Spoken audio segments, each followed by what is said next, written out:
This is Yorkshire.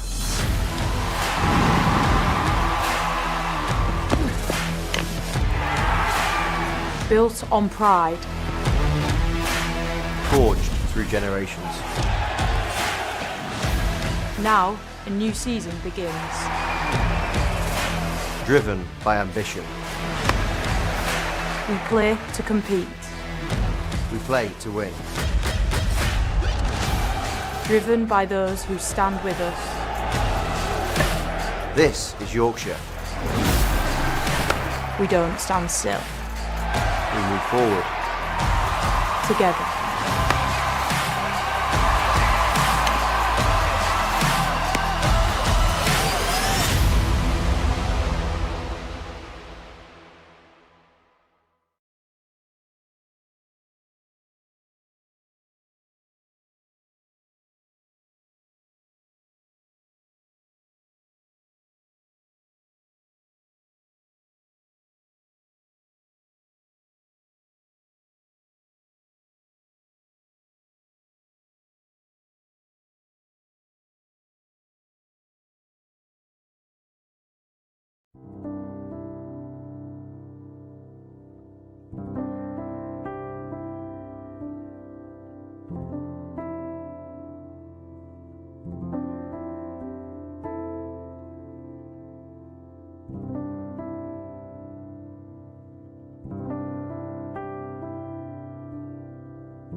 pretty horrendous actually for today.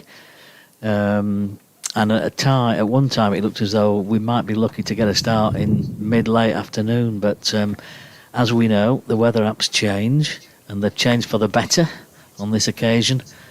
And it's good to see the players out there. Still a bit of a breeze, as I'm sure you can hear on the effects mic there, as Baker runs away from us. Balls to Lythe, who was so calm and cool and collected under the some of the mayhem that we saw in that last 24 overs yesterday. He bowled pretty quick, Kevin, didn't he, Sonny Baker? There were some wheels on some of those balls, wasn't it, really? I thought Whiteman was a little bit unlucky with his LBW, which kind of triggered, wasn't it, that mini spell. But even so, there were some quick deliveries out there. Troubled the batters. James Wharton was in the wrong place at the wrong time to that brilliant Yorker from Baker, first ball up.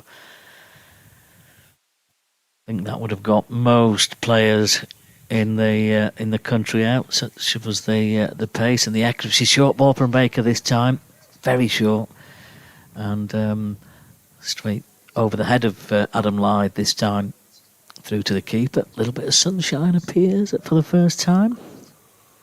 It's lovely. Feels colder though today. It feels a lot colder today. There's a few hardy souls out there that are braving the weather at the moment, but I think the winter coats are out today, Kev, by the looks of things. So's mine. Baker's back at his mark already. Enthusiastic run up to the crease, past the umpire. Another shortish ball, but Adam Lythe just gets up on his toes and nudges that one off his hip behind square on the leg side, and they go through for the first single of the day.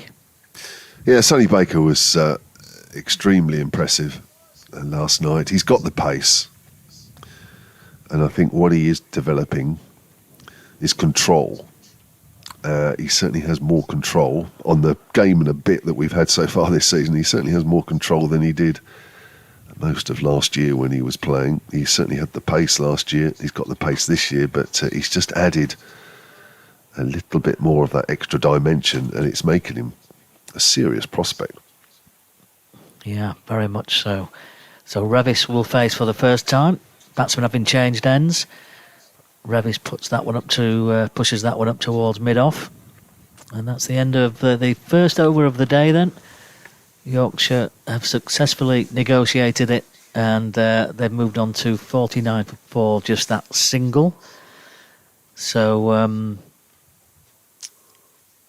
Revis and Lythe at the crease at the moment, of course. Still to see the likes of George Hill, Harry Duke and Don Best still to come for Yorkshire, but still quite a deficit here to make up. Yeah, some good batting still to come. And, but it's not a great situation, having lost those 4 wickets last night, but nothing to get too worried about yet. The problem would be if in this little period before lunch, I say little period, it's a couple of hours, isn't it? But, in the first hour or so, you lose a wicket or two, then you are actually quite a long way behind in the game. So, yeah, it's a big hour for both sides. Here's Abbott around the wicket, changed ends. And Lythe leaves that one alone. So a big hour for Yorkshire to make sure that they build some sort of base to get close to that first innings, at least close to that first innings of Hampshire's. And for Hampshire, the task is to get amongst the wickets in this first hour or so. And then they're in control of the game. So Abbott has 3 slips running up the hill. Bowls. Lythe thinks about playing it, withdraws at the last minute. Interesting to see Abbott coming up the hill. I guess Sonny Baker after last night's exploits. It's almost like he's become the senior bowler. No, Carl. It's all about me, and I will have first use of coming down the hill. I thought Abbott bowled brilliantly yesterday as well. In fact, all 4 of the Hampshire seamers bowled really, really well. It was such a difficult period for Yorkshire. I think if you were a seam bowler yesterday, not necessarily playing in the game, but if you were watching or listening, it's pushed out into the covers and there was no run. Gubbins, the fielder there, is that I thought it was a great showcase really for seam bowling. and how to bowl on a wicket that just gives you a little bit of help. Necessarily extravagant bounce never is here really, but just put the ball in the right spot. Be boring. George Hill, perfect. Kyle Abbott, perfect. And the rest not very far behind that, pretty close. Here's Abbott. Lithe drives, good diving stop from Gubbins there, showing great agility. And and just keep going. You know, Yorkshire were a little bit unlucky in that morning session. Only took 2 wickets, could have been a lot more. Could have been a few more anyway. But they kept at it. And by keeping at it, they got their reward in the afternoon by picking up 6 wickets, which really did actually set Hampshire back. They, 82 for 2 at lunch with Richardson and co all bowling nicely. There's Abbott. It's wide of off stump, left alone. Then it could have quite easily have been a lot worse. But having got into a half-decent position, with a lot more hard work to come, of course, from a batting point of view, I think to lose 6 wickets was a little disappointing. Yeah, it was a good afternoon for Yorkshire. George Hill finishing with 5 for 46. I spoke to him afterwards, and he just said, "Graham, it just didn't feel right today." Oh, God. So I guess he's saying it would have been all 10 if he felt great. Here's Abbott. Forward is Lyth. That's a straighter delivery to end that over, and Yorkshire are 49 for 4. I think he added just the 1 so far. I think he was saying, what a strange game, what a funny game, odd game cricket can be, that some days you can be feeling really good, it's coming out really well and you get nothing. Agreed. And other days when maybe it's not feeling quite just right, but you come away with a 5 for. Well, he bowled some seriously good deliveries, didn't he? Nip backers that bounced and nip backers that didn't. A bit risky for the right-handers. Couple of LBWs in there. Yeah, real breakthrough season for George with the ball last season. Opportunity to impress, potentially with the bat today. Yorkshire needs some runs and some occupancy of the crease. As Sonny Baker will come in then, again from the Kirkstall Lane end. And that really carried through. Ben Brown taking that above shoulder height pretty much. And some serious pace there. It didn't worry Revis because it was outside off stump. Revis could just allow that one to pass through. But he's just generating that additional pace now as he gets into his second over of the day. Well, I think it's great watching as well, isn't it? I mean, all right, maybe I'm a little bit biased because I'm with Hampshire, but to see, a bowler of this pace, it just automatically lifts you, doesn't it? You think, I've got to watch this. Absolutely. Completely agree. Here comes Baker again, past the umpire. Revis is forward, beats the outside edge there. Another good delivery by Baker. Good length and a great line as well. Yeah, there's something about pace bowling, isn't there? That just gives you that extra bit of feel about things. You can't take your eye off it. Yeah, absolutely. That was a very good delivery. Just sort of pitched and straight and deflection. Combination of the floodlights on and the sun shining brightly now at Headingley. As Sonny Baker has sent a man back onto the mid-wicket boundary about 3/4 of the way back. As Baker comes in again, maybe a short one coming. Not this time. And Revis plays at that. And again, beats the outside edge through to the keeper. That was a really tentative little play of the bat without any movement of the feet. Yeah, it's not a good shot. Could have easily just let that one go. He'd have been annoyed with himself if he got on edge there. He would. He really would. Having played so calmly last night when he came in with all the chaos going on around him. Yeah, would have been really disappointed. That's what pace does sometimes. Just gets in your head a bit, doesn't it? Yeah, it does, yeah. So here's Baker. Wearing 95 on his back, Sonny Baker.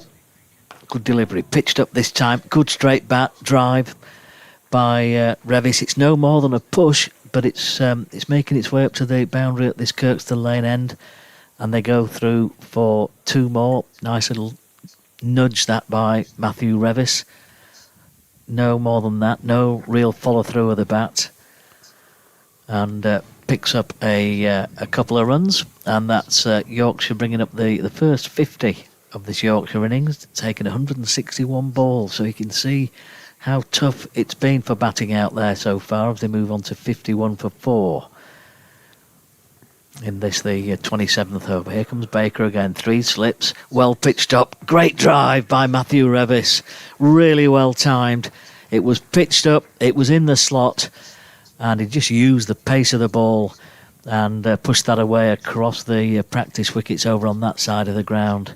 Just in front of the square. And a terrific drive for 4 more. He's in a better position there. Coming forward. Down the middle of the bat, that one. I'll give him some confidence. Revis on to 12. Adam Lyth is 21 not out. As Baker comes in again to complete the over. Past the umpire. Oh, and he's beat him again. It's just that channel of uncertainty, isn't it, that we see so often. And the pitch has just had that bit of movement in it off the pitch, hasn't it, during the course of the whole day yesterday. And I think, as you were saying, Kev, put it in the right place and there's a chance you could get something out of it. Yeah, I mean, the balls he's got in the right place there. He's beaten the outside edge of the bat. And whilst it was a lovely front foot drive there from Revis, it was half volley. So when he gets it in the right areas, there's still some juice in this pitch for the bowlers. I suppose you'd expect it.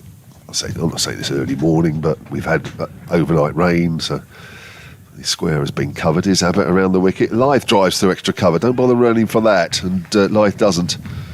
It's a lovely, sweet push drive using the pace of the bowler. Fielders haven't moved. We have a signature shot for Adam Lyth, that, isn't it? Just leans into it. As you say, played the shot, just didn't move, did he? Just watched it all the way to the fence. Yeah. I mean, you don't want to be bowling too many half volleys here, but I think quite clearly you've got to keep the ball pitched up here. That's always been the case here. And I think Hampshire are doing that. There's just a couple of half volleys coming out. Yeah, it's going to happen, isn't it? And pushed back to deep square leg. And Abbott was just about to bowl and Lyth pulls away. Don't know whether there was a gust of wind there. Probably likely at the moment. Certainly feels that way. Just about to release the ball as well. Looks quite a late pull out. We're sat on the 5th floor here, and the effects mic is hanging out the window about 6 feet above where we are. So it's up in the gods. It's going to catch the breeze, isn't it? Abbott bowls Lyth, thickish outside edge, runs away down to 3rd man. I think it'll be pulled up just inside the rope. And Lyth jogged back for a second, and Yorkshire move on to 61 for 4, and Lyth has taken his overnight total on from 20 to 27. He's looked calm throughout, especially last night when there was that 15-minute period where wickets were falling. He's looked very much his trademark, really, isn't it? Over the years. But again, that's pulled away. The man is out there. That's Joe Weatherly. Not quite timed by Lyth. Whether he will pick it up. And Yorkshire move on to 62 for 4. Yeah, he's aware of the fielder back there, isn't it? Mid-wicket on the boundary, and kept it down, played it down. All was safe. Quickly onto it. Moves on to 27. But yeah, he's unruffled, isn't he? He's calm. He's cool and collected. And as we said yesterday, seen it all before. How about again from that football stand end? Revis is forward. And it goes back to the bowler. So were we about the last one to get underway on day 2 of the championship matches? I think we might have been, weren't we? Everybody else is playing. Yeah. Oh no, there's one delay. Kent Northants. Yeah, I think the Division 1 games were all underway, certainly, weren't they, before we were. I think that's the only game where there isn't any play currently. That's at Canterbury. That looks a flat wicket there. Makes a change. Northamptonshire 437 for 1 overnight. What an amazing day that was for them. That's pushed out into the covers. Was it 3 batters batted and all got 100? Was it? Yeah. Wow. Looks the flattest of flattest Canterbury pitches. And when that is flat down there, that is flat. I defy any bowler to get the ball above stump high when it's like that. It's a real hard surface at times to bowl on. That certainly looked to be the case there yesterday, looking at that total. One other game I want to mention, actually, as Abbott comes in and bowls, Revis leaves that one alone. And that is the end of the over. 62 for 4. The women's season has gone underway, domestic season. The first round of the Metrobank One Day Cup 50 over matches. I know Yorkshire are in action down at Somerset. Yorkshire 68 for 3. First time in Division 1. Lauren Winfield Hill has gone for 36. Stir Callis is out there in the middle. Two of the main players. But there is live commentary on the BBC Sport website of Hampshire's home game against Essex right now. 87 for 2, Essex. Jodie Krugok is out there at the moment, 33 not out. Naomi Titani is captain of Hampshire today in the absence of Georgia Adams. Sonny Baker about to start a new over then. 28 gone in this Yorkshire reply. Outside off stump, over pitched and just guided, really nicely guided by Adam Lyth through cover point. Ripple of applause from the crowd here. 4 more to Lyth. He's on to 32. Not quite the crowd that we saw yesterday in today. And that's quite often the case. It seemed to be Fridays is a good day. Saturdays and weekends maybe not always the case. Maybe a lot of cricket club teams are playing pre-season friendlies in this area today. Here's Baker again, bit shorter in length this time, outside the line of that off stump, and Lyth will just leave those alone all day. 66 for 4. Or it might be that it's that people have seen the forecast and they've seen how cold it might be today as well. I don't know. I think some people might be surprised that we've started when we did. I don't know. As I said earlier, I thought maybe very late morning, maybe early afternoon, but I'm surprised we've only lost half hour. Absolutely. Yeah, that's a good point. People might be making their way to the ground now. We might see a few more arriving as Lyth gets on the front foot and drives that one through the covers. My goodness me, he's timing the ball well this morning, Adam Lyth. Baker is coming in at reasonable pace, but the quicker he comes in, the faster he goes to the boundary this morning at times. And Lyth just leans into that one, really. It was effortless, wasn't it? 70 for 4, Yorkshire. Yeah, again, just slightly over-pitched. There's not a lot of room for error here. You want to get the ball pitched up, but you don't want to over-pitch. And there's not much between the two in terms of distance. So anything that's, well, in that area, really, especially the way Lyth is playing. About to see a rarity, Kev, a bowler bowling over the wicket to a left-hander. Here's Lyth, who's forward. I think that's a good move. Yeah.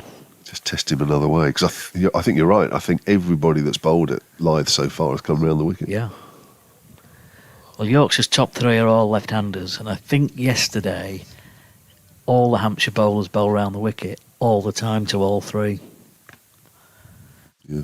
But Lyth's the one that's sticking around. He's 36 not out. He's faced 95 balls, so he's been patient. 6 fours in that 36. Liam Dawson didn't seem too happy with the ball. He's handed it to David Milnes, who's now walking over to Martin Saggers. Are we going to get a change of ball here? The umpire's having a close look at that. Yeah, they said that's all right. But not for too long. They were both bowlers in their time. I bet they would have said, well, let's get that ball changed. Now they're umpires and say, nah, you're fine with that.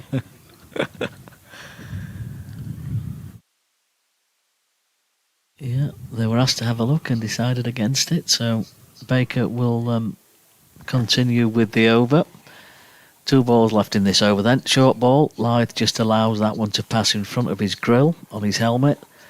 And it goes through to Brown with no further addition to the score.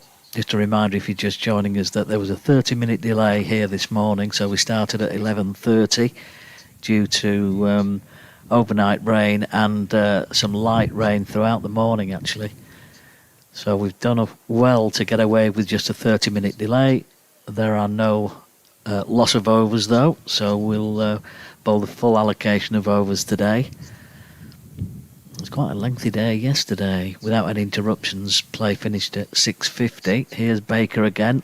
Lyth again just manages to nudge that around the corner off his hip. He'll go through for another single, and that's the end of the over. So maybe Baker not quite as threatening this morning as he was last night. Of course, Revis 1 or 2 problems maybe this morning, but Lyth looks reasonably comfortable. Lyth on to 37, Revis on 12, 71 for the loss of 4 wickets, and Yorkshire trail at the moment by 180 runs. So still plenty to do. Yeah, so far so good for Yorkshire. There hasn't been too many alarms. You would expect 1 or 2 plays and misses, which Revis has done exactly that. But they'll be pleased that after what we had 20 odd minutes or so this morning, hasn't been a wicket to fall. That's always a worrying time, the first 15-20 minutes or so, where you think, oh gosh, hang on a minute, there's a wicket falling straight away, what's coming next? So I think they'll be quite happy with the progress so far. So we've already got a bowling change this morning. Here's Cody Youssef replacing Kyle Abbott. A little bit short, there's a no ball as well, indicated by Martin Saggers. Abbott bowled really well, as you mentioned, at the Kirkstone Lane end yesterday. I just wonder whether he might just be switching ends, potentially. Might very well be, actually. I think you're right. I think Sonny will have a bit of a break. Hasn't quite worked for him. A couple of half volleys there, but he has got the ball past the outside edge a couple of times, so yeah, they might just be saving him. Spell this morning. Only 2 overs, actually. Here's Youssef. That's better length.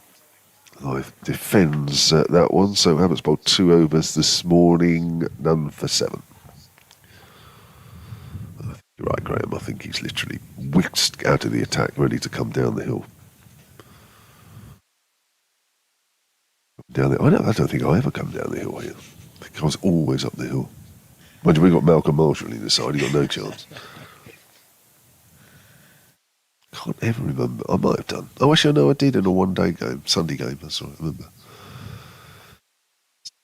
When I had the covers. Remember Ashley Metcalf? Yep. I remember bowling to him in a Sunday league game. I actually came down the hill then. Metcalf and Moxon were the opening pair for quite a long time for Yorkshire, weren't they? Good opening pair.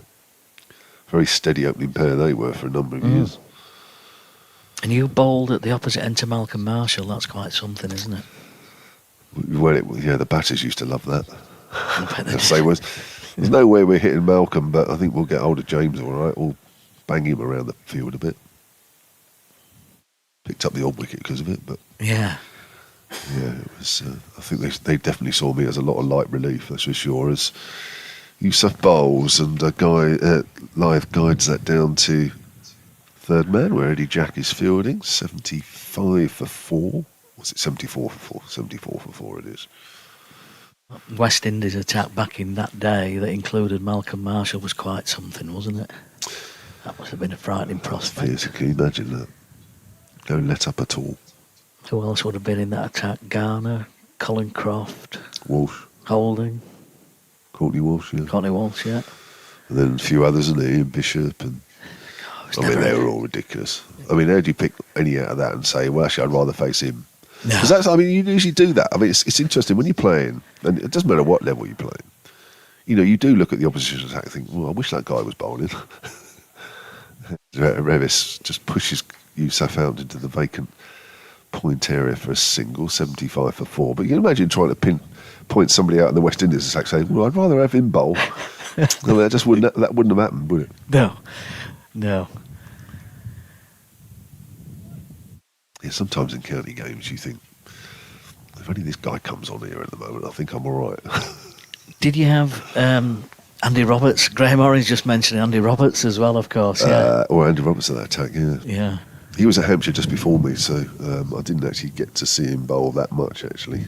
Although he played at Leicester, didn't he, for a while? Let's say that to back with a point. But yeah, one or two people I spoke to said he was probably one of the worst, actually, to face. Some of them were more sort of scary than others, if it was possible. They were all scary. But I think some of them just, you felt like, I think it was said of Andy Roberts, and I know he's not around to defend himself, but it was said of Andy Roberts that actually he was quite happy to hit you. Which I think when you bowl at that pace and you can actually hit somebody, is actually quite a scary thought. Whereas some of them were a bit more subtle about it, really. It's quite macabre, isn't it? You know, the thought of somebody enjoying hitting somebody, I know, it's horrible. especially at that pace. Yeah. But there was no let-up, was there? You know, for a batter, there was no break. You know, it just kept coming. This battery of pace all day. Yeah. And I think that's the difference between, you know, that era and, you know, sort of, well, the last quite a few years now, really, is that when you do see a genuinely quick bowler, it's like, wow, this is great, love it. But I wouldn't say it was completely the norm, you know, a few decades ago, but it was certainly not unusual to see people, you know, running in, firing the ball down at all sorts of magical speeds.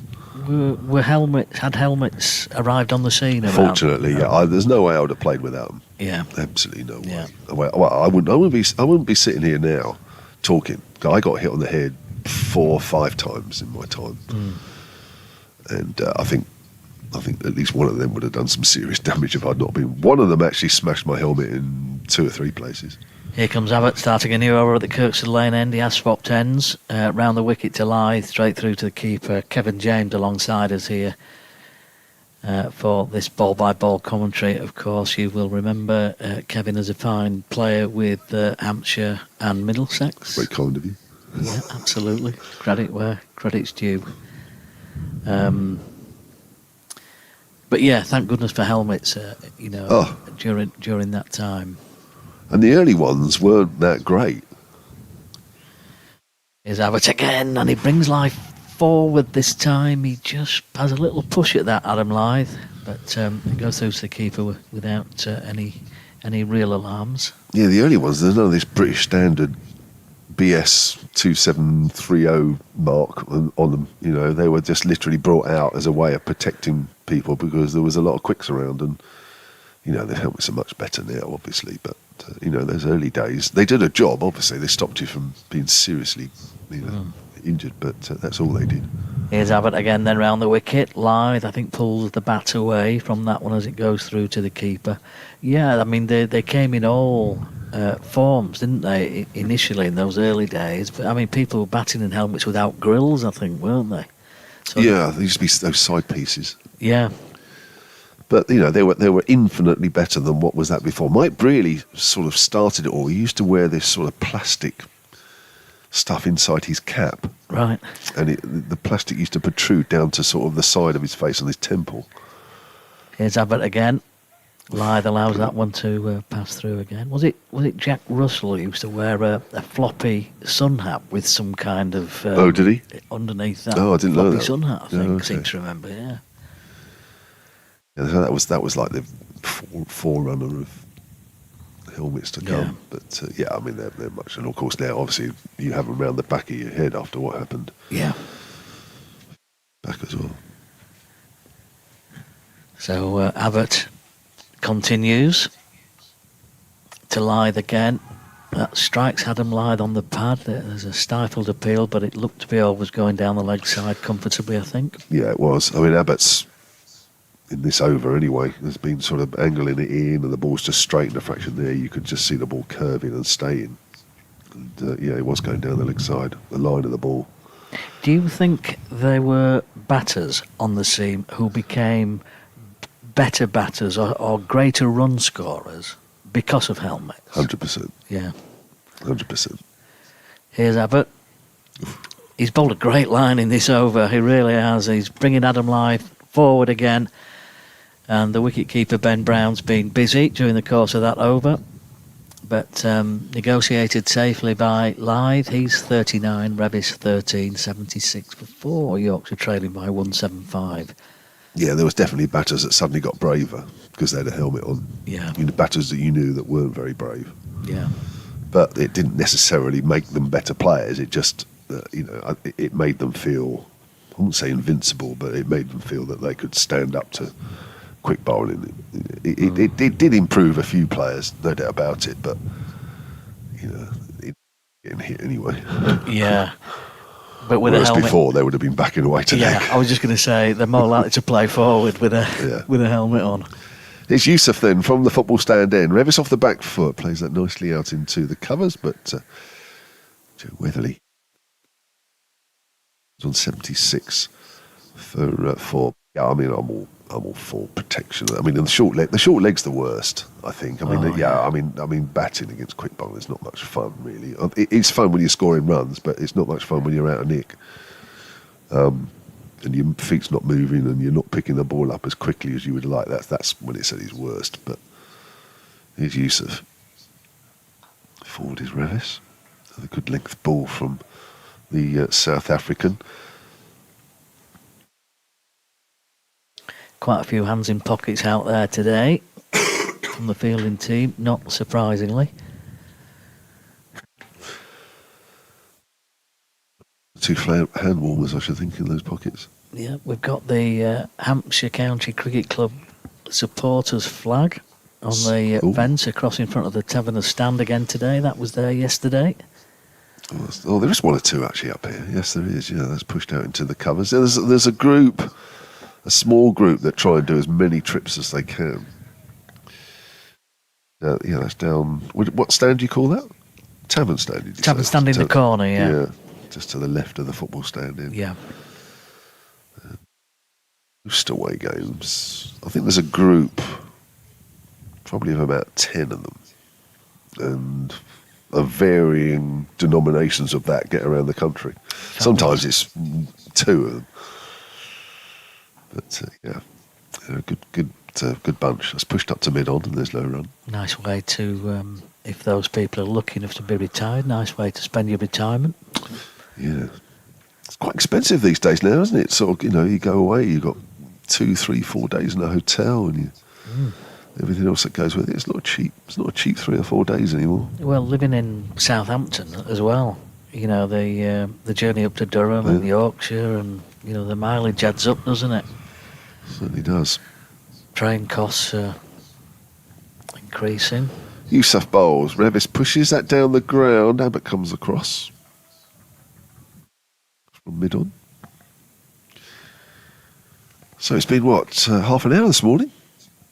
And there's been no wickets so far. Yorkshire have moved on 78 for 4 to 76 for 4. Good half an hour for them. Hampshire have got the ball past the bat probably 5 times. Yeah. To show for it. Yusuf in. Revis is forward. Good over from Yusuf, 76 for 4. Thanks to Kev for now. Now we'll have a change in the comms box, and we'll welcome Graham Orange, who will be coming to join us for the first time over the course of this second day here at Headingley. As I mentioned earlier, delayed start, lost half an hour, started at 11:30, but Yorkshire have negotiated the first half hour nicely enough. Adam Lyth still there on 39, Matthew Revis on 13, and it's been tricky as it was last night, but certainly they found the middle of the bat on a number of occasions with a number of boundaries, and all in all they've negotiated it quite nicely, and it's going to be Abbott who will continue from the Kirkstead lane end, short ball to Lyth, just ducks underneath that comfortably. It lacked a bit of direction as well. Good morning, Graham. How are you, sir? Good morning to you, Graham. Yeah, I'm fine. Good morning, everyone. Interesting first half hour. Yorkshire have done, very well, really. They're making a real fist of this now, 76 for 4. They were 48 for 4 when we started, so the pitch just seems a little bit more friendly, if I can put it like that. And, Adam Lyth, I think, is the key to this, isn't he, so far? Here comes Abbott again. Round the wicket to Lyth. Lyth is forward, full face of the bat, plays that back up the pitch. Welcome to 5 Sports Extra listeners to this ball-by-ball coverage from Headingley this morning. Start of day 2, of course, here as well. 76 for 4. Yorkshire have moved on to from their overnight 48 for 4, having endured a really difficult period towards the back end of yesterday. They are, as I say, 76 for 4, replying to Hampshire's 2-5-1, and Adam Lythe is 39 not out as Abbott comes in again, and Lythe drives for extra cover, just leans into that. That's not going to make the boundary rope on this occasion. But they've gone through for 2. They think about 3, but really good chase coming in by Liam Dawson there, and Lythe picks up 2.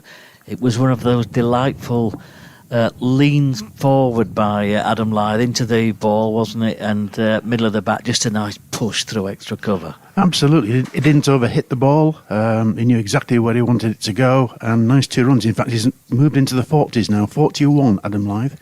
Here's Abbott again. Good delivery. Lythe allows that one to pass through to the keeper. Brown, actually, it's not too far away from the line of that off stump, but great judgment from Adam Lythe. We've seen Sonny Baker in the attack early this morning. He's got pretty decent figures, 8 overs, 2 maidens, 3 for 32, but maybe not quite as effective as he was last night. That's right. He bowled extremely well yesterday. Very quick, pretty accurate, and he put a lot of pressure on the Yorkshire batsman last night. Here comes Kyle Abbott again, and that beats Lythe outside that off stump. Stifled appeal. There's some arms in the air in the slip cordon, 3 slips in there. But Adam Lythe unmoved, as is the umpire at this end, which I think is David Milnes, isn't it? It is, yeah. It must be a difficult batsman to bowl at, Adam Lythe. Very frustrating for quite a few of these bowlers, really. Yeah, very much so. He looked totally unruffled yesterday as the chaos was taking place around him as the wickets were falling.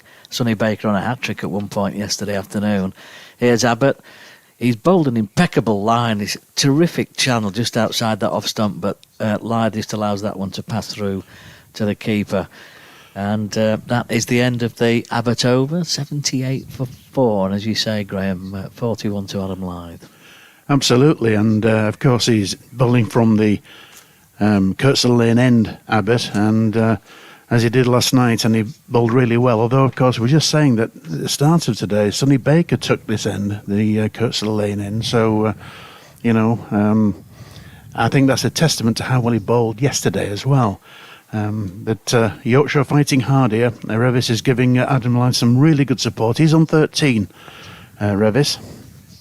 New over from Yusuf from the Howard stand end, or the rugby stand end, as many of you will know this Headingley ground. Yusuf, 9 overs, 4 maidens, no wicket for 15.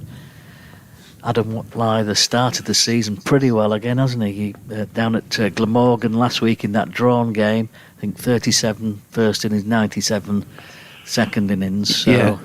Yeah, 97 in the second innings. It's unfortunate for him he didn't get the ton, but that must have been a really good innings. Yusuf, right arm over. Outside off stump, great drive from Revis and a great stop in the covers there from Weatherly. Did well to get 2 hands to that. Freezing cold hands at Headingley this morning. He would have felt that one. It was a meaty old drive from Revis, picks up 1. Yes, and Revis can hit the ball pretty hard when he times it, so that was a good stop. And he certainly stopped 4 runs there. Yeah, it's pretty cold out there, you can just tell. There's a smattering of spectators in the ground, and but those who are not here are missing some fascinating cricket. They really are. It was a fascinating day yesterday. Yusuf's in again to Lythe. Lythe up on his toes, pushes that out into the offside. No addition to the score this time. What was your take on the fact that Yorkshire won the toss, invited Hampshire to bat, and Hampshire all out for 251? One as even there, would you say? Yeah, I think so. I think potentially in that morning session, I thought Yorkshire bowled really well actually in the morning, and maybe didn't get the reward that their efforts deserved. I think they're 82 for 2 at lunch. So credit to Hampshire actually for batting really well against some really good Yorkshire bowling. Here's Abbott again. this morning. And then I think, 6 wickets fell in the afternoon. George Hill bowled really well, 5 for 46 for him. That was a compelling day all round yesterday, wasn't it? Honours even at the end. It certainly was. It seems to be a trend these days in 4-day cricket, even Test match cricket, where you win the toss and you put the opposition into bat. I mean, many years ago, you would never even thought about putting the opposition in, would you? You'd have a think about it maybe and still bat anyway, wouldn't you? Here's Yusuf in. And that is a little bit streaky, a little bit edgy from Adam Lyde, but it's well wide of second slip, and I think he kept it down anyway. And it races away up to this Kirkstall Lane end for another 4. And despite the rain this morning and overnight, the outfield here at Headingley is incredibly dry, isn't it? Despite the wet weather. Yeah, absolutely. It's still pretty quick, isn't it? And to look at it, you wouldn't have thought so. It's pretty green out there, but if it gets past the fielder, my word, they have a real job in saving the boundary. Drainage is incredible as Yusuf comes into live. Mid-40s now for Adam. He's on 45. And that's the end of the Yusuf over. 10 overs, 4 maidens, no wicket for 20. So he's bowled tidily enough at that far end. And I wonder when we're likely to see Eddie Jack potentially coming into the attack. Bowled well yesterday, real steady spell from him. He did bowl well, and I remember seeing him I went to South Africa a couple of years ago to see England play in the Under-19 World Cup, and he was in that side, Eddie Jack, and he bowled well for England in that competition. So I've come across him before, and I think he's a very, very useful cricketer. And I know during that tournament he had a couple of innings with a bat, and he can hit the ball pretty hard. Yeah, he occupied the crease pretty well yesterday. Here's Abbott to Matthew Revis this time. Partnership worth 46 now, this one.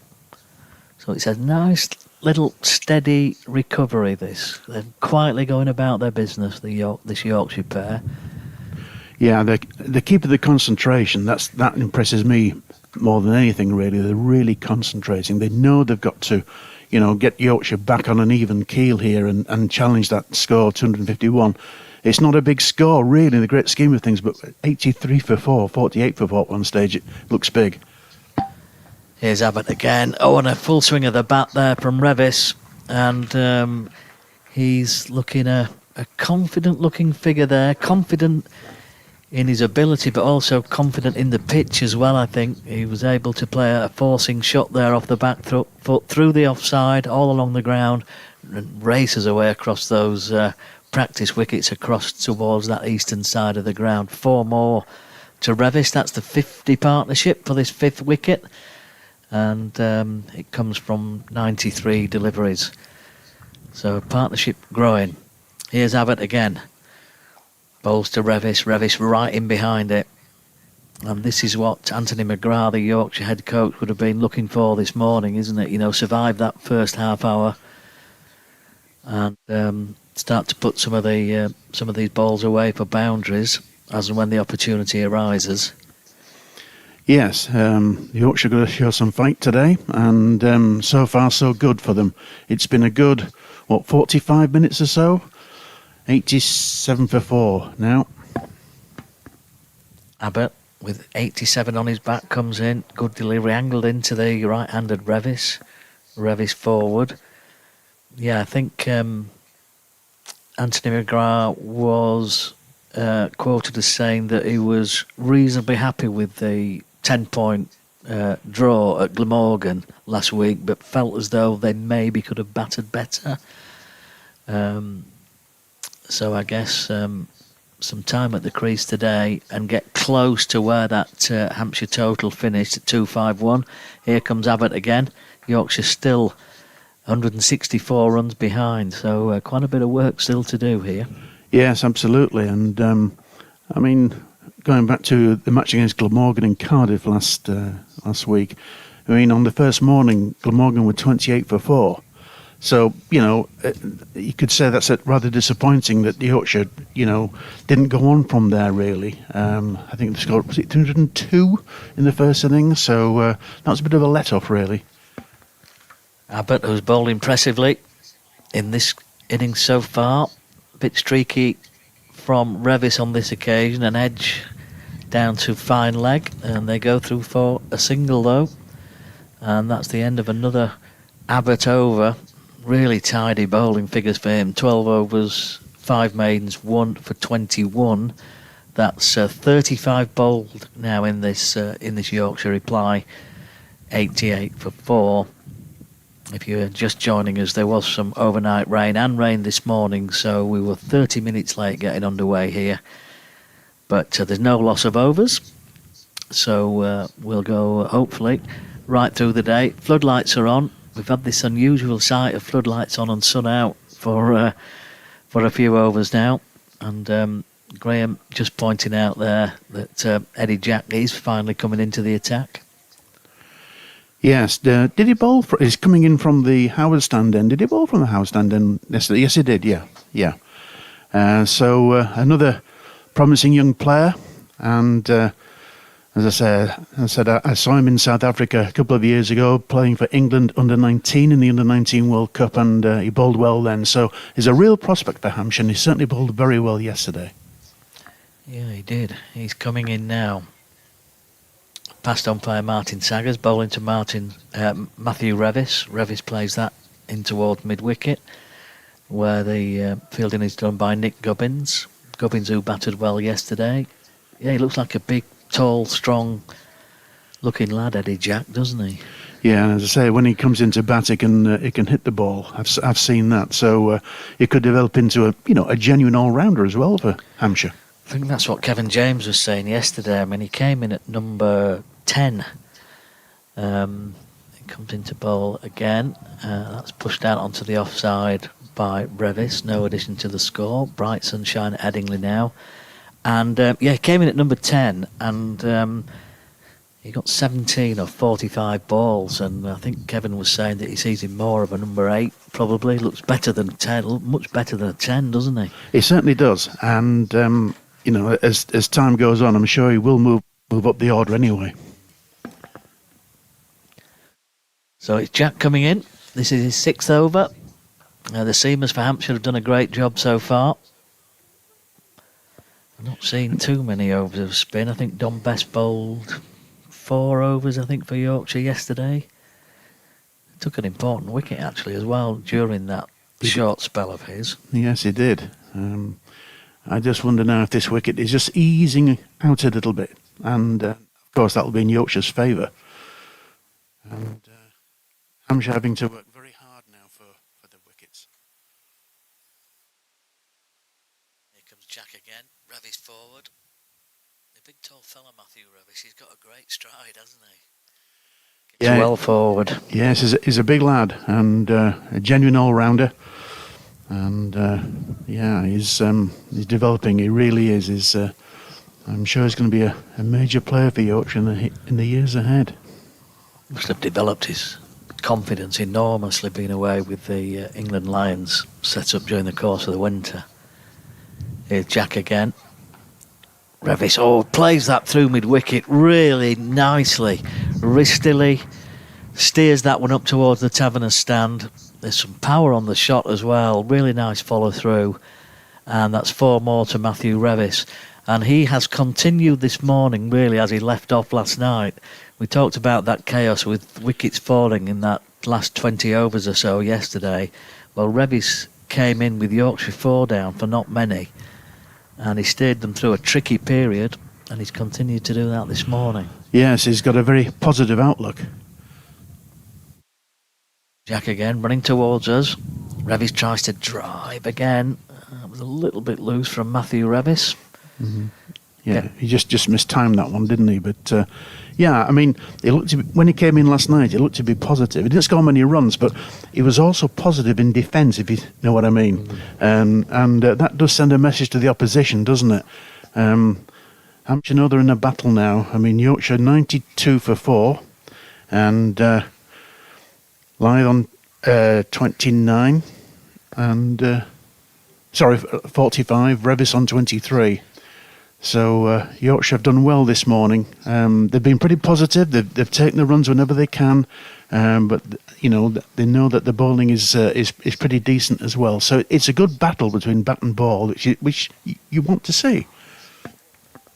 Yeah, terrific, intriguing game of cricket. This one so far. Just looking overhead, there are some pretty thick, dark clouds, but we've played all morning with the floodlights on, sun shining as well. So and a bit of a breeze. So hopefully we will get through the day without any interruptions as Abbott starts a new over from the Kirkstall Lane end.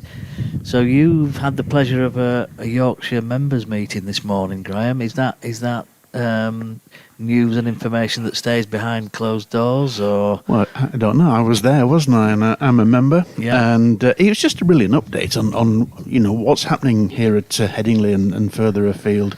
It was a forum for the members, which started at 9:30 this morning. Here's Abbott outside off stump, bit wide this time. Not quite got his line right, but he's coming in over the wicket now. So Adam Lyth. Yeah, he's in the long room, and Colin Graves, the chairman, was outlining the fact that they need to increase the capacity here at Headingley if they're going to stay in what he termed Tier 1 of the Test match playing counties. Otherwise, Yorkshire could well lose out in years to come if they don't upgrade their facilities in the next 5 to 10 years. Abbott back round the wicket, so he swapped and changed a little there. Adam Lyth plays that square of the wicket, in fact dead square actually, and they go through for a single. I think that's Sonny Baker coming round from fine leg to do the fielding. There's 2 runs there, I think. He went for 2. 2 to Lyth. Yeah, and the meeting, there's quite a few members there, and the big thing for Mr. Graves was to demutualise the club, so that that brings an investment, and that will mean that the club can move on in the years to come. Here's Abbott again, past umpire Milnes with his right arm round. Adam Lyth just pulls the bat away, I think, from that one as it goes through to Brown. So is that demutualisation? Is that something that the members generally are in favour of, or would that be quite? I'm not. I think a few are not in favour. Some are, some aren't. Yeah. Yeah, but he stressed that if it remained a members' club, then Yorkshire wouldn't get the investment in from commercial partners. As Lyth is forward again to this latest Abbott delivery, plays that out into the offside, as he did the last. Fairly square again. Gubbins goes across and uses a bit of footwork there to ensure that he restricts Lyth to just a single this time, as Yorkshire move on to 94 for 4. And Lyth is just 3 short of another half century. Yeah, you're also talking about the fact that we're not just, looking at cricket here at Headingley, but also possibly in years to come, pop concerts or whatever, something those that can bring in the revenue. Abbott again. You can hear the breeze on the effects mic here. It's blowing quite strongly. We're on the 5th floor of the pavilion here at Headingley, so we're high up, and the wind's catching the effects mic. It is quite breezy down there. That's the end of Abbott's over. So he's bowled quite a lengthy spell this morning. 13 overs, 1 for 24 for him. And as you can hear, the wind blowing quite strongly here at the minute. It's cold for the hardy souls who are out there sat watching at the moment. Yeah, so no reward yet for the Hampshire bowlers. They're striving for more success, but it's still Lyth and Revis at the crease, and they're doing really well for their county. And it's going to be Lyth, a left-handed Lyth, to face the bowling now from the Howard stand end, should I say. Yep, here comes Jack again to Lyth, bat and pad together, and just pushed out just backward a square on the offside. They go through for 1. So potentially some exciting news in terms of ground development potentially there then for Headingley. That's right, Graham, and I think that they're going to unveil more of those plans on the I think it's the 29th of this month. They said the 29th, so members can go in and see what the plans are, and that they'll be costing everything out. So exciting times coming for Headingley, and it's something to look forward to. Jack again running in towards us from the Howard stand end, and Revis absolutely gives that the treatment across the practice wickets towards the western terrace.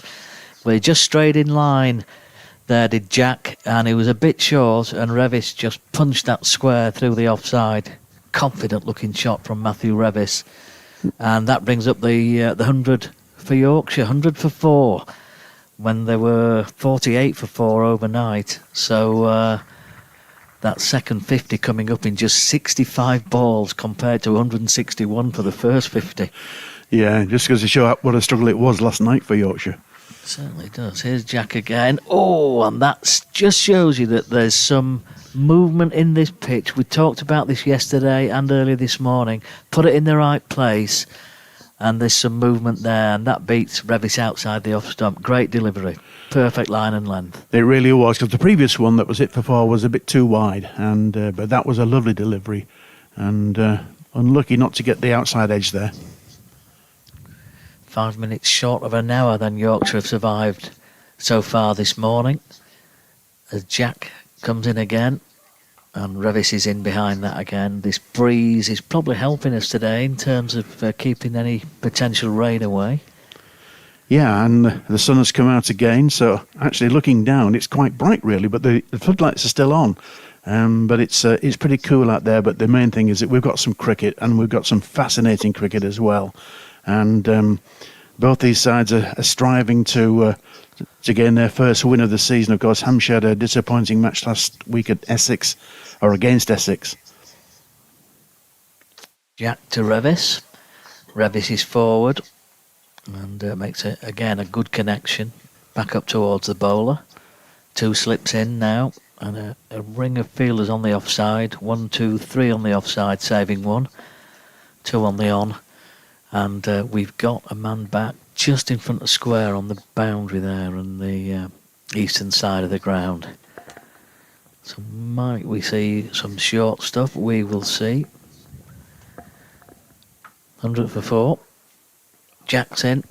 Revis right behind it. He's tall, he's up on his toes, and he's right on top of that one actually. It pushes it back up the pitch, and that's the end of another over from Jack. 6 overs, no wicket for 19 for him. Yeah, and almost an hour played so far this morning after a half-hour delay, and Yorkshire have gone on to 100 for 4,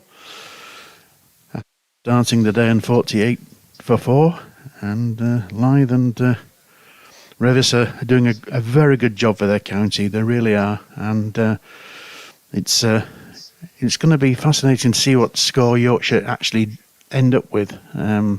Having put Hampshire into bat, Hampshire scoring 251. I think that if you put a side into bat in this type of cricket, Graham, you've got to bowling them out for around about 200. That's why I asked the question, what do you think about 251?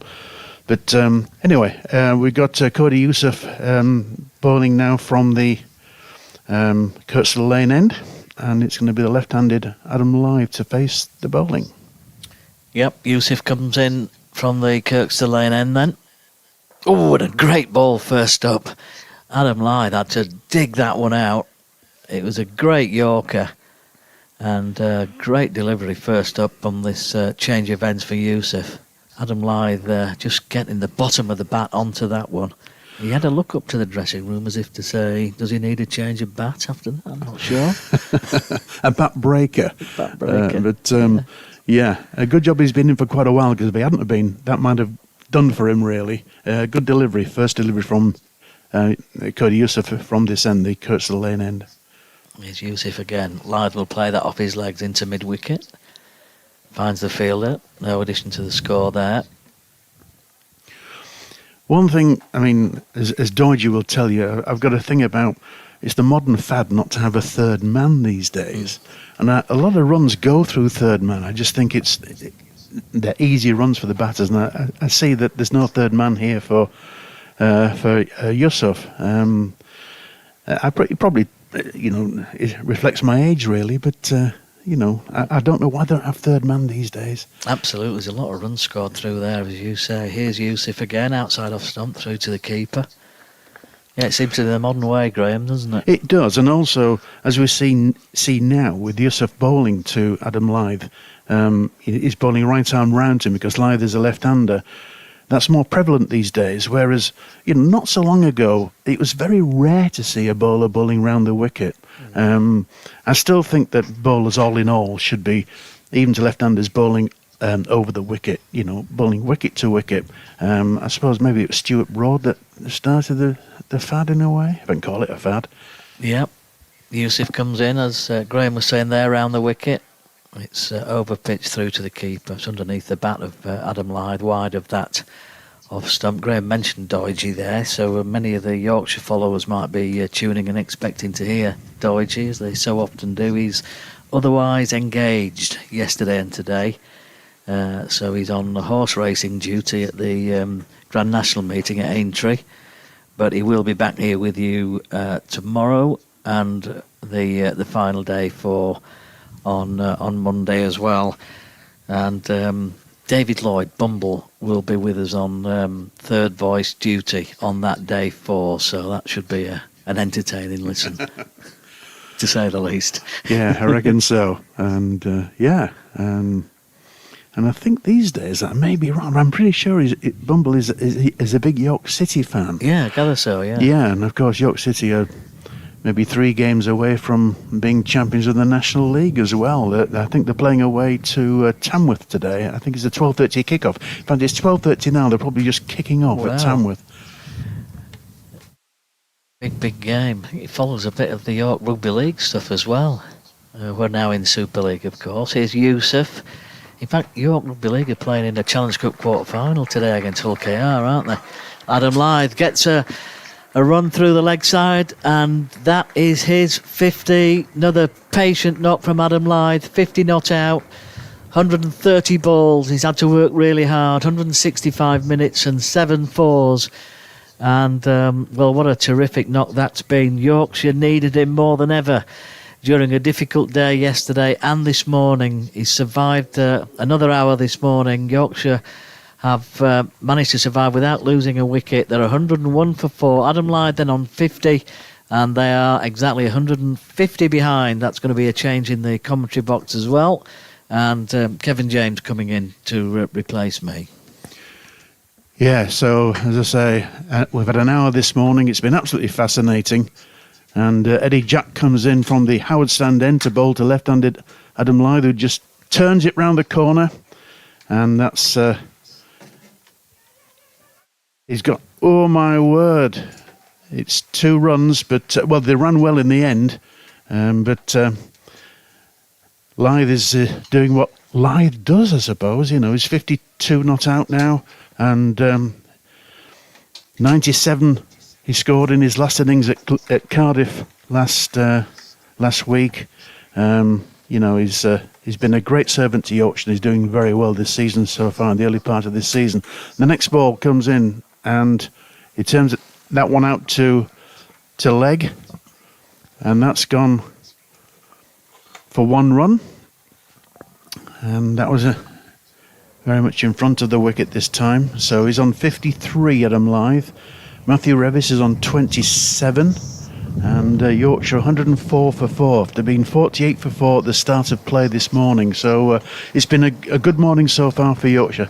Hi there, Kevin. Yeah, hi. Yeah, it certainly has, isn't it? Really? Do you want to carry on doing commentary? I thought you were very good there. Should we do one over each? Go on then, right. I'm told that you didn't do it, but you sounded good. Anyway, that delivery was to Matthew Revis from Eddie Jack, and a defensive shot out there, and no run. And so the sun is beating down now, and it's probably beating down in Yorkshire a little bit as well, Kevin.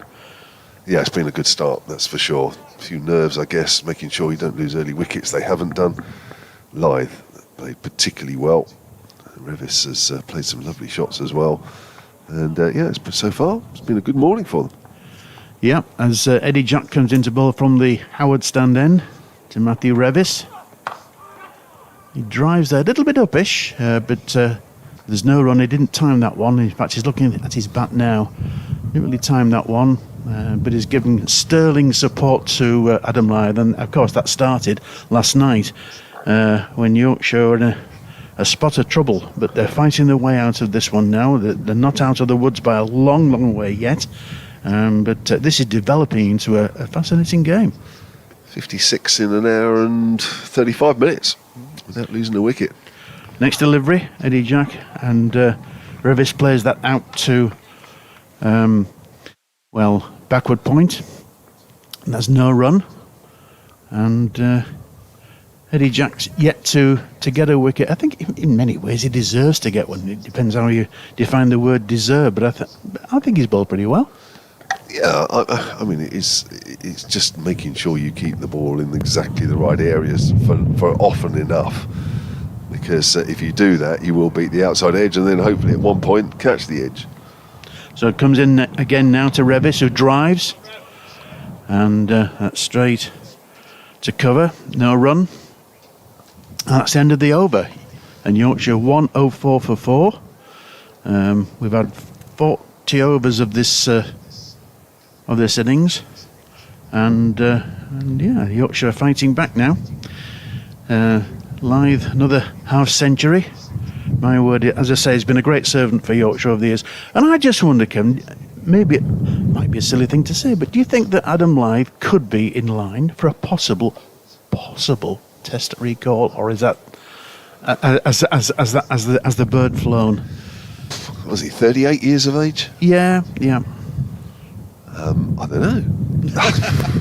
I mean, I suppose at the end of the day, I mean, who knows if you score an awful lot of runs, but I think at 38 years of age you've probably got to outscore everybody else by a quite considerable amount before I think people take you seriously. I think it's difficult. His last test was 2015. I mean, that's a long time. Here's Yusuf. Bowls edged, fallen just short of first slip. Didn't quite carry. Lyth it was. It Picks was up a single. Yes, that didn't carry. Lucky to get a single there. I noticed when Abbott was bowling from the Kurtzell Lane end, there is a disc close to the return crease. I've not seen that before. I think that was for Abbott. As a former great bowler yourself, Kevin, I mean, what would be the reason for that, do you think? I think it's a guide to sort of jump, or take off from one foot. Just use that as a measure of you don't want to be sort of jumping off your foot, turning into your action any later than that. Really, his Yusuf. There's a short delivery, just about carried through to Ben Brown. Yeah, I've not seen that before. Really, it's aiding for his takeoff, his delivery stride, as it were. Yeah, I think one or two bowlers are starting to use something similar to that. I don't know, I remember last year seeing something similar and thinking, what's that? Yeah, I think one or two bowlers are using that as a guide now.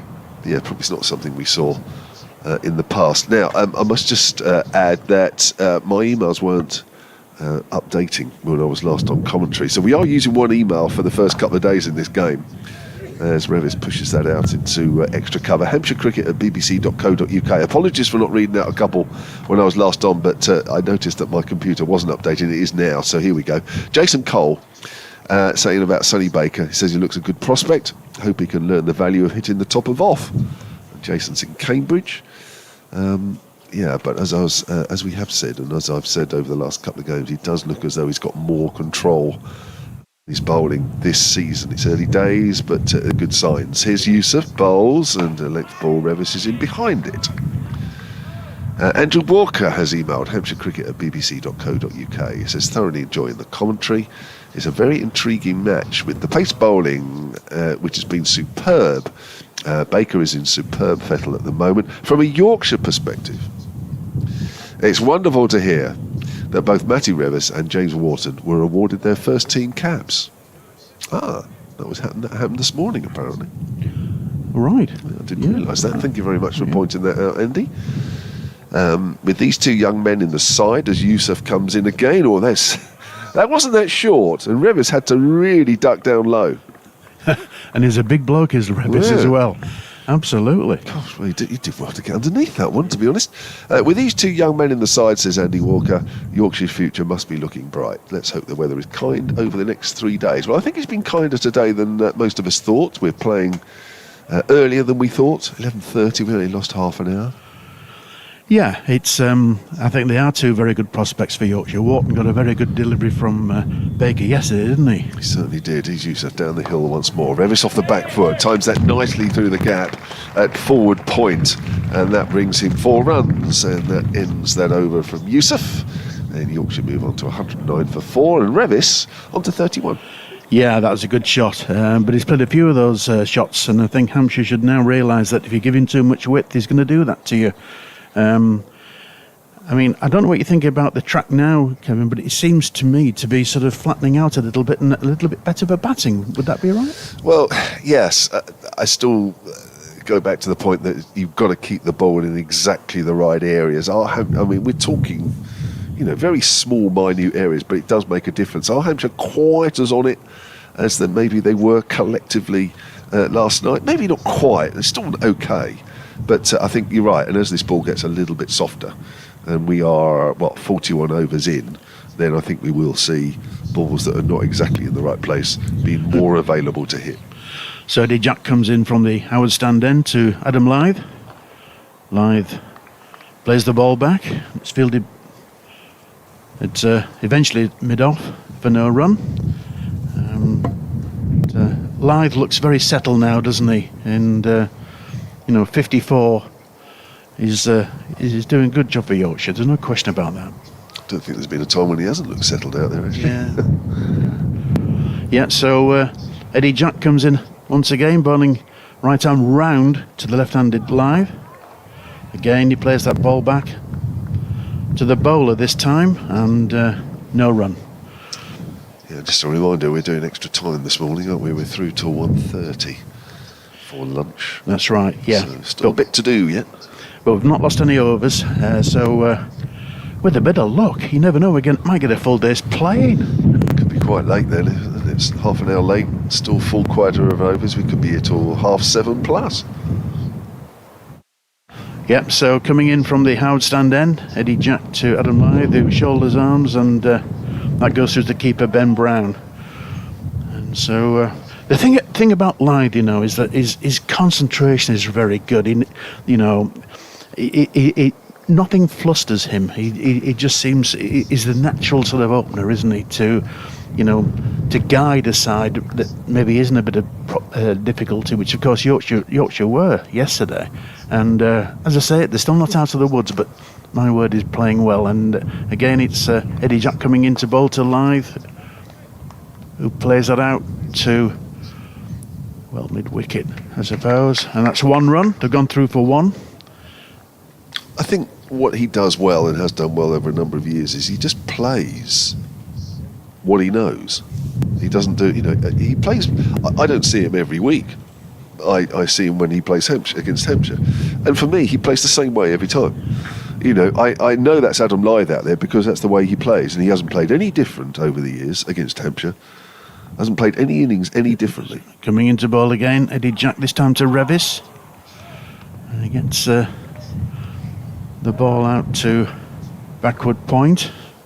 A little uncertain there. Yeah, absolutely. It's it plays within his. I was going to say limitations. That is not the right word, but he plays with. He knows his game now, as he should do, and we've seen this time after time. And as I say, he played very well for Yorkshire last week against Glamorgan. Anyway, Eddie Jack comes into ball to the right-handed Revis and plays out to mid-wicket. A very, very good stop there. And that's the end of the over. Yorkshire 110 for 4 off 42 overs. There's a few more empty seats around today. To our left, the Western Terrace is not open at all for this game, but not quite as many here today as there was yesterday. No, I was on the terraces yesterday watching the match, and it was pretty cold at times. It really was. I mean, you're grateful for when the sun came out. That did make a difference. But It wasn't too bad. I've known worse days, but it's typical April cricket. This, isn't it? Sort of with the weather like this. Still very early, really, considering when some seasons in the past have started. This is still very early, and I think overall last week we started a day earlier than actually last year. April 4th, I think it was, 2025. Start of a new over from Yusuf, and live guides that weather open face down to deep backward of point, and he moves on to 55, and Yorkshire on to 111 for 4. Just one other email that I didn't get to mention earlier because my emails weren't updating. Dave Allen, Hampshire's former honorary archivist, Hampshire Cricket at bbc.co.uk. We're talking about Malcolm Marshall and one or two of the West Indian greats a little while ago. He said, I loved Malcolm Marshall at Hampshire, but always believed that in 1974, Andy Roberts was the fiercest of the lot. Yeah, we did mention that. Ever, he says he was the fiercest ever at Hampshire. He took 119 wickets, says Dave. This is off the back foot, a beautiful stroke through extra cover. He really is starting to time the ball beautifully in this first session. And he moves on to 35. And he took 119 wickets at 13 apiece. Can you believe that? 13 apiece. And there were no helmets around. Most famously, or maybe notoriously, he knocked over Colin Cowdrey, the great Colin Cowdrey, at Basingstoke. And he fell on his stumps and was therefore out. Yeah, we said he's sort of one of those players that one of those bowlers that sort of didn't mind hitting you. And there's an example from Dave. Yeah, Colin Cowdrey, eh? Yeah. Colin Cowdrey, yes. Didn't you do that against somebody like him, did you? Revis has smashed that into the covers, and it's very well stopped by a diving Nick Gubbins to his left. That was a very good stop, yeah, from Nick Gubbins, who went to Leeds University, actually.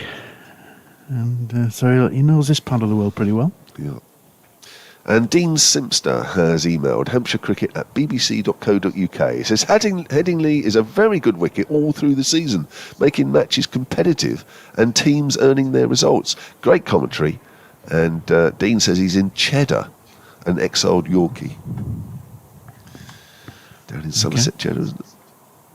I should know that's nearer me than up here. Well, it's good to hear that he's listening and enjoying the commentary. We're enjoying the cricket, there's no question about that. Yeah, I was enjoying it a bit more last night, if I'm honest. Here's Yusuf, that's a short ball. And Revis ducks underneath that one.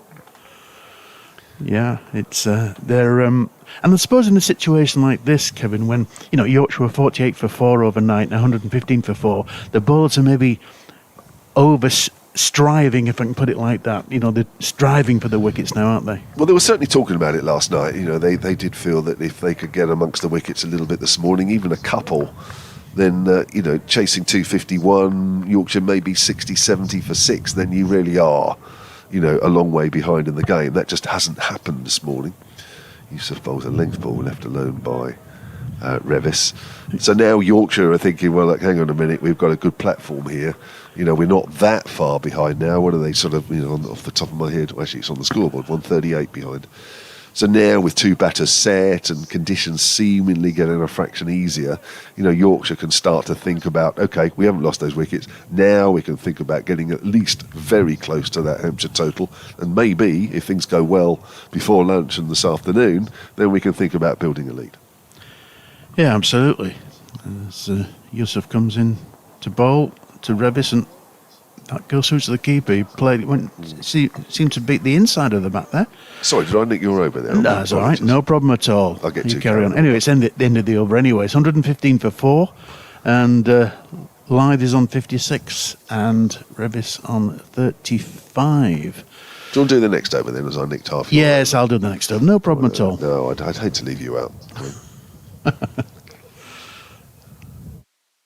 Nice to do commentary for the first time, isn't it? I was told that you don't do commentary, and I thought, because Liam yesterday had never done commentary, and I thought, no, just have a go, see what happens. And it's absolutely nice to be able to do it as well, isn't it? Yeah.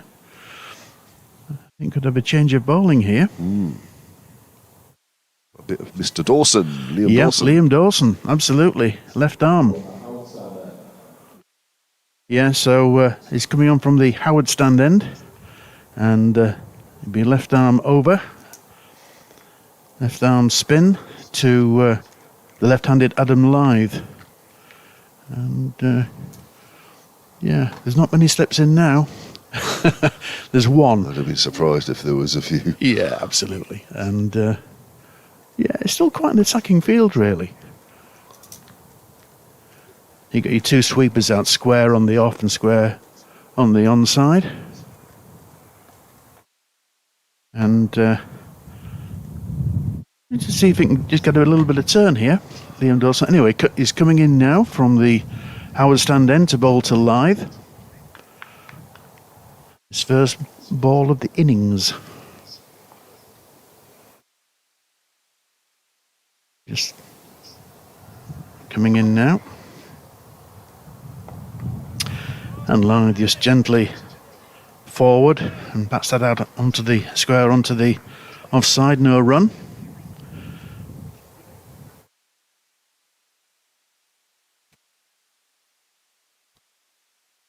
Got a short leg in there with the helmet.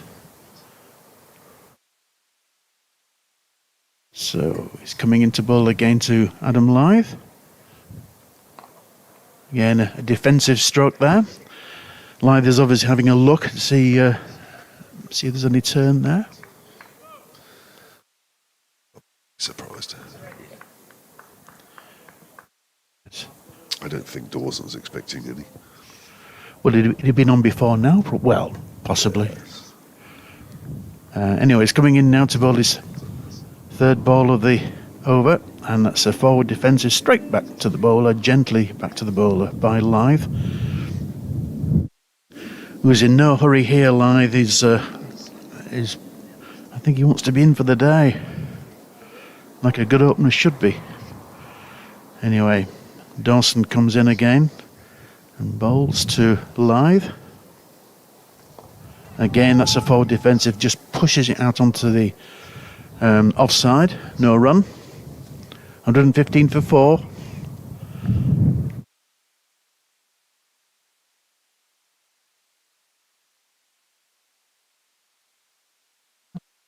Can it come round the wicket to Lythe now? Yeah. So 2 balls left in this over, and he's going to bowl round, left arm round to the left-handed Adam Lythe.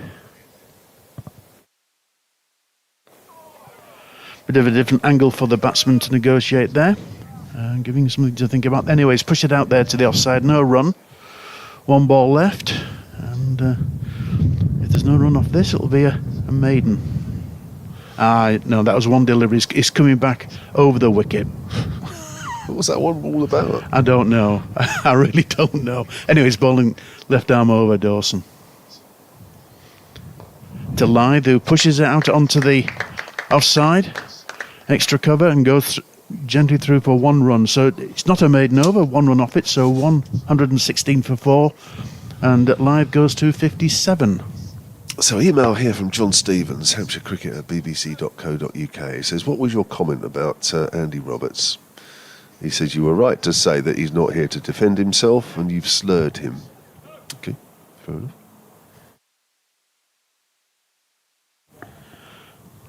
So Yorkshire trail by 135. He said I slurred him by saying that he enjoyed hurting people or wanted to hit people. Probably over-egged that a little bit, but he wasn't shy of that. Let's put it that way. No. But I'm quite happy to. There's Sonny Baker. He's going to have a second spell of the morning. Yeah, the impressive Sonny Baker. And it's coming on from the Kirksall Lane end. Where he got his wickets last night. And he's a real prospect, this young man. And he's just turned 23, Sonny Baker. The lad from Torquay. So he's going to be bowling to Adam Lythe, who of course took a run off that last over from Liam Dawson. So he'll be facing Sonny Baker here, bowling right arm over. Bit of a skip to start with, coming in now, bowls, and Lythe just lets that one go through to the keeper, Ben Brown, to say, well, that's okay, no problem at all, I've got all the time in the world. And the umpire comes across and instead of being on the square leg, will go to point. And so probably whether the sun is in his eyes or he wants to see something from a different angle, I don't know. Anyways, he's on the offside, which is perfectly entitled to do. Anyway. You being an umpire, you'd know that. Yeah. And so, anyway, Sonny Baker comes in, bowls, driven by Live, and that's just going to reach the boundary on the offside through extra cover. So, driven there. It was a good shot from Live, but overpitched by Baker. But do you know what? I don't mind that. I mean, he's a quick bowler. This is going to happen to these young quick bowlers, and you know, as long as he learns, and it, as I say, bowled pretty well last night. But he's up against a good batsman here, who can see things out, can fight. And Live is on 61 as Sonny Baker comes in once again, and he's bowling from the Kirksall Lane end to Adam Live, who just swings up through onto the leg, goes to the sweeper at on the boundary, on the leg boundary, mid-wicket boundary, and he just saunters through for one. And so he's 121 for 4, Live is on 62. So Baker's spell last night, 5 overs, 2 maidens, 3 for 16. His spell this morning, first up, 3 overs, none for 16. Yeah, I think that, well, as you said, the ball's got softer. I think the track is a little bit better for batting on. And, you know, that sort of combination. He's only got 2 slips in now, and is bringing a fielder across to cover point as he comes in once again. This time he's bowling to the right-handed Revis. That's a big slash at that ball, misses and goes through to the keeper. Yes, Revis likes to keep the score going, and you know, it's difficult to criticise him so far. He's on 35. He came in at a very difficult time for Yorkshire last night, and he's still there, and he's giving Adam Live some fantastic support. He came together at, 37 for 4? Yeah, and anyway, Baker comes in once again to bowl to the aforesaid Matthew Revis. It's down the leg side, and goes through to Ben Brown, who takes it pretty well on the leg side, and just straying down leg there, Sonny Baker. And but I also look at the way some bowlers walk back to their mark, Kevin, and he seems to be a pretty fit young man, Sonny Baker, as if he relishes the job. I want to get stuck in, I want to bowl. He's at the end of his bowling mark now, and he's coming into bowl to Revis.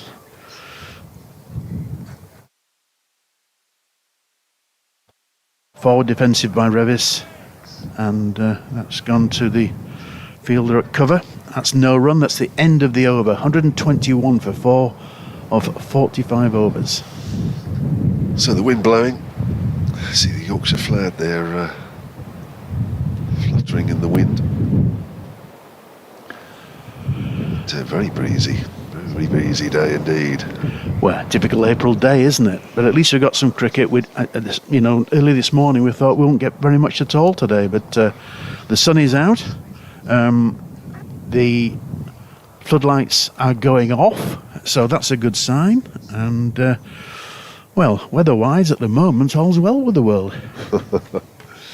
So I mentioned Sonny Baker's first spell this morning. Abbott's bowled another 6 overs this morning, which has cost him 17 runs.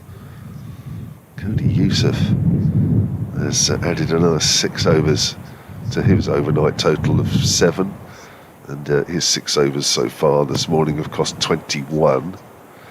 And Eddie Jack has completed 4 overs this morning and conceded 7.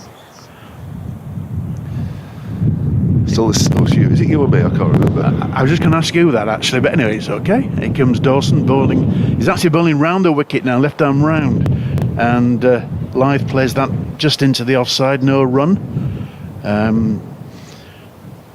So he decided to come, well, certainly to start this over, round, left arm round.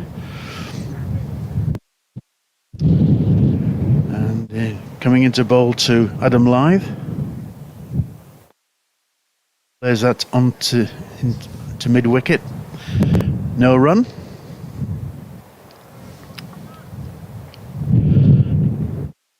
It's coming up to 1 o'clock now, so an hour and a half.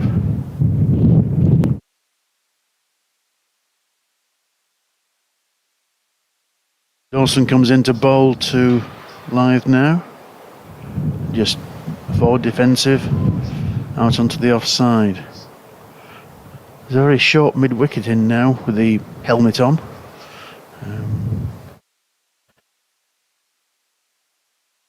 Dawson to Lythe, it's fascinating cricket. Anyway, he's bowling again.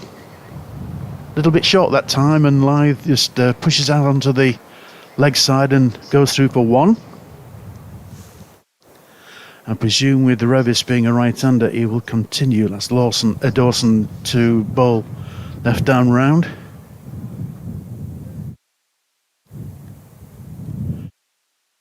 Revis is on 35. And there's 2 balls left of this over. So Dawson about to come into bowl to Revis. Revis settles and Dawson comes in to bowl. Forward defensive. That's no run. So 1 ball left of this over, and of course as you would expect from Dawson, he's bowling a pretty tight line here. Last ball of the over to the right-handed Revis from the Howard stand end. A bit shorter that time, but Revis goes onto the back foot, but can't get the ball through there, so it's no run. It's the end of the over. 122 for 4. I'm going to make way for Graham Colley. Okay, yeah, jolly good. Yes, 122 for 4, and we had 46 overs, and this partnership is growing all the time now. In fact, the partnership is 85, and Yorkshire certainly needed that after their travails of yesterday evening, when they finished the day at 48 for 4, then 122 for 4. So they're not too far off a century partnership here, not to put the mockers on it, but anyway, it's Sonny Baker coming into bowl to Lythe, and I think that's going to be a bye. He's certainly going to signal something, the umpire, and it is a bye. Yes, it was wide of the off stump. The keeper Ben Brown dived, but just didn't take it cleanly, and it squirted off his gloves, and they've gone through for a bye. So 123 for 4. And welcome back, Graham. Thank you, sir. Turning into a good morning for Yorkshire, this, isn't it? It certainly is. It really is. Anyway, coming into bowl again, Sonny Baker. This time to Revis, who turns it onto the leg side, and square onto the leg side. There's 1 run there. So yes, they're going about their job in a sedate, but a way that Yorkshire would have wanted. Yeah, they really are. The partnership worth what now? 87 between these two, and maybe just a little less in the pitch now as the ball gets a bit older. Yeah, I think so. Sonny Baker hop skips and now runs into bowl to Adam Lythe. A little bit short, he sort of swivels off the ball of his hips there, and but there's no run to mid-wicket. Probably the best conditions that Yorkshire have battered in this innings, aren't they? I think so, yeah, absolutely, yeah. The wicket's not giving quite as much help to the bowlers, and as you say, the ball's a little bit softer, and you've got 2 set batsmen, especially Lythe. Who's on 63 as he's now facing Sonny Baker, and that's a forward defensive and straight back to the bowler, so no run. Some dark clouds coming overhead. It seems to be getting more and more breezy by the minute. Yes, but let's just hope that the breeze blows the clouds over, and so, we don't get any rain. We've done pretty well so far, and Yorkshire have done pretty well so far as well. This is a very good partnership. 87 now, as Sonny Baker comes in to bowl to Adam Lyth. He's pulled that to the mid-wicket boundary, but it's straight to the fielder. That's 1 run to Lyth. Goes on to 64, 125 for 4. Yeah, Baker's not really looked anywhere near as threatening as he did last night. He's bowled well. He's still bowling quick, but look how quick Lyth was onto the back foot for that shorter ball there. Yeah, pulled it brilliantly, kept it down. But last night, it was difficult for Yorkshire, and Hampshire could give it everything, couldn't they? And that's what they did. And don't get me wrong, they did very, very well. Baker with another short one. Yeah, sure. Yes, the tall Revis ducks under that, goes through to the keeper. That was a quick delivery. That's ended the over, and 125 for 4, 47 overs gone.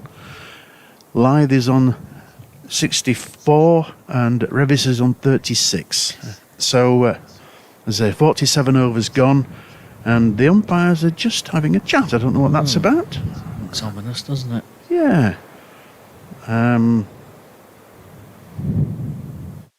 Spin on at the far end from the Howard stand end, so hopefully okay. Maybe just an opportunity to catch up on some scores elsewhere. Essex all out 149, Somerset 264 for 6. These matches are at lunch now. We're half an hour behind here. Glamorgan all out 113, Notts all out 279, and Notts now 25 for 2 in that game. Yeah. That's batting second time around as Dawson comes into Lyth. Lyth plays that down to backward square on the leg side, about 45 degrees there. And there's no run. Darker clouds being blown overhead now. The lights are partially on, but only partially at the moment, aren't they? So see what develops there as Dawson comes in. Oh, and that hits Lyth on the pad. There's an appeal from behind. I think that hit him outside the off stump. Yeah, there wasn't much from Dawson actually. No, there wasn't. The bowler. No. But he certainly beat the bat there. Yep, absolutely. Listen to the breeze now here at Headingley, goodness me. 125 for 4 then as Liam Dawson comes in. Third over from Dawson, round the wicket with his left arm spin, Lyth forward. Killing any spin and bounce there as he reaches out with bat and pad together, pushes out into the offside. No addition to the score. No. This is the model on how to bat, isn't it, really? Oh. From a very experienced opening batter who's keeping this innings together. Very much so. Lyth forward again. Yeah, if no run added. If you were a young player working out how to open the batting in county championship cricket, you'd model yourself on Lyth, wouldn't you? Well, that's my point actually. If any youngsters watching this is how to do it. Dawson waits as an aeroplane just goes overhead. Not too many this morning actually, heading to the airport. That's well pitched up. Lyth, very watchful there. He's obviously got the technique and all the skill, but it's a lot. So much of batting can be in the head as well. He's just got these great powers of concentration as well. Yes, he doesn't worry what sort of score it is either. Round the wicket again to the left-handed Lyth. Good battle between left-arm spin and left-handed bat, pushed out towards mid-wicket, no addition to the score. Yeah, Lyth 64, having faced 161 balls already. He's doing a great job for his county, and given great support by Matthew Revis, well, last night and this morning. And Hampshire striving for this breakthrough so far this morning, and have not got a lot of time left to do it. But anyway, it's Sonny Baker who continues from the Kirksall Lane end. He'll be bowling to the right-handed Matthew Revis. A couple of slips in there, and cover point. And that goes straight to the cover point.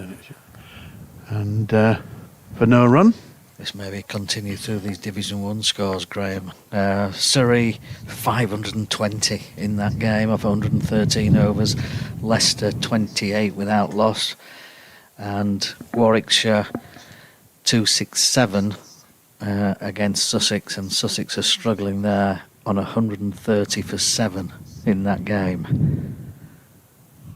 So Surrey very much in the runs. I think Jamie Smith, Ollie Pope with hundreds. And that's delivery from Sonny Baker to Revis, who just drives the ball back straight, but for no run. Division 2, Durham have been in the runs, haven't they? 605 for 5 declared in that game. What did McKinney finish with? 244. Yeah, great innings by a young man who I think could be a star of the future. Anyway, Sonny Baker comes into ball from the Kirkstall Lane end to Matthew Revis, forward defensive, and that just goes to cover for no run. Alex Lees 129 in that game as well. Yeah, former Yorkshire player. Yeah. Now the umpires here are coming together again. Just walking towards each other and meeting mid-wicket, as it were, on the 3 pitches away from the main pitch. Yeah, the lights are fully on now, aren't they? They're fully on now, yeah, absolutely. But they're going back to their position, so play will continue, at least for now, as Sonny Baker prepares to bowl from the Kirkstall Lane end to Matthew Revis. Comes into bowl. And Revis shoulders arms there. The ball goes through to the keeper, Ben Brown. Still some good carry, Graham, out there. It's going through to the keeper nicely, isn't it? It certainly is. And I just said to Kevin, he looks a fit young bowler. The way he walks back to his mark, he looks pretty fit, and which is great to see. I was very impressed with him last night. There's no two ways about that. He looks really strong across the shoulders, doesn't he? He certainly does. As he prepares to come into bowl, hot skip and a jump, as he does at the start of his run-up. Coming into bowl now to Revis.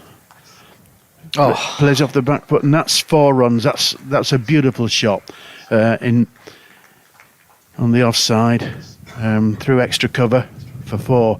Shot full of authority, and no problem at all for Revis. He's certainly got the measure of this track now, and he goes on 240, and Yorkshire 129 for 4.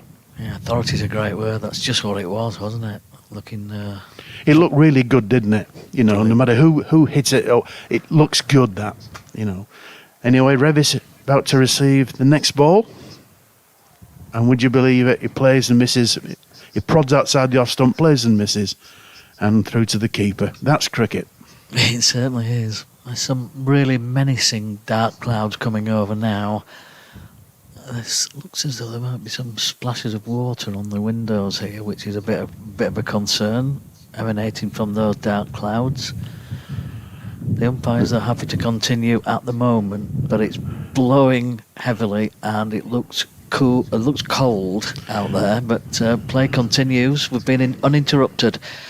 The half-hour delay first thing, but we go through to 1:30 here. Other games will have been at lunch, but we're 30 minutes behind without any loss of overs so far. And Yorkshire 129 for 4. There's a few spots of rain coming down. I think we're coming off.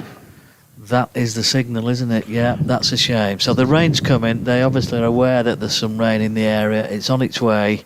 The wickets are lifted out of the ground, and the ground staff will respond to that pretty quickly. So is it the rain or is it the light? Looks as though it could be both, actually, doesn't it? I think now? it's a combination of both. I think it's definitely raining out there, and obviously they will take tea now. I'm pretty sure they will. Might take lunch as well. I might take lunch even, yeah. I hope they won't take tea. Depends how hungry they are, doesn't it? They'll take lunch, and that will save some time. The covers are coming on So it's obviously raining. It's raining harder now. But Yorkshire, it's been a good morning for Yorkshire, 129 for 4. After starting the day on 48 for 4. And Adam Lythe is on 64, Revis on 40. We've had 49 overs. So it's been a good morning for Yorkshire. And they wouldn't want play. They wouldn't have wanted to come off really, but there's no question of the fact that the floodlights are now fully on. All the covers are on. The ground staff are working hard to get the pipes out from the covers. And it's raining pretty even harder now. And it's just been announced that lunch will now be taken. So there we are. It's been a good morning for Yorkshire. 129 for 4. They have not lost a wicket, and this partnership is closing on for a century. Yeah, it's been terrific from these two. Yorkshire started in a precarious looking position this morning at 48 for 4, but these two have seen us nicely through to lunch, just 17 minutes short of the scheduled luncheon interval. But Lythe and Revis have battered really, really well. Lythe's 64 not out, Revis on 40. As Graham said there, lunch being taken early. Yorkshire trail by 122. So right back in this game on day 2 of this championship game. So players taking lunch, rain coming down, covers on. We'll put the mics down and we'll be back with you when the players re-emerge.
And it's going to be Liam Dawson who will continue from the Howard stand end.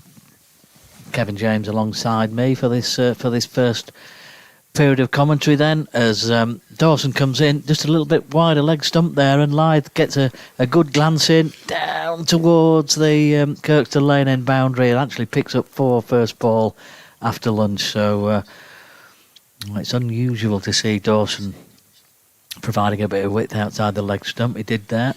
Loosener from him. Lyth off the mark after lunch and on to 68. Well, I was going to say that Liam Dawson's job here is to do a holding job, but not a very good one first ball. Round the wicket to the left-handed Lyth. 2 close fielders in on that kind of mid-wicket area on the square there. Ben Mays is one of them. And catching positions, I think they are there, aren't they? Fairly close in. As Dawson again comes around the wicket past the umpire from the Howard stand end. Lyth looks to drive, tumbling stop at mid-off. No addition to the score. Bright sunshine, as I said, and floodlights still on at the moment. They've been on for most of the day, actually. The floodlights as Dawson again comes in. Short run-up, of course, clipped off his leg by Adam Lyth. Now, they've gone for 1, and Lyth, for a moment, I think, thought there might be 2 in it. But good work by Sonny Baker coming round and just keeping them to a single. Lyth on to 69. Yeah, he's looked very good. He's looked very solid, hasn't he, Adam Lyth? I think that's a little bit of a worry for Hampshire, is that he looks like he could bat there for quite a while. He has been tested, but he's been more than equal to it. Here's Dawson again continuing then, this time to Revis. Batsmen have been changed ends. Revis, who is 40 from 83 balls, so he's had to work hard as well. Lyth 69 from 165. So he's been at the crease quite some time now, Adam Lyth, as Dawson around the wicket again to Revis. Revis can just get on the back foot really and push that one back up the pitch. That's the end of the first over after lunch. And Yorkshire 134 for 4. Yes, this could be an interesting session here, because a bit like yesterday really, although in a little bit harder batting conditions, Hampshire looked like they'd got through to lunch at 82 for 2 and were in a decent position to take advantage. And they didn't quite do that. Yorkshire came back well and took 6 wickets between lunch and tea. And today is quite an interesting situation because, again, Yorkshire have got themselves into a decent position, didn't lose any wickets in the 25 overs that we got. And at 129 for 4, yes, they trailed by 122, or they did at lunch, a few less now, but 2 batters that are in and look well set. And I think the trick here for Yorkshire is to make sure that either one or both of these 2 keep going, and then the batters coming in immediately behind them feed off that. And if they have a good afternoon session here, the pressure goes back on Hampshire. So Kyle Abbott it is, round the wicket, down the hill. I'm sure his preferred end. Lyth drives him up to mid-on, and there is no run. Abbott bowled just the 6 overs of 17 in those overs. Beat the bat a couple of times, as we come to expect from him, coming round the wicket. Actually tested Lyth on several occasions, but wasn't able to get the breakthrough. And Hampshire will be very keen to do so now, as Abbott's in again and bowls. Lyth drives slightly uppishly, just pushed at that one a little bit. Ball pushed up. Sonny Baker got the ball past the outside edge of Matthew Revis's bat a couple of times or so this morning, but again, he couldn't make the breakthrough. And in between time, Revis has played some gorgeous shots through the covers, hasn't he? Especially off the back foot, one off the front foot, I remember, of Sonny Baker that actually raced off the bat. And Lyth has played some delicious drives as well. As Abbott comes in again and bowls, Lyth is forward. Still 3 slips there for Lyth. There's an indication that Hampshire are still expecting that ball from time to time to angle into the left-hander and just pitch and straighten.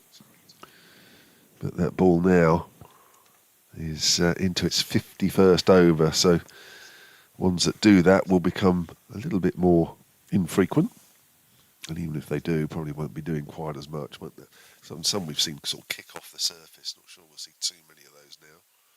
As Lythe pushes into the gap through extra cover, nicely timed. Chase on here for Liam Dawson. Cap comes off as he makes his way up towards the rope, and Lythe will pick up 3 runs, moves on to 75, and 140 for 4 is the total. Another classic drive through extra cover from Adam Lythe, who moves on to 72, and it's a 100 partnership for the 5th wicket off 191 balls. So terrific work from these two. It's the perfect comeback, isn't it, really? Teetering a little bit at 48 for 4 overnight. These two have done a great job.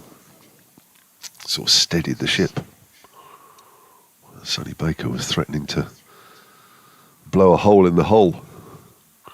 There's Abbott again, bowls over the wicket to Revis, who gets an inside half hit on the bat, goes out square on the leg side. That's just nipped back a fraction. See on the live picture feed, everybody's still well covered as if it's the middle of the winter.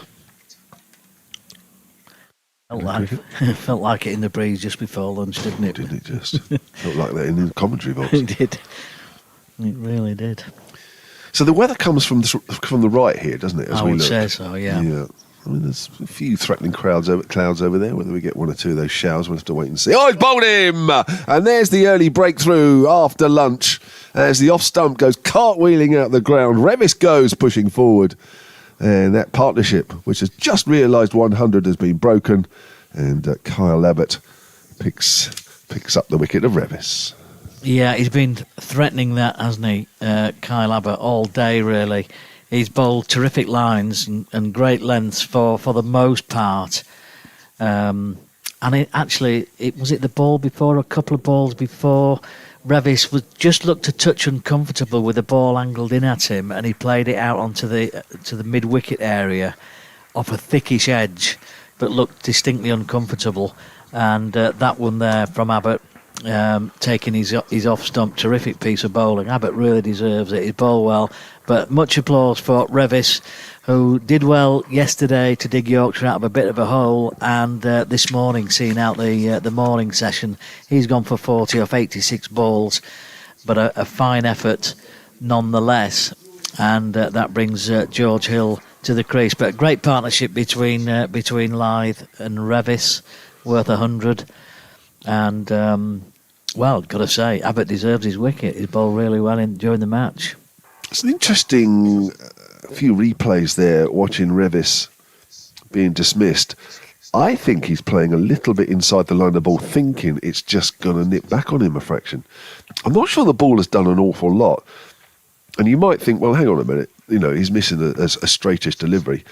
Of course, bowlers like Abbott get you thinking when that ball is in or around off stump, when you're pushing forward, and if it pitches right, you're pushing forward thinking, is it going on with the arm? Is it just going to fractionally come back at me? And if it does, I need to play it. And that's why Kyle Abbott and such like are such good bowlers, because they consistently ask those questions. And even the ball that goes straight on can be just as devastating as the ball that sort of nips back. Absolutely. Here's Dawson to start a new over from the Howard stand end. 137 for 5, then Yorkshire still trailing 114. Still a lot of work to do, a lot of cricket to be played in this game, and a lot depends on the man out in the middle, Adam Lythe, doesn't it? For Yorkshire, doing such a terrific job. He's there on 72 as Dawson drives. Dawson comes in and Lythe drives back up the pitch. But that's the breakthrough after lunch that Hampshire needed. Yeah, desperately. Well, I wouldn't say desperately, but yeah, you're looking for it. Yeah. Dawson then round the wicket, short run, reverse sweep from Lythe, and he's timed it really nicely. Actually, he's just paddled it round the corner, and he's just used the pace on the ball to reverse sweep it behind square, and it goes for 4 more. So fine stroke by Lythe. Good looking shot, wasn't it? That's the first unorthodox shot he's played. He's been very orthodox out there the whole time that he's been batting. He really has. 76 to Adam Lyth now. Here's Dawson again, bit shorter this time. Lyth back and across, pushes it out towards mid-wicket. Dawson quickly back to his mark. Looks as though he's got the sunglasses on, has he? Liam Dawson, not sure. Yeah, he sometimes does bowl in them. I'll have to have a closer look. Yeah, he has it. Yeah, here he comes now. Lyth on the back foot, but right behind it with a straight bat. Good contest between these two. Match that's really delicately poised, actually. It's great tussle between these two sides so far in the game. Oh, that one looks like it might have kept a bit low. Lyth did well to just dig it out. He's looking down at the bottom of the bat as if to suggest it did keep low. I think it did. And he's done well to keep it out. Yeah, he won't really be sweeping that one. One or two problems. He played it brilliantly earlier in the over. That's the little slider as well from Dawson, which, yeah, you're right, does keep low. And of course, on these type of pitches, they do keep low. And it's been a devastating ball for him at times. But when you've got a man who's been in there for quite a while, those sort of balls seem easier to play. When you get those balls first up or early on in your innings, it can be there for quite a while. You kind of almost spot them before they can cause you any problems. Here's Abbott bowls, playing a missing is George Hill. 5 wickets in the first innings. We were talking about his bowling average yesterday. Batting average, that's a career average of 30, which is pretty handy to go with his bowling exploits. Although last year he was a little bit down on those numbers last year, only averaged 22 with the bat. Here's Abbott again down the hill. To Hill. That's pushed into the covers, confidently enough. Yeah, there's many people around that are much closer to things than I am and keep their eye on progress of players. But I think it's probably fair to say that when George first came into the team, he was more in the team for his batting than his bowling. Okay. And he would often find himself batting maybe at 3 in his early days. Abbott's in again. Driving up to mid-off. And I think he's found himself, further down the order now as a result of the number of overs that he's bowling. So he's a very, very capable batsman as well. Didn't have the season, as you rightly say, Kev, with the bat last year. He's hoping for better this time around. But, yeah. There's potential there for him to becoming a really, really good all-rounder for Yorkshire. Yeah, and I think sometimes when, your bowling is going so well, as obviously it did last year with over 50 wickets, Abbott bowls slightly fuller. He's worked it into the gap through mid-wicket, runs here. 2, again, Dawson is forced to run back towards the road. We're going to pick up 3. That's good running. It looked like for all the world there was just 2 there, and the batter suddenly realised that maybe Liam Dawson wasn't quite as quick onto the ball there as he might have been, and they took the advantage. 144 for 5. I think sometimes when, if your bowling's going that well, which clearly it did for him, then to sort of keep up, that level and intensity, because it will have been intense with the bat as well, sometimes be a little difficult. That's why sometimes it's great to be an all-rounder, but sometimes if one's going better than the other, you do find yourself being relied upon more. Edge through to the keeper, and Abbott's got another wicket, and that's the perfect delivery. Lyth had to play, pushed forward, the ball straightened, it caught the edge, and Ben Brown took the catch behind the stumps, and Lyth goes for 76, 144 for 6. Well, our game can change. 1 wicket brings 2, as we say so often. How often do you see that? A big partnership, 100 partnership, and then 2 quick wickets. So both the batsmen who were in are now out, and Adam Lyth has gone for 76 of 176 balls. And, that's a blow for Yorkshire, who are now on 144 for 6. but credit the bowler because he's continued to put it there or thereabouts. Much applause, as you can hear in the background, for Adam Lyth as he raises the bat as an acknowledgement of that support from that applause from the Yorkshire crowd. But Abbott has consistently put the ball there or thereabouts most of the game, and he deserves the wicket. You just saw a little hand gesture there from Adam Lyth as he walked back, just saying, yes, that ball's just straightened on me. He had to play it. The angle was there to play.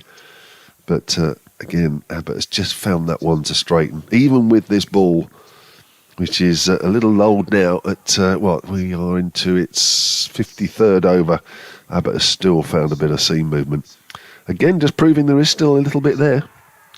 And whilst it was a good morning session for Yorkshire, and as Hampshire found yesterday afternoon, and Yorkshire are finding in these early stages in this middle session, that a couple of wickets or so and it can undo all the good work of the morning. Yeah, absolutely. I'm not sure if Adam Lyth was just a little bit on the move there in the crease. Not something we see from him very often. He's very uncomplicated in terms of his approach normally, but looked as though there might have been a stride maybe down the pitch. But, had to play it, as you say. New batter is Harry Duke, the keeper. Oh, that looks close. It was an inside edge onto the pad there. That very nearly crept between bat and pad. It might very easily have just hit the pad, but I think there's a little edge onto that one. He survives. Abbott has picked up his third wicket of the innings, and Yorkshire are 144 for 6. I think you're right. I think it looked as though there was maybe an edge onto the pad. It just seemed to balloon up, didn't it, as if it had clipped the edge of the bat onto the pad. Another delivery there from Abbott that Duke had to play at and get forward. 2 new batsmen at the crease now for Yorkshire. George Hill on 3 and Harry Duke yet to get off the mark as the sun goes behind the clouds again. Liam Dawson, left arm spinner, making a little adjustment to the field out there on the offside, and he's going to come in round the wicket to the right-handed George Hill. Hill's forward, bat and pad together. Well, a terrific effort from Adam Lyth, wasn't it? He's been the mainstay of this Yorkshire innings so far, but wickets falling in quick succession there. As Lyth is back in the pavilion now for his 76. Hill comes forward again. 76 for 176, so Lyth certainly did his job, didn't he? Yeah, he did, yeah. Frustrated the Hampshire bowlers for a long time. Short leg in now as Hill waits. Left armour in again. Oh, nice drive up towards mid-on by George Hill. Capitalised on that one there. Slightly over-pitched and drilled it up towards mid-on. Good stop from Weatherly. Brings Harry Duke down to the striker's end against the left-arm spinner for the first time. A busy-looking cricketer, Harry Duke. Takes his guard, has a look round. So we've got a short leg and a slip. Man at 45 on the leg side, with a wicket mid-on. On the onside as Duke comes forward, maybe just a suspicion of a bit of turn there. Just a thickish edge out towards backward point from Harry Duke. Spin of the bat in his hands as he walks away to the leg side and quickly back into his stance as Dawson, looking for his first wicket, the left-arm spinner, comes forward. Continue the over, the 54th over of this Yorkshire innings. Dawson's in now. Duke's forward. Pushes that out into the offside. 251, remember, Hampshire in their first innings from 69 overs. Yorkshire have had to battle and scrap for the 145 from 54 overs already. Run rate's down at 2.69 for Yorkshire. It might slow again now, potentially, as these two have to just get their eye in and work hard. Another one that maybe just kept a little bit low, potentially. Looked as though he might have trapped Harry Duke back on his crease there, but another good over, another tight over. Not giving much away. Liam Dawson, 6 overs, no wicket for 12. With Yorkshire 106 behind. So a mixture of blue sky and white fluffy clouds blowing over the ground here. Looks like there's a shower of rain in the distance away from our right, away to our right. Hopefully that stays away. And Kyle Abbott, with his tail up here, picked up both the wickets since lunch. His third, bowling to George Hill. Hill's forward. That goes up to mid-off. Interesting you say that. Do you know what? When you said about George Hill, that he was a top order batter up until recently, I was thinking, I do remember that. And the last time these two played a championship match on Yorkshire home soil was at Scarborough 2022, and George Hill opened the batting with Lythe. He made naught in the first innings. In fact, he got a pair. And I didn't know that until I just looked up because I was scrolling through the page. Keith Barker got him in the first innings, Mohammed Abbas in the second. Hill leaves that one alone. So probably, an example really of what you were saying.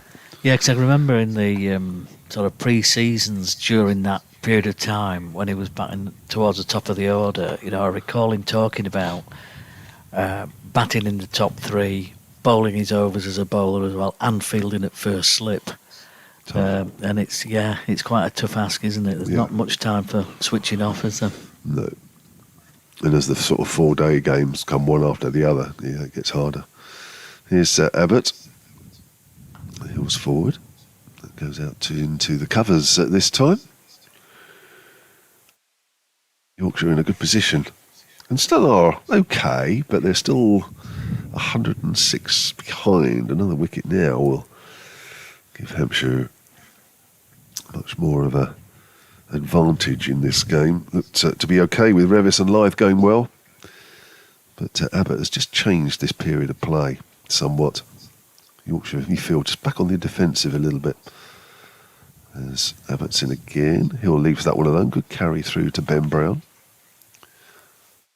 Comes out a little brighter. Started to do this yesterday and it was lovely when it did. Clouds blowing quite quickly above us, right to left, reflecting the breezy nature of the day.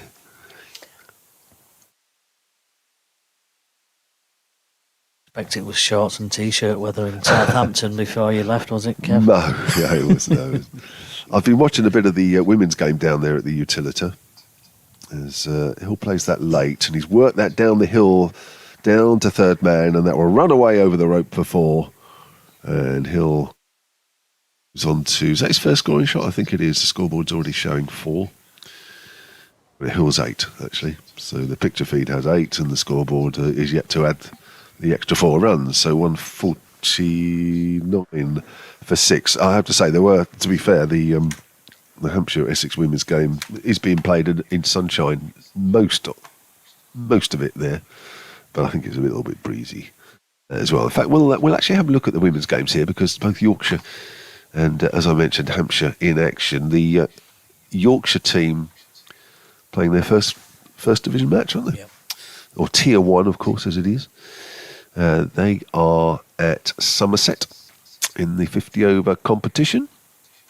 There will be live commentary actually on the live picture feed if you want to pick that one up. I've just lost the score actually. Oh, here we are. Yorkshire were 178 all out. And they were bowled out in the 34th over. As Abbott bowls, that's wide of off stump, and that one is left alone. The high score there was Lauren Winfield Hill at the top with 36. Erin Thomas chipped in lower down the order. 24, and there was a 26 not out for Rachel Slater. And in reply, Somerset are 32 for 2 in the 6th. So Rachel Slater has picked up both wickets to fall. Niamh Holland is one of those. And Heather Knight. She's picked up Heather Knight as well, so that's a big wicket. A lot of batting, a lot of Somerset batting revolves around Heather Knight when she plays. Latest over from Liam Dawson, then just about to get underway. Harry Duke tries a forcing shot on the offside to a slightly shorter delivery outside off stump. It's fielded just backward of square there by Kyle Abbott. short leg and first slip in place to Duke, who's still looking to get off the mark here. Of course, into the Yorkshire team, deputising for Johnny Bairstow. Johnny Bairstow was on the ground, I noticed yesterday. I haven't seen him today. Yorkshire have got the week off next week, and you've got to assume that Bairstow will be fit for the following game. Here's Duke coming forward again. It squirts out onto the onside. Fielded at mid-wicket by the tall figure of Eddie Jack. Dawson quickly back to his mark again.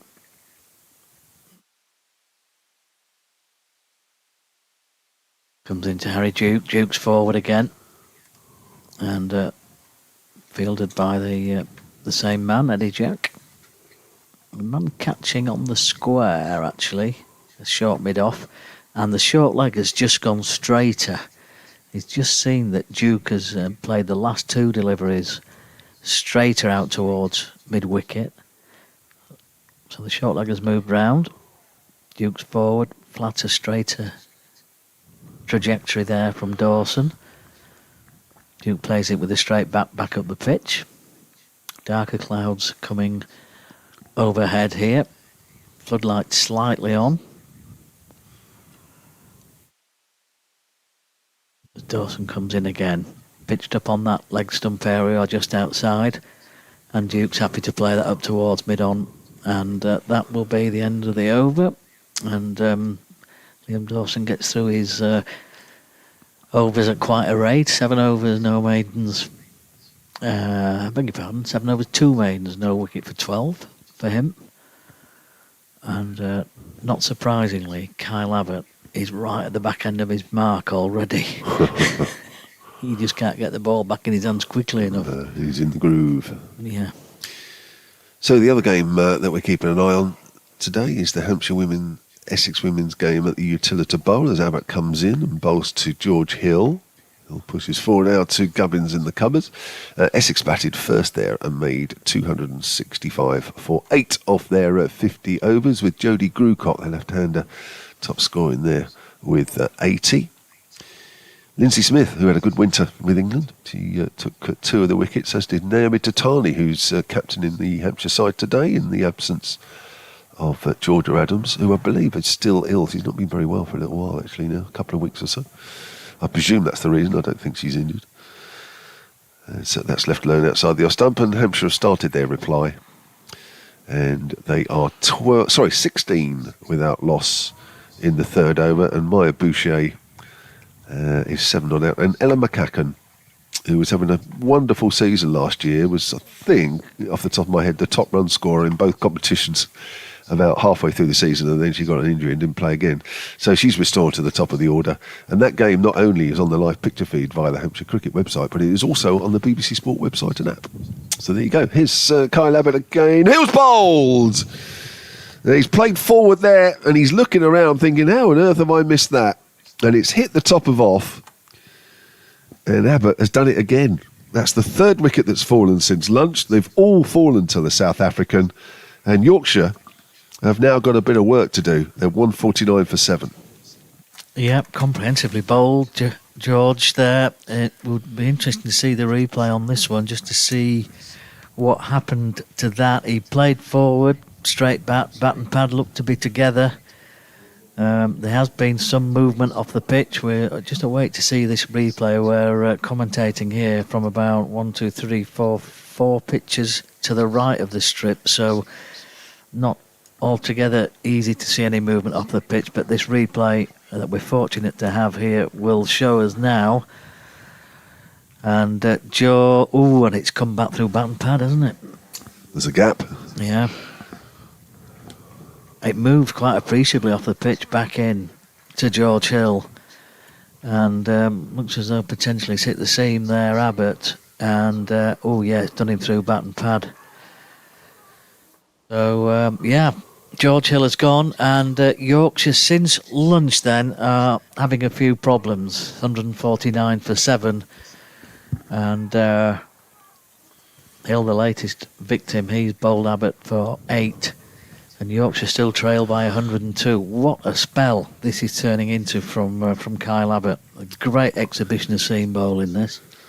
Yeah, Kevin James and Graham Colley with you here at Headingley, and situation that at lunchtime Yorkshire were looking okay. 129 for 4, and Adam Lyth and Matthew Revis batting the 25 overs we had before lunch, and yeah, they played a missed at 1 or 2, but they're looking fairly settled. But Kyle Abbott has completely changed the complexion of this Yorkshire innings. 102 runs behind, and they are now 7 wickets down, and I do worry a little bit that we might get a shower of rain in a few minutes' time. Because right to left the clouds are blowing over, and the shower in the distance to our right looks like it's heading this way as Abbott bowls, and there's a nice drive through extra cover. No problem, Don Bess. He made that look easy, although it's a little bit further pitched up there from Abbott, but it's a nice drive through extra cover, and it brings him 4 runs. I'll try and bring you Abbott's spell actually since lunch. I'm going to try and do a calculation in my head, which is not always advisable. So he's bowled 3.5 overs, and in that time he's taken 3 for 10. Wow. In a situation where Lyth and Revis look fairly comfortable. Incredible how it's changed around. Forward is Bess, the acting captain for Yorkshire, and recently this week signed an extension to his contract. I know you've mentioned that several times, Graham, but everybody seems very delighted with that around here. Yeah, definitely. I think it's a really positive move for the club, positive for Dom as well, who's really settled into the club under head coach Anthony McGrath. Big part of Yorkshire's plans, and still only 28. Dom Bess has been around a long time, hasn't he? But yes, that's a nice push drive up to mid-on, and that's a nice diving stop. Bess was looking for a run there.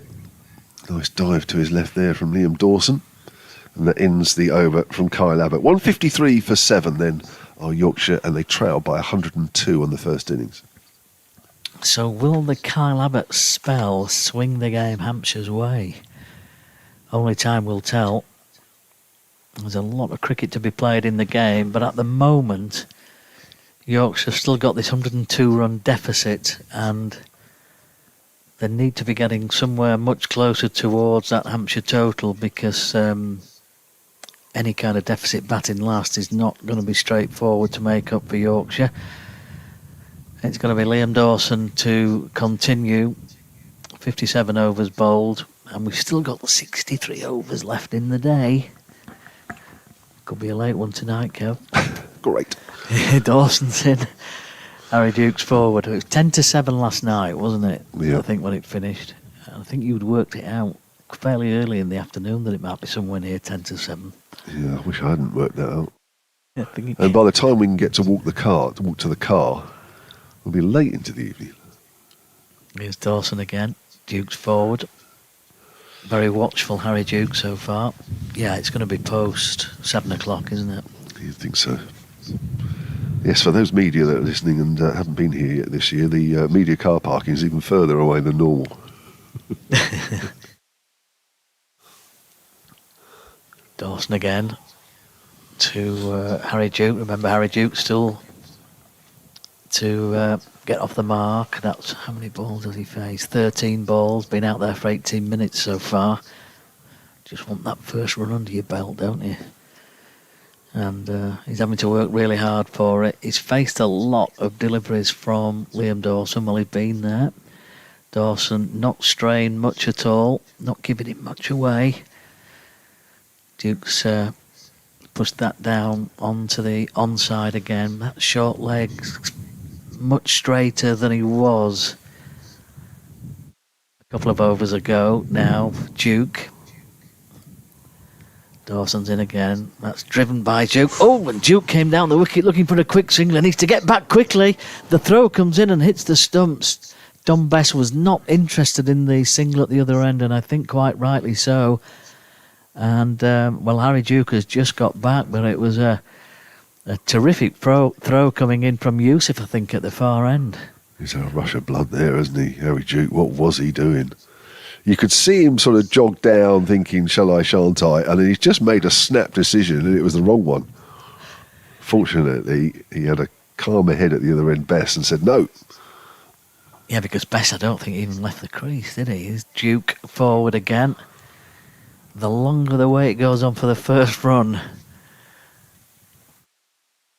the more difficult it can become mentally. But it's not as though he's in any rush, really, is he? There's plenty of overs left in the day.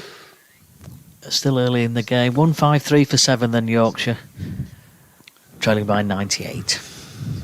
Yeah, Harry Duke doesn't get much of a look in these days, does he? Now Johnny Bairstow's available to... he used to be, of course, when he was playing regularly for England. He played 2 championship matches last year, Harry Duke. Yeah. So he probably wouldn't have been... Well, he wouldn't have been expecting to be playing in this game, certainly not when the Glamorgan game started last week. And Johnny's signed a 3-year contract with Yorkshire now as well, so... What, during the winter? Yeah. Oh, right. Yeah, so he's here for a few years to come. Yeah, I think maybe Harry Duke might have to have a think of things. Here's Abbott down the hill, still carrying on. That's wide of off stump, left alone by Don Bess. I missed this email earlier from Ralph Brooker. I know he listens all day, so... well, he usually listens all day. He says, Kev sounds groggy again. Yes, I do. I've still got this cold. I know. It's annoying everybody, and I shouldn't keep going on about it. Believe me, it's annoying me. He says, I've got a filthy cold as well, says Ralph. On the overseas issues, are counties obliged to have an overseas player? Not really. As you've mentioned, Hampshire have had difficulties. Last year, the Kiwi, that's at Brett Hampton, but he was a very late signing and it didn't work out. There's Abbott, straighter. That's pushed up towards mid-on. Yusuf is very inexperienced. He said, couldn't we push youth through instead? Well, they could, Ralph, but the youth... youth bowlers, some of which are playing in this game, and most of the others, i.e. Brad Wheel, who's not quite a youth now, but certainly on the younger side of 30, and John Turner, who we all got excited about for a while, they are both injured. So Hampshire, if they were to lose one here, it was a short ball, rare short ball from Abbott. That's nicely played and pulled around the corner by Don Bess, all along the ground, and he gets 4 runs. And Yorkshire move on to 157 for 7. So, yes, the fast bowling and seam bowling riches, such as they are actually spread a little thin once you get a couple of injuries, which Hampshire have got. They kind of need Cody Yusuf. Yeah, I mean, seam bowling-wise, Yorkshire have got Jai Richardson, Logan Van Beek, and Will Sutherland will be joining the county as well around, I think, June time. Will's due to join. He was with the county last year, and I think you called it, Kev, didn't you? That rain shower looks as though it's on its way, so the covers are on the way out. The umpires have got the bails off, and we're about to see an interruption. Let's hope it's not for too long, but it is grey. It is blowing strongly, that breeze, and it's looking quite dark as well.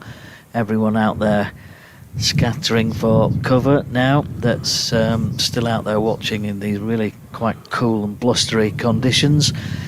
So Yorkshire, well, that's been a tough session for Yorkshire. It's been a session that Hampshire have won, no question about that, and Kyle Abbott's had a terrific period there with those quick wickets. Yorkshire 157 for 7, 94 behind. Harry Duke still to score, Don Bess on 8, and we will leave it at that on the ball-by-ball commentary for now until this dark cloud and this rain shower passes across overhead, and when the players re-emerge, we'll be back with you.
Well, welcome back to Headingley. The good news is we are a few minutes away from getting a restart here on day 2 of this County Championship Division 1 match between Yorkshire and Hampshire.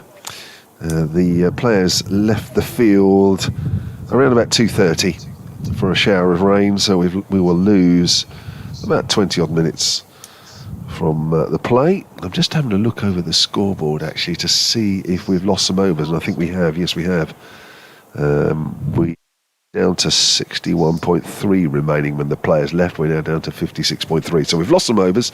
The situation in the game is that Yorkshire are 157 for 7. They trail Hampshire by 94 runs on the first innings. Hampshire yesterday scoring 251 all out. It was all going so well for Yorkshire at lunch, where there were 129 for 4. Adam Lyth and Matthew Revis kept their wickets intact in the 25 overs of play that we had this morning, but since lunch it's been all about Kyle Abbott. He picked up Revis for 40, Adam Lyth for 76, George Hill for 8, and Kyle Abbott's in the middle of a spell which is 4.5 overs old.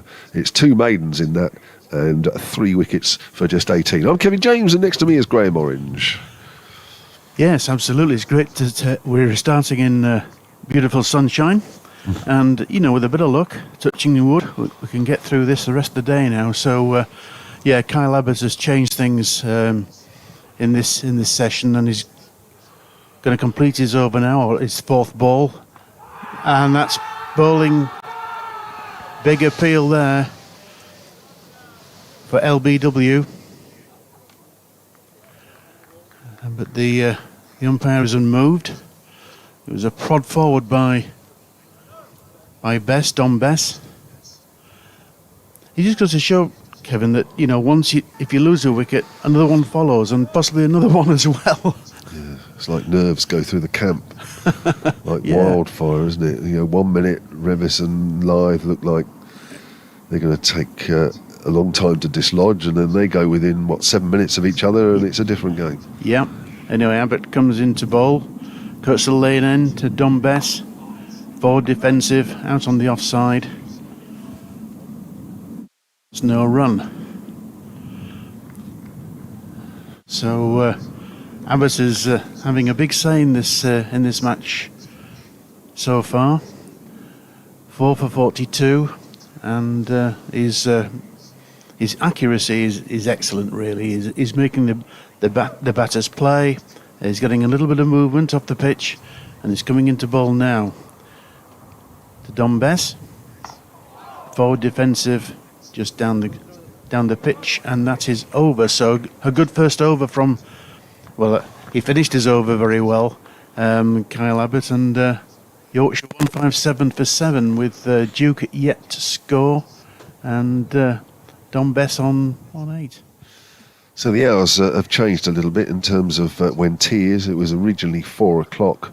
It's now been pushed back to 10 past 4 here at Headingley, and Liam Dawson will continue with his left arm spin from the football stand end. Got an email here from Robert Marsh, Hampshire Cricket at bbc.co.uk. He says, thoroughly enjoying the cricket, especially since lunch. Clearly a Hampshire supporter. Later on, I'll be spoilt for choice, says Robert, although he's in Thailand. He says, sport for choice, Hampshire Cricket, Super Saints versus Derby, Masters Golf and the Grand National. It is a super Saturday. Unfortunately, I could only watch 2 at once on the computer and TV, as that's pushed out on the offside by Duke, start of a new era from Dawson. Keep up the good work, although he's missed the O in that. It's quite a busy Saturday, really, isn't it? Especially when it's National Day. It is. And I know you've got a little bet on it, haven't you? With your background in racing. Yeah, just a little bet. Yeah. I wasn't tempted to put any money on it. I'm not betting this year. Lovely cut shot, and that's going for 4 runs. Good a point. Duke is off the mark. That's where Duke is very strong, actually. Short outside the off stump, he just leant back and cut it through for 4 on the offside. Score moves on to 161 for 7. The 90 runs now is the difference between Hampshire's first innings score and Yorkshire's. Currently, as Dawson bowls again, Duke is forward, plays it back to the bowler. Well, you've got to think now that Hampshire will be disappointed if they don't get a first innings lead. Kevin? Well, yeah, I was talking to one or two of them last night when they had Yorkshire 48 for 4, and they were clearly hoping to store some bowls, thick inside edge, called through by Bess. Misfielded square leg by Eddie Jackman. Won't mean that Yorkshire will get any more than a single. And they were clearly hoping for a breakthrough or two this morning and put Yorkshire under a lot more pressure. At that stage, they were 203 behind, and I think another wicket or two would have made the situation very difficult for Yorkshire. But Revis and Lyth played absolutely superbly and just got Yorkshire into a decent position where they could sort of go on. But as was happened with Hampshire yesterday afternoon, and that's pushed out on the offside by Bess, is happening a little bit here with Yorkshire, that wickets after lunch has just sort of set back what was a good platform. Dawson again round the wicket, and Bess plays it back to the bowler. End of the over. Yeah, and I just think that the match is poised. It really is a fascinating contest. It has been right from the very first ball. I was here yesterday watching from the stands, and I found it riveting. I really did. And it could go right down to the wire, this match. It's got the makings of it, and it's going to be Kyle Abbott who will continue from the Kirkstall Lane end, and he'll be bowling to Harry Duke. He was on 5. Duke, of course, taking the wicket-keeping gloves in the absence of the injured Johnny Bairstow. Anyway, Kyle Abbott comes into bowl. It's a forward defensive on the offside by Duke, and no score.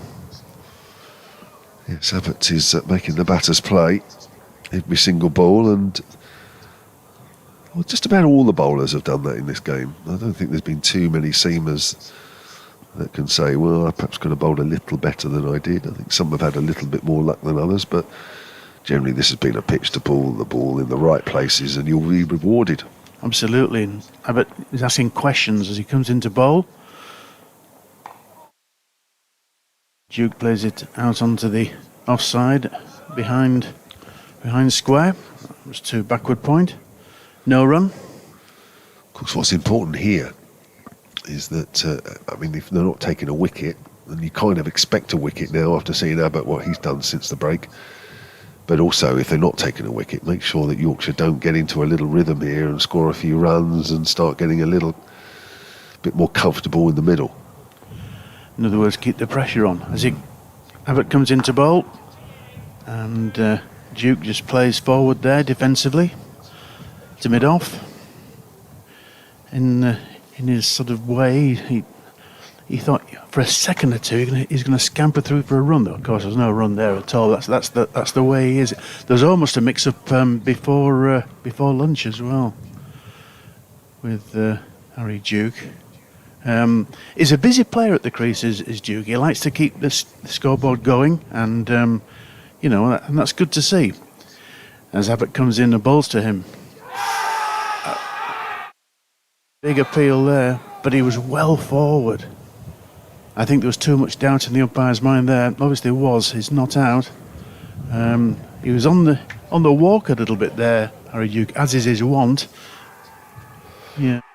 It's nipped back. I don't know. Is David Mills thinking that's going down? I think he's just said to Kyle Abbott something along those lines. Just watching that again, I don't know about you, Graham. I don't know. For me, the only doubt was if it did a fraction too much. Yeah, it certainly did, absolutely. But I just felt that he was, he's on the walk a little bit, and that can put some doubt in the umpire's mind. Anyway, Abbott comes in, bowls. That's a lovely shot, and that's going to be 4 runs to Harry Duke.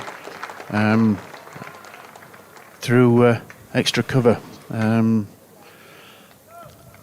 So from almost maybe being out, as it were, given the benefits of the doubt by the umpire, hits a nice boundary there, Harry Duke. As I say, you can see when you watch him, he's a busy cricketer at the crease. He's also like that as a keeper as well. He's like perpetual motion. Anyway. Keeps you on your toes at non-strikers. Yeah, absolutely. Anyway, Abbott comes in to bowl again to him. And he leaves that extravagantly.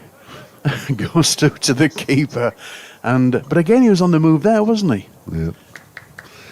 Yeah, and I think that's quite nice to see, really. I think, when you have lost those 3 quick wickets, which Yorkshire did in the space of 20 minutes, to actually have a player coming in that looks busy and looks as though they want to get on top of the situation, I think it's actually quite a nice thing to see. I think you're right. He's also a fighter, is Duke, as well, which, of course, Yorkshire need in this situation. Yeah. They're still a long way behind, 85 runs behind Hampshire. But it's going to be Dawson, the left-arm spinner, the England spinner, to continue from the Howard stand end. He's about to get underway. His 10th over. He has none for 17. He's doing his holding job well as he comes in again. We'll straight into sweep, and in the end he's got an edge through to the keeper. And Bess has gone. Well, he got himself into a bit of a faff there and not in a great position because it looked like he was shaping to sweep. And he did at the end, at the last minute, he's had a little poke at a ball just outside off stump, and he's edged it through to Ben Brown. Dawson's picked up his first wicket. Yorkshire have lost their 8th with a score on 166. Yeah, they'll be disappointed with that, well done, because so far he's batted pretty well. But he's gone for 8. I think there were 2 boundaries, if I remember rightly. And that's a big blow for Yorkshire now. And Liam Dawson does his job there. It's been a containing job so far, but he's got a wicket. And I'm just looking at the replay now. Yeah, it did. It went to sweep and then realised it wasn't there, but he still played at the ball and got a bit of an edge. I suppose you could say he could have shouldered arms, but it was caught in 2 minds. It's as simple as that. He was caught in 2 minds.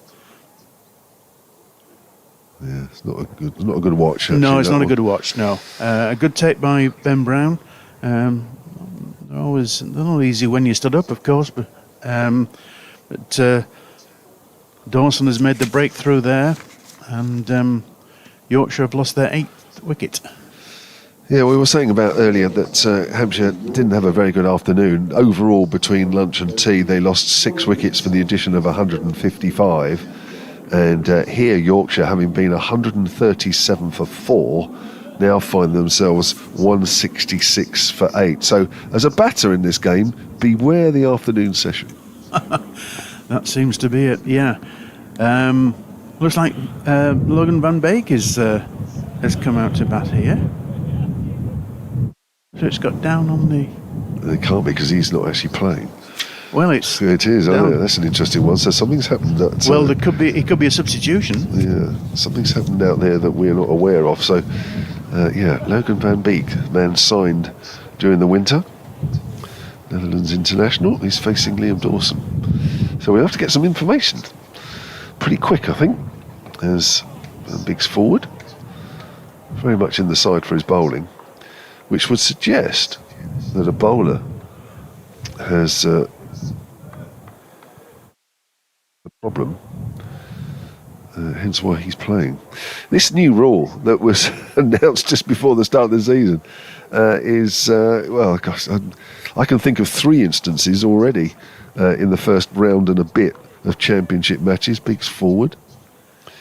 I mean, at that rate, we're going to see an awful lot of this during the season. Obviously, Johnny Bairstow, we talked about. Tom Westley, the Essex captain, last week against Hampshire, and there was another example somewhere, wasn't there? So this is another. So this is probably the 4th. Here's Dawson and forward. If somebody can think of another incident of the injury replacement this year, please tell me, because I can't think of one. Hampshire Cricket at bbc.co.uk. Can you think of one, Graham, or am I making one up? No, probably not. I mean, against Glamorgan last week, Bairstow was injured, so Bean took over the gloves. Yeah. It's a ball that follows Van Beek, plays it off the back foot to mid-off. And end of the over. Yeah, it was Luxton who came in, wasn't it? Yeah, so Bairstow, Westley, and whatever's happened here Are there 3? I don't. Maybe there isn't actually another one, but as I say, if there is one, let us know. But yeah, even 3 in 5 days of 6 days of championship cricket. If you keep going at this rate, It's rather worrying, isn't it? It is. And but you got to think it's either Jai Richardson or Jack White that could be injured. Because obviously Coda's batted. He came in as the night watchman last night, and he's obviously out. And anyway, it's Van Beek who's out there. yeah, it's obviously a frontline bowler, isn't it? Because it'll be a like-for-like replacement. Yes, Van Beek it's will got play to as a be. frontline, Yeah. So Abbott comes into bowl, and Harry Duke is facing, and well, Bladen missed at that one. He's asking real questions. Kyle Abbott is a quality bowler, isn't he? And you know, he seems to get, at times, Kevin, have that ball on a string, really. Terrific spell, wasn't it? I mean, I obviously see this quite a bit, but yeah, what's good about him is that he's prepared just to bowl and bowl and bowl the same ball. You know, a bit like a Ben Code.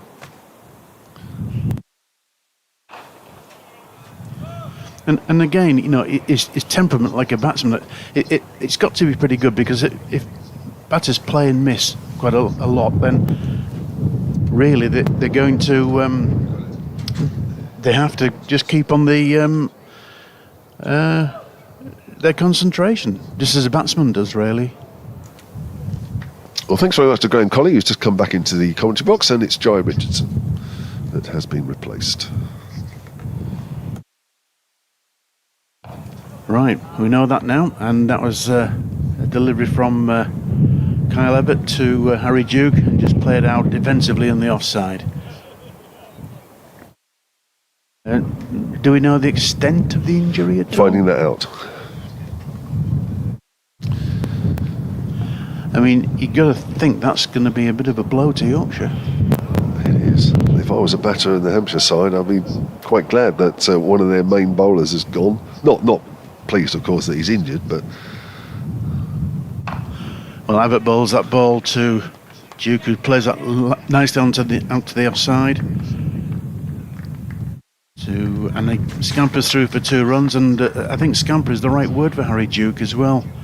He's very quick between the wickets, and that went to the cover boundary, fielded there, and 2 runs. So Duke goes up to 11 now. As I say, he looks busy at the crease as Abbott comes in from the Kurtzel Lane end and bowls to him, and that's played nicely out to the offside as well. Backward point, and it goes through for a run. He goes up to 12, 169 for 8. Yorkshire, and they're having, in many ways, they have to start all over again. They're having to battle all over again, aren't they? oh yeah, definitely. You know, that's in the space of just under an hour, 4 wickets. You know, that's a setback after what happened this morning. You know, the chat at lunchtime would have been, well, that's a great morning session. Now we can kick on. Yeah, absolutely. Probably the same chat Hampshire had yesterday. Anyway, Abbott comes into bowl, this time to Van Beek, who pushes forward into the offside. No run, and that's the end of the over. So 169 for 8. Van Beek is yet to score. Harry Duke is on 12. And they've had 63 overs. 52 overs left in the day, Kevin.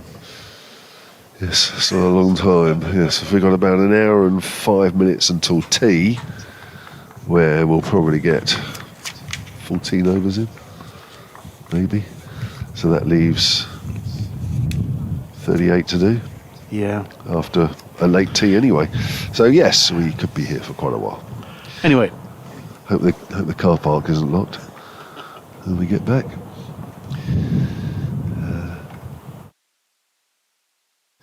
Just got another answer actually about the substitution situation. Here's Dawson then to start a new over. He's bowling to Harry Duke, and Duke is pushing forward. Martin Hills, Hampshire Cricket at bbc.co.uk. Sean Dixon has come in as a sub for his new County Glamorgan. And thanks for the very good commentary in this compelling match. Martin's in Chichester. So there we are, there's another example. Sean Dixon. Up to a penny, these substitutions, aren't they? How do we cope before that rule came in a couple of weeks ago? I don't know, but I think we coped in some ways, didn't we? Must have been a lot of games where they finished with 10 men. I don't remember that many, but the rule it's like one of these. The rules there, so now let's start using it. That's right. But if, for example, Richardson makes a miraculous recovery, can he bowl in the second innings? He can't play for 8 days now. Right. So, obviously, from a Yorkshire point of view, as Duke pushing out on the offside, it's not great he's injured, of course it's not. But from a positive point of view, there's no game next week, so you don't miss Correct. it. Yeah. I.e. Johnny Bairstow the same. So that week's break has probably come at a good time. Has come at a good time. Still blowing out there as Dawson comes in. Duke drives up to mid-off, he's going to take a single. He'll be all right. Throw goes in at Ben Brown's end. Yeah, he's very quick between the stumps.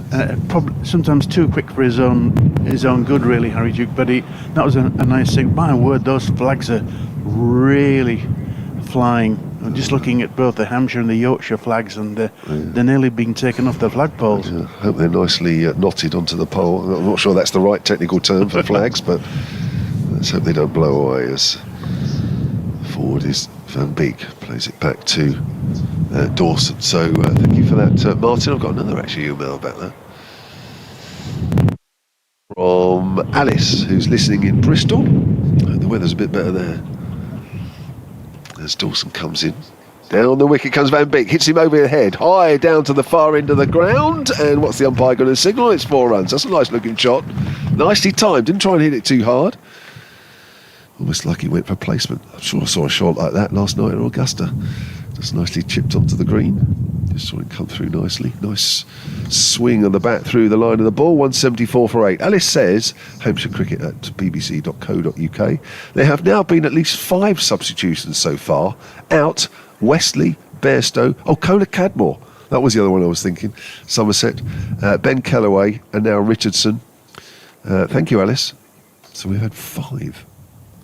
It's ridiculous. 5 in 5 days of 6 days of county cricket. Yeah, we're not through the second phase of the games, have we? So interesting, isn't it? I wonder what the total will be at the end of the season. At this rate, I'm sure there's a mathematical equation.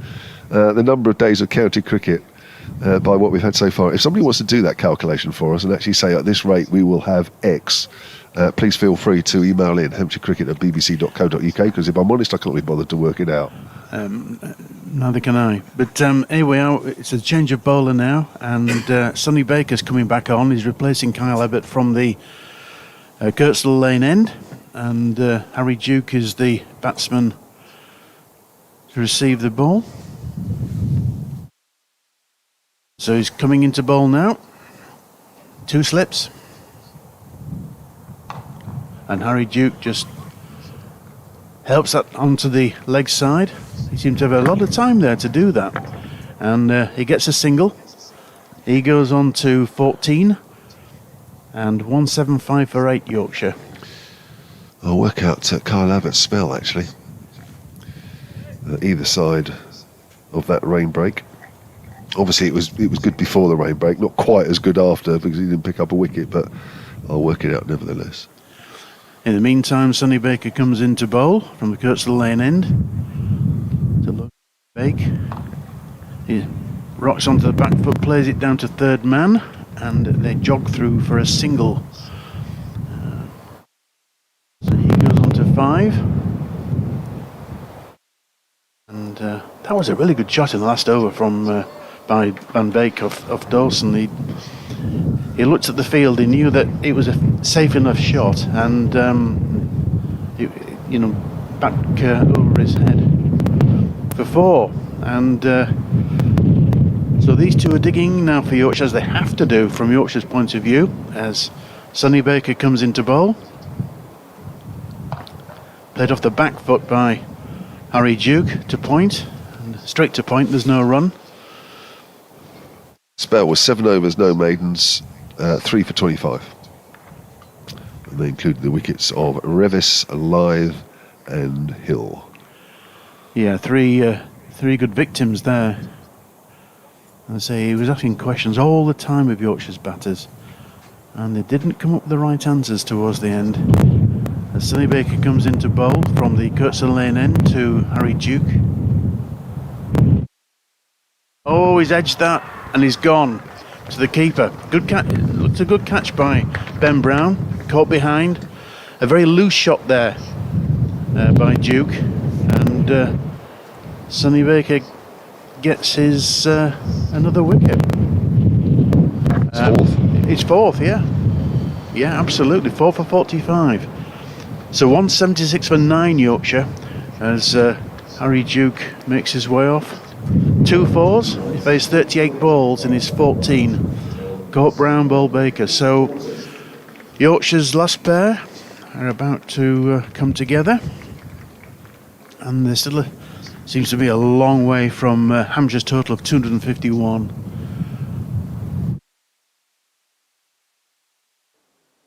So this has got to be Jack White coming out now, isn't it? It is, it's Jack White. I think so. Yes. So Yorkshire have lost their last 5 wickets for 39. Yeah. Just looking at the replay, good catch by Ben Brown behind it. It was a diving catch. You'd expect a first-class wicketkeeper to take it, but yeah, just fiddled outside the off stump there, Duke, and he's paid the price and edged through to the keeper. Yeah, he's not behind that one, is he, at all? Just their extra bounce. Just every now and then one is still sort of kicking off a little bit off the turf. Just bounces and carries a little bit more when you're playing a shot like that. That's not the ball you really want it to be doing. And he's not quite in a position to get over the top of the bounce. Hence why he's got an edge. Yes, as you said, he didn't get behind it, did he? And Trying to play too square, isn't he? yeah, absolutely. And he tends to do that. He gets a lot of runs square. So Jack White comes out, Yorkshire's number 11. He joins Logan van Beek. The Yorkshire, well, really are in a heap of trouble now. 176 for 9. Yeah, it's an afternoon session that's gone very much the same as yesterday. The batting side getting to lunch thinking, yeah, we've done a good job. And then getting towards tea saying, that didn't quite go the way it was planned. They're saying 1 wicket brings 2, brings 3, whatever. And he's a left-hander. Is Jack White, left-hand with the bat, right-hander with the ball. And he's Sonny Baker's coming round the wicket to him as he's a left-hander. 2 deliveries in this over as it comes into bowl to White. Seemed to back away from that. He went through to the keeper. The bowler's got his hands on his head to think, well, what happened there? He seemed to back away a little bit there. Well, I'm glad the short leg's a little bit deeper than normal. Or short leg, I'll be taking a step further back. It wasn't convincing, was it? If ever was a time to bowl a Yorker, that was it. He needed a James Wharton ball, that one. Well, he might get one now. It's a good chance, but I think White might actually know that as well. Yeah, possibly. Anyway, he's coming into bowl. Last ball of his over. Sonny Baker.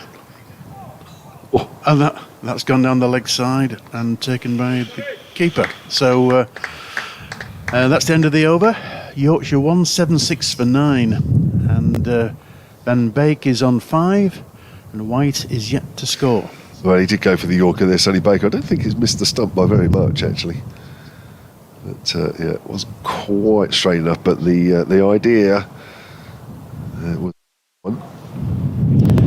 Yeah, looking at those 2 shots from Jack White, I don't think he's here for a long time. Might be here for a good time, possibly. So, at the far end, have we got a change of bowling? Yes, we have. Yes, it looks like it might be Cody Yusuf, possibly. It is.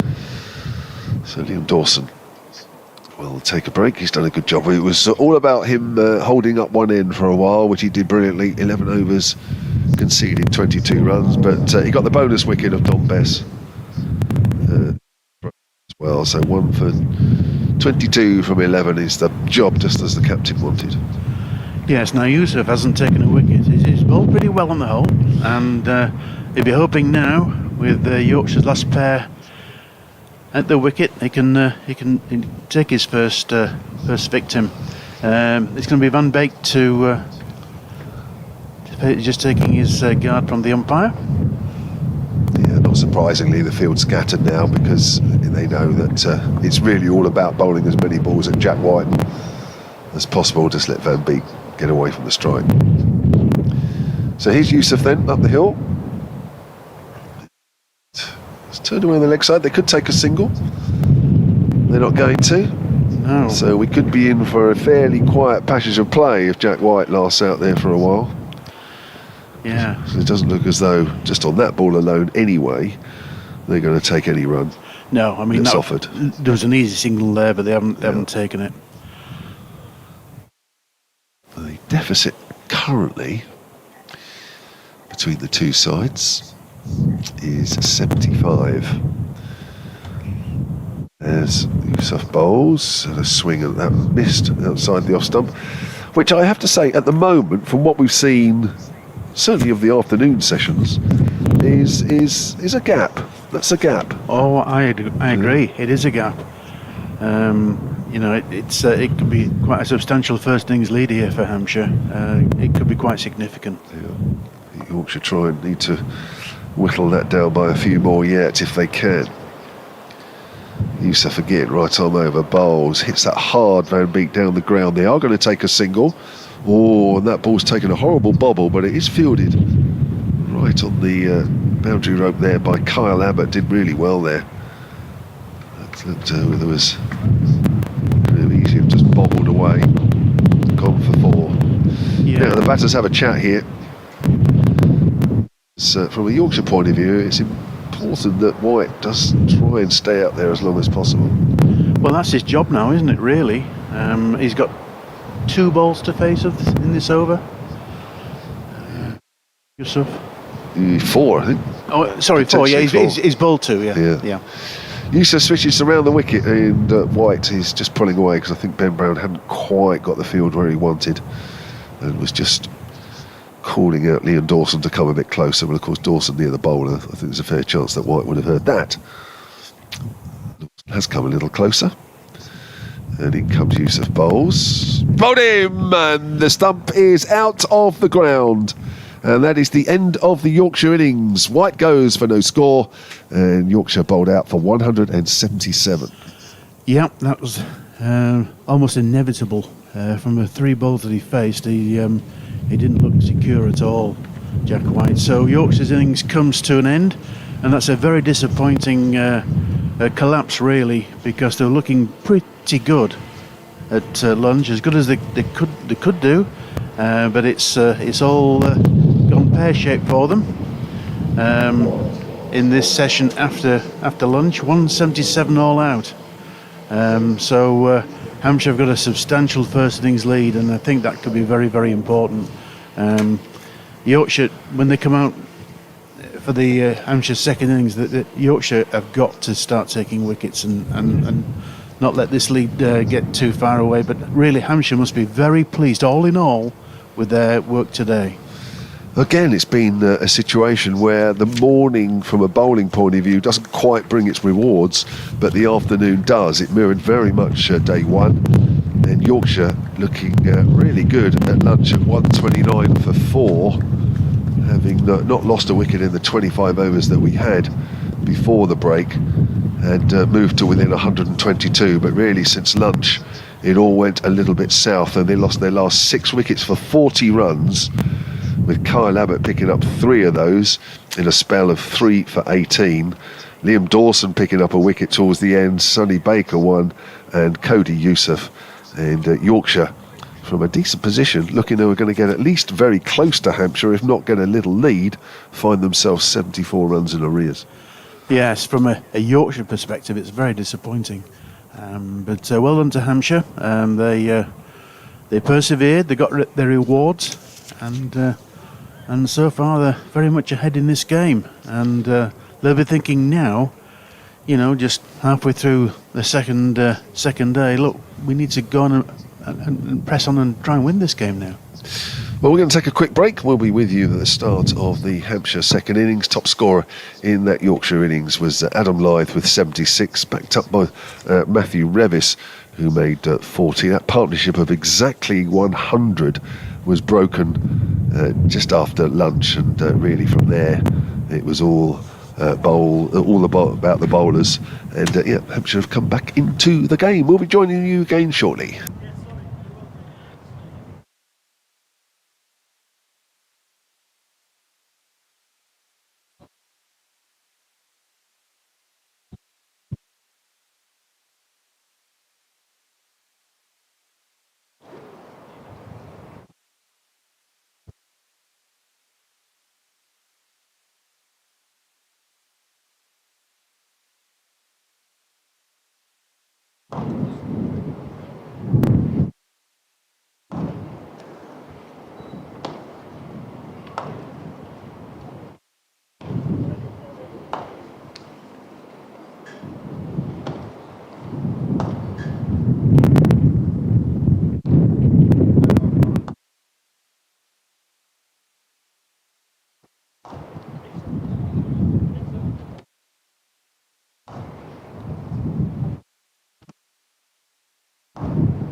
Well, good afternoon and a warm welcome back to Headingley with the news, if you are just joining us, that Yorkshire have just been bowled out for 177.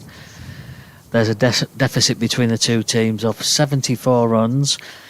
Hampshire having been bowled out in their first innings for 251, and sadly for Yorkshire, they lost their last 6 wickets for just 40 runs in that afternoon session, as Kyle Abbott in particular bowled really, really well for his 4 for 49.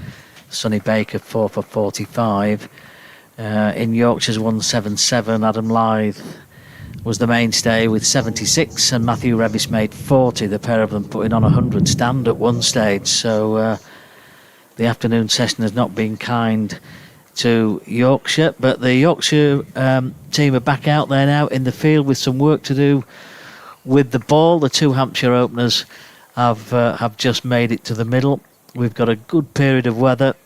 We've had a little bit of interruption today, a couple of rain showers. We did lose 5 overs for the second interruption, and as well, if you're just joining us, that we've had a replacement player for Yorkshire, Jai Richardson, having left the field, and Logan Van Beek replaced him. So we're about to get underway with Hampshire's second innings then. Weatherly will face Ben Code. Code's in, Weatherly's forward, pushed up to mid-on. And, well, if you're Hampshire, you're happy. And if you're Yorkshire, there's some work to do now, isn't there? Yes, Graham, a lot of work to do. It's quite a collapse there. They're losing the last 6 wickets for 40 runs. And they've got to make inroads now into the Hampshire innings. One thing, if the weather holds, it's not going to go much into the 4th day, is it? No. Here's Code again with Yorkshire looking for some early breakthroughs here. What Hampshire did do well was to put the ball in the right areas and still extract something from the pitch. Yorkshire need to do something similar. Yeah, I mean, both, Lyth and Revis put on 100, didn't they, for the 5th wicket, and it was looking pretty good. But once they went, there was a big collapse. Here's Ben Code in again, good delivery, and that just shaped away from the right-hander. It's played just backward a point. Weatherly's off the mark. Fielding done by Matthew Revis. Down there, just backward a point. First run on the board, one without loss. And Matthew Revis, who became a capped player overnight. So Matthew Revis and James Wharton actually were both capped late yesterday. Great news for them. James Wharton was presented his cap by Johnny Bairstow, and Matthew Revis had his cap presented by Steve Patterson. I think it was that way around, as I understand it. Well, yeah, both well deserved as well. Yeah. Let's hope that over the years to come they can put in some good performances for Yorkshire. I'm sure they will. Here's Code. Left-handed Gubbins. Ooh, that didn't miss by much, did it? Really, he shouldered arms and went through to Duke. That was very close to the off stump. I'm just looking at Hampshire's first innings, and of course Weatherly didn't trouble the scorers, but he's got his run now, so he'll be pretty pleased with that, won't he? He was pretty quickly off the mark there, wasn't he, for that single? So Ben Code back at the end of his mark, bowling from the Kirkstall lane end. in the bright Headingley sunshine outside off stump. Gubbins allows that to pass, as he did so often in that first innings. Batted really well first time around. Yes, he did. And they'll be hoping to get Hampshire off to a good start here and consolidate their lead, which was 74 in the first innings, now gone, of course, to 75, and to put pressure on Yorkshire. Gubbins waits for Code, who's round the wicket to the left-hander. A pretty model-looking forward defensive shot with bat and pad together, pushed out onto the offside, and no addition to the score. We mentioned Jai Richardson replaced by Logan Van Beek, and I read earlier in the season that the replacement player rule was introduced following a trial in Australia, I think is what I was reading. And across the whole season in Australia of the trial, a replacement player was made in 25% of the matches. So I don't know where we stand so far early in the season here, but it feels as though we're above that 25% if we've had 5 already. It feels like it, doesn't it? Absolutely. Are they taking advantage of this? Is it a good thing? Would like to hear your views on all this. But that's what it is. Richardson out of this match now, replaced by Logan Van Beek, who can play a full part in the proceedings, as George Hill comes in from the Howard stand end to Weatherly, who plays that defensively, no run. I mean, if you think back to, and there's been numerous occasions over the years, haven't there? But thinking back most recently to Chris Wokes in the Ashes Test at the Oval, coming into bat after a dislocated shoulder actually seems ridiculous, doesn't it? Yes, it does. And by the way, I believe he's on the front cover of the new Wisden. Is he? Yeah, with his arm in his sling or whatever. Anyway, that was a defensive shot by Weatherly off George Hill. No run, went to cover. Yeah, I think the new Wisden comes out on the 16th, which is it Thursday? Right. So my order's already in, so I'll be getting that. Not long to wait now. Not long to wait now, but I believe that is the photo of on the front cover. Yeah.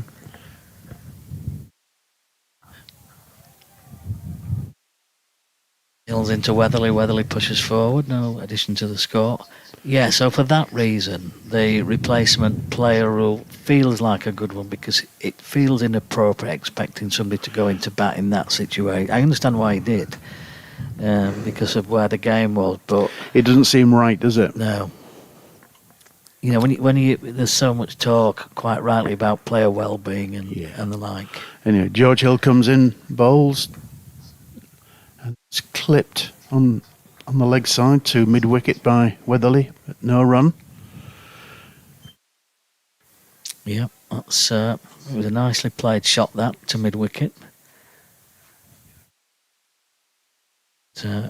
Well fielded in there. I think that's Matthew Revis, isn't it? There's been one or two instances of in test matches, batsmen coming out with like a broken arm or whatever to face the bowling. Here's Hill. Hill's in again, pushed out into the offside.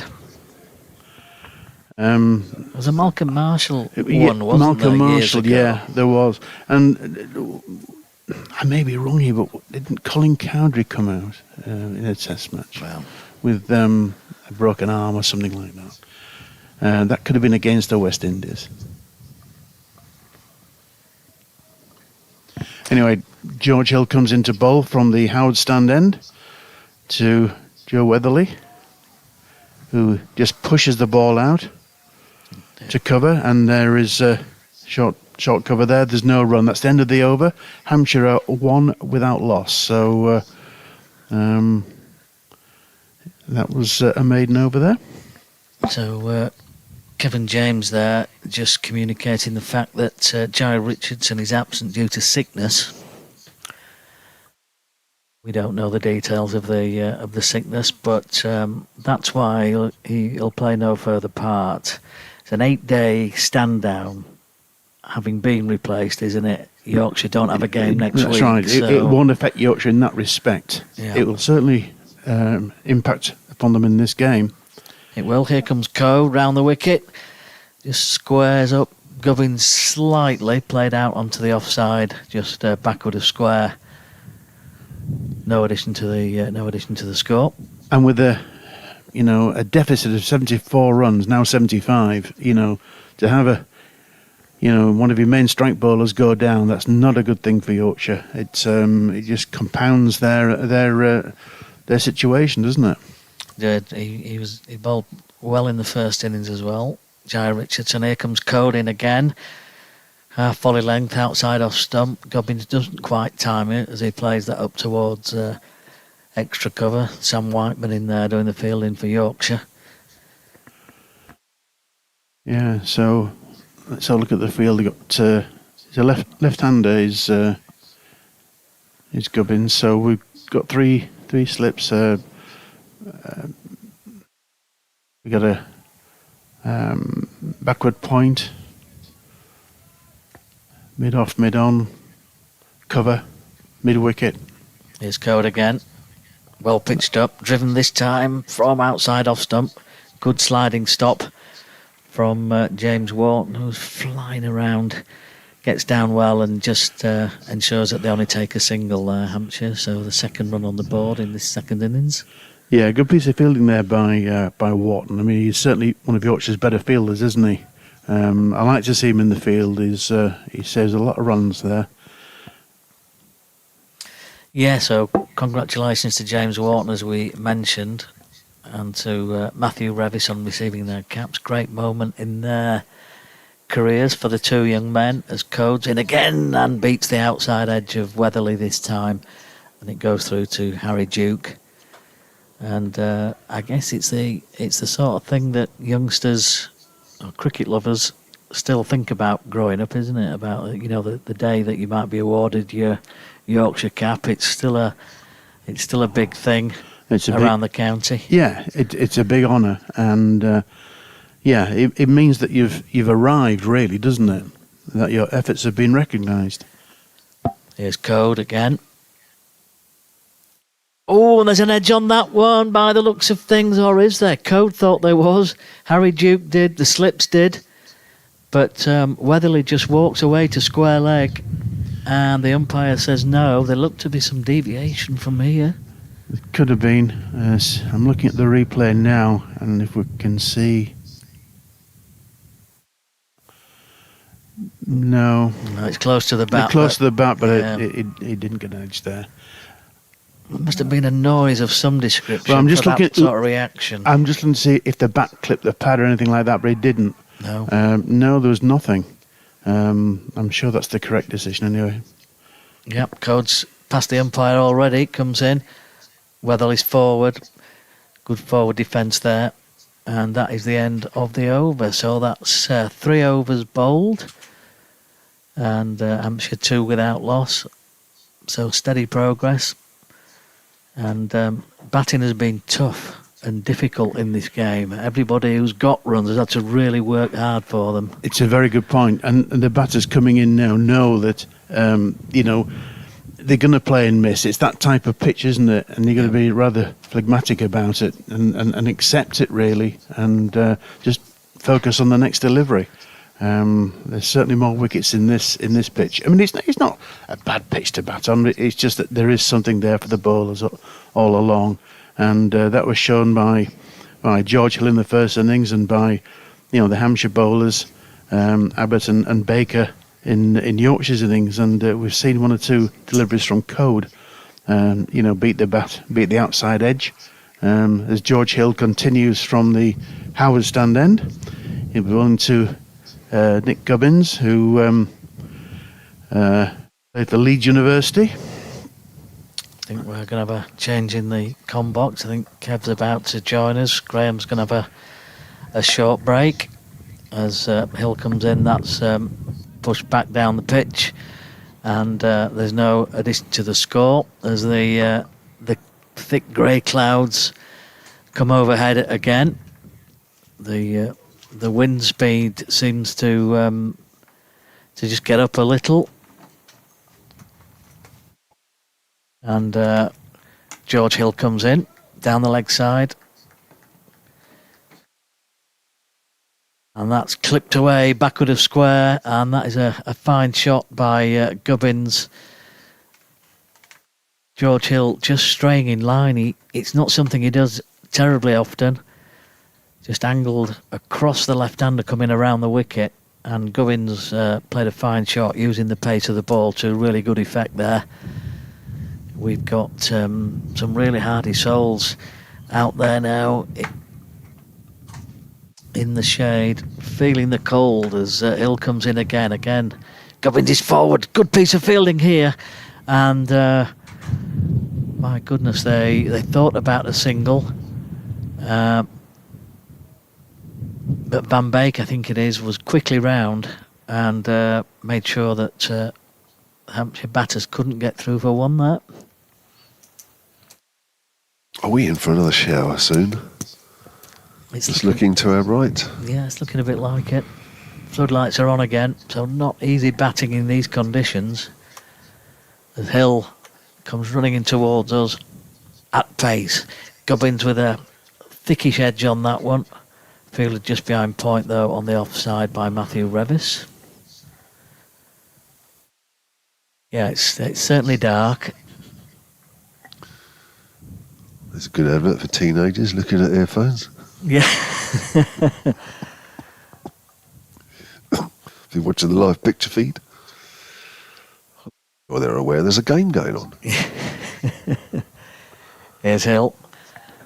Gubbins again, cautious and in defensive mode. They played it defensively back up the pitch. Cool in the comms box this afternoon as well. Isn't it? Yeah. That kind of day. It's a shame because, well, I suppose from a Hampshire point of view that, they've had a decent day here and didn't start off great, but that was down to Revis and Lyth batting well. Here's Hill in again. Oh, and a fine shot by Gubbins. Off the back foot, pushing that away through extra cover. Just punched it through there right out of the middle of the bat. Great timing. And bit wide, wasn't it? And it was there to be punched through there, and he did it very effectively indeed, Nick Gubbins. So he's on to 9. Hampshire 10 without loss, 4 overs bowled. And that lead moves on to 84. Yes, I'm just looking to our right, and I'd be very surprised. I think we might be having an early tea here. Tea is scheduled. We've been put back once already. But it's been put back to 10 past 4. We might get to tea, but if not, it might be a fraction early tea here. But we'll keep playing until then. There's Joe Weatherly looking for runs in this season's championship competition, and he's forward. And again, Ben Coe does what he does very, very well. Pitches it good line, pitches it a good length, and it just straightens, and it goes past the outside edge. He is Liam made note of that. If you're watching the picture feed, Liam Thomas yesterday made note of that puppet thing in the window of one of the floors of the pavilion. I can't remember what he called it. Here comes Code again, and Weatherly gets a bad on it this one as it goes out to extra cover, fielded by Dom Bess. I was just looking at their last over that Code bowled, and there was a big shout for the caught behind. Adam Lyth was probably the one that thought there was an edge more than anybody. If you actually watched his reaction,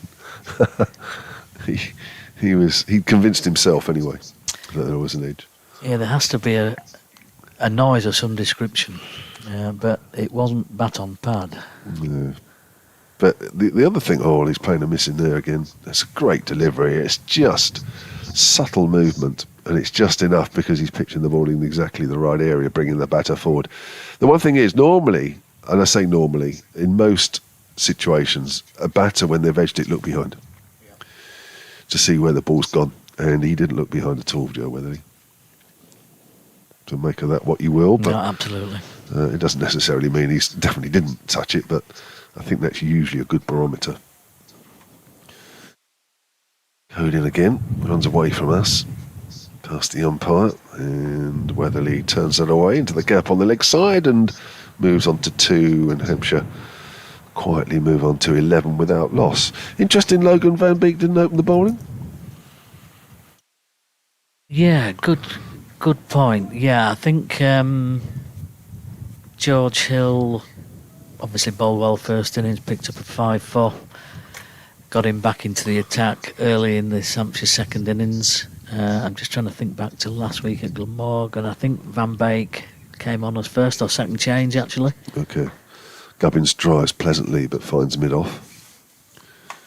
Yeah, I mean, there are lots of quicker bowlers that don't like actually bowling with a very brand new ball. James Wharton it is at mid-off. Yes, there's those clouds just above the pavilion that are slowly making their way over. I'm just wondering if we might be on the edge of one very shortly, which means we might get through until tea. We'll have to wait and see, but definitely it's getting a little cloudier. Codes in again, and somehow Gubbins has squeezed that out behind square on the leg side. It's mainly off the inside half of the bat. Gubbins moves on to 11 now, and Hampshire at the end of that code over move on to 13 without loss. Ben Code has bowled 3 overs, none for 5. Hill 2 overs, none for 8. I'm sure you can hear that breeze on the effects mic. It really is that breezy. Headingley, we're not in space somewhere. We're just on the 5th floor of the pavilion, but it is blowing again. I can see some of the members disappearing behind the glass over there on the eastern side of the ground. Don't blame them at all for that. But there are some hardy souls still sat out there watching the cricket and hoping, from a Yorkshire perspective, I'm guessing they are mainly Yorkshire supporters down there, that their team can make an early breakthrough here. And it looks as though we're going to see Jack White coming into the attack. Tony Haynes has emailed hampshirecricket@bbc.co.uk. He says, I used to live in Hampshire, now I live in York. He says, I'm feeling dire. He says, who should I support? I don't know. Only Tony can ask that question. Here's Jack White then coming in from the Howard stand end. Can he get out of the pitch as he bowls to Weatherly? Weatherly plays out onto the offside, no addition to the score. Nice cricket ground, York. Yeah, beautiful ground. Went there for the first time a couple of years ago, I think it was. Yeah, lovely. I was lucky enough to play there a few times a few years ago. It was terrific. Good pitch? Yeah, very good. Very good. It was one of the great places to play in Yorkshire, quite honestly. Looks like it's got a good sort of clubhouse scene there as well. It has, yeah. It's been a successful move by Yorkshire, taking some games to York. As Jack White comes in with those long strides past the umpire, and Weatherly very nearly turned round there, very nearly a leading edge towards that man at short extra cover. It's Sam Whiteman. Why have they sort of moved a few more games to York then? Because literally it's a good spot? I think it's a good spot. I think it's really well supported. Plenty of people through the gate. They played quite a bit of Metro Bank stuff at York as well. Yorkshire well supported in the north of the county. Here's White again, right behind that solidly Weatherly this time. But to be honest, the grounds they have used, there's very few that have been not particularly well supported, is there really? I mean, I can't think of a place that I've played at over the years that wasn't well supported away from here. Yeah, very true, yeah. Yeah, I mean, the Championship cricket generally here is still well supported, as we saw yesterday. Not so much today, but certainly yesterday. And they followed really well at Scarborough, particularly during the holiday season. Met some really good crowds at Scarborough. As White comes striding in. Oh, and that is a hit on the pad, I think. There's an appeal. Jack White looks disappointed that he didn't get that decision as Weatherly comes forward. Look on the replay here. There's a good appeal as White. Ooh, there's some good nip back there. My goodness me, that looks close. Like just got outside the line. I think there was enough doubt there, but yeah, good delivery. Seriously good delivery.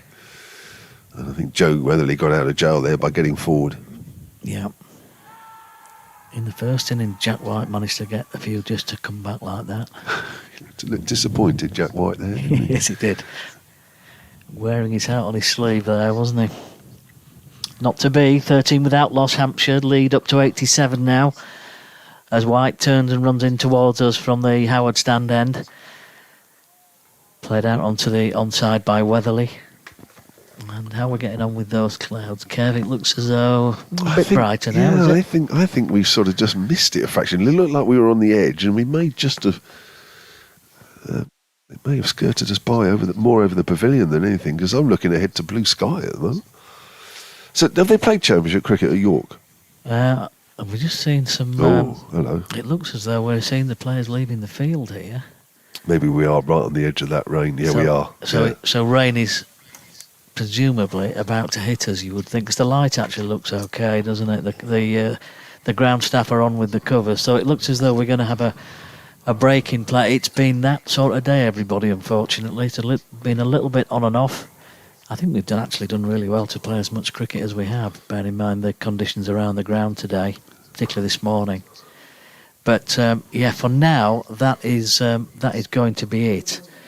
There will be a break. The covers are coming on. The umpires are leading the players off. Hampshire in their second innings are 13 without loss. Adding to their 251 in the first innings, Yorkshire all out 177 earlier today.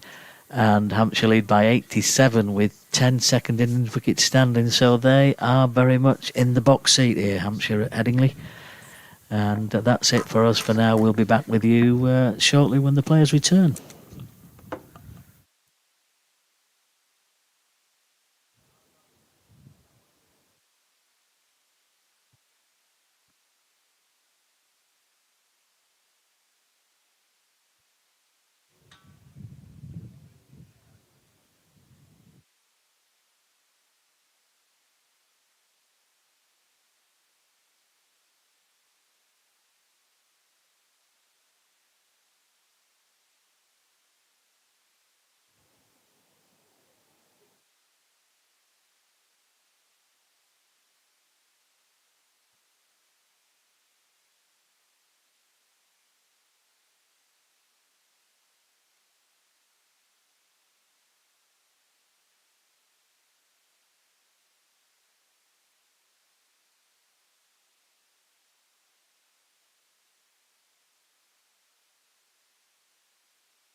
Players David Mills and Martin Sayers.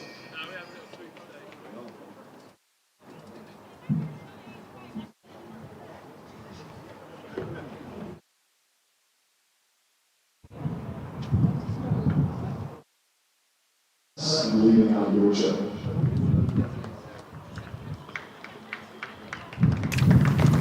Well, welcome back. Welcome back to Headingley. I'll get on the microphone in a minute. There's the two umpires, David Milnes and Martin Saggers, lead the Yorkshire players out back onto the field of play after we took a slightly early tee for of a rain shower, but it literally was only the edge and there wasn't very much. But as it was a few minutes until the scheduled tea break, they decided to have a bit of a nibble early. So the situation in the game is Hampshire batting for a second time are 13 without loss. They lead the home side by 87 runs. Earlier this afternoon, Yorkshire bowled out in their second innings for 170. They lost their last 6 wickets for just 40 runs after being given a real fine start to the game. 177. Did I say something else? 170. Did I say 170? Apologies, everybody. Graham Orange, that is, who likes pulling people up. That's just a rumour.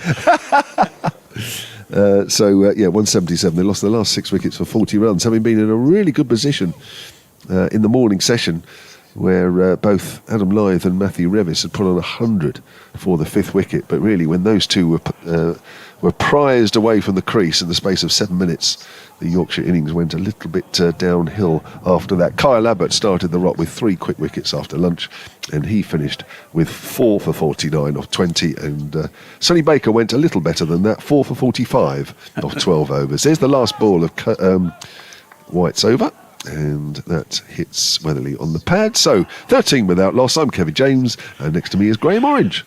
Thanks, Kevin. Yeah.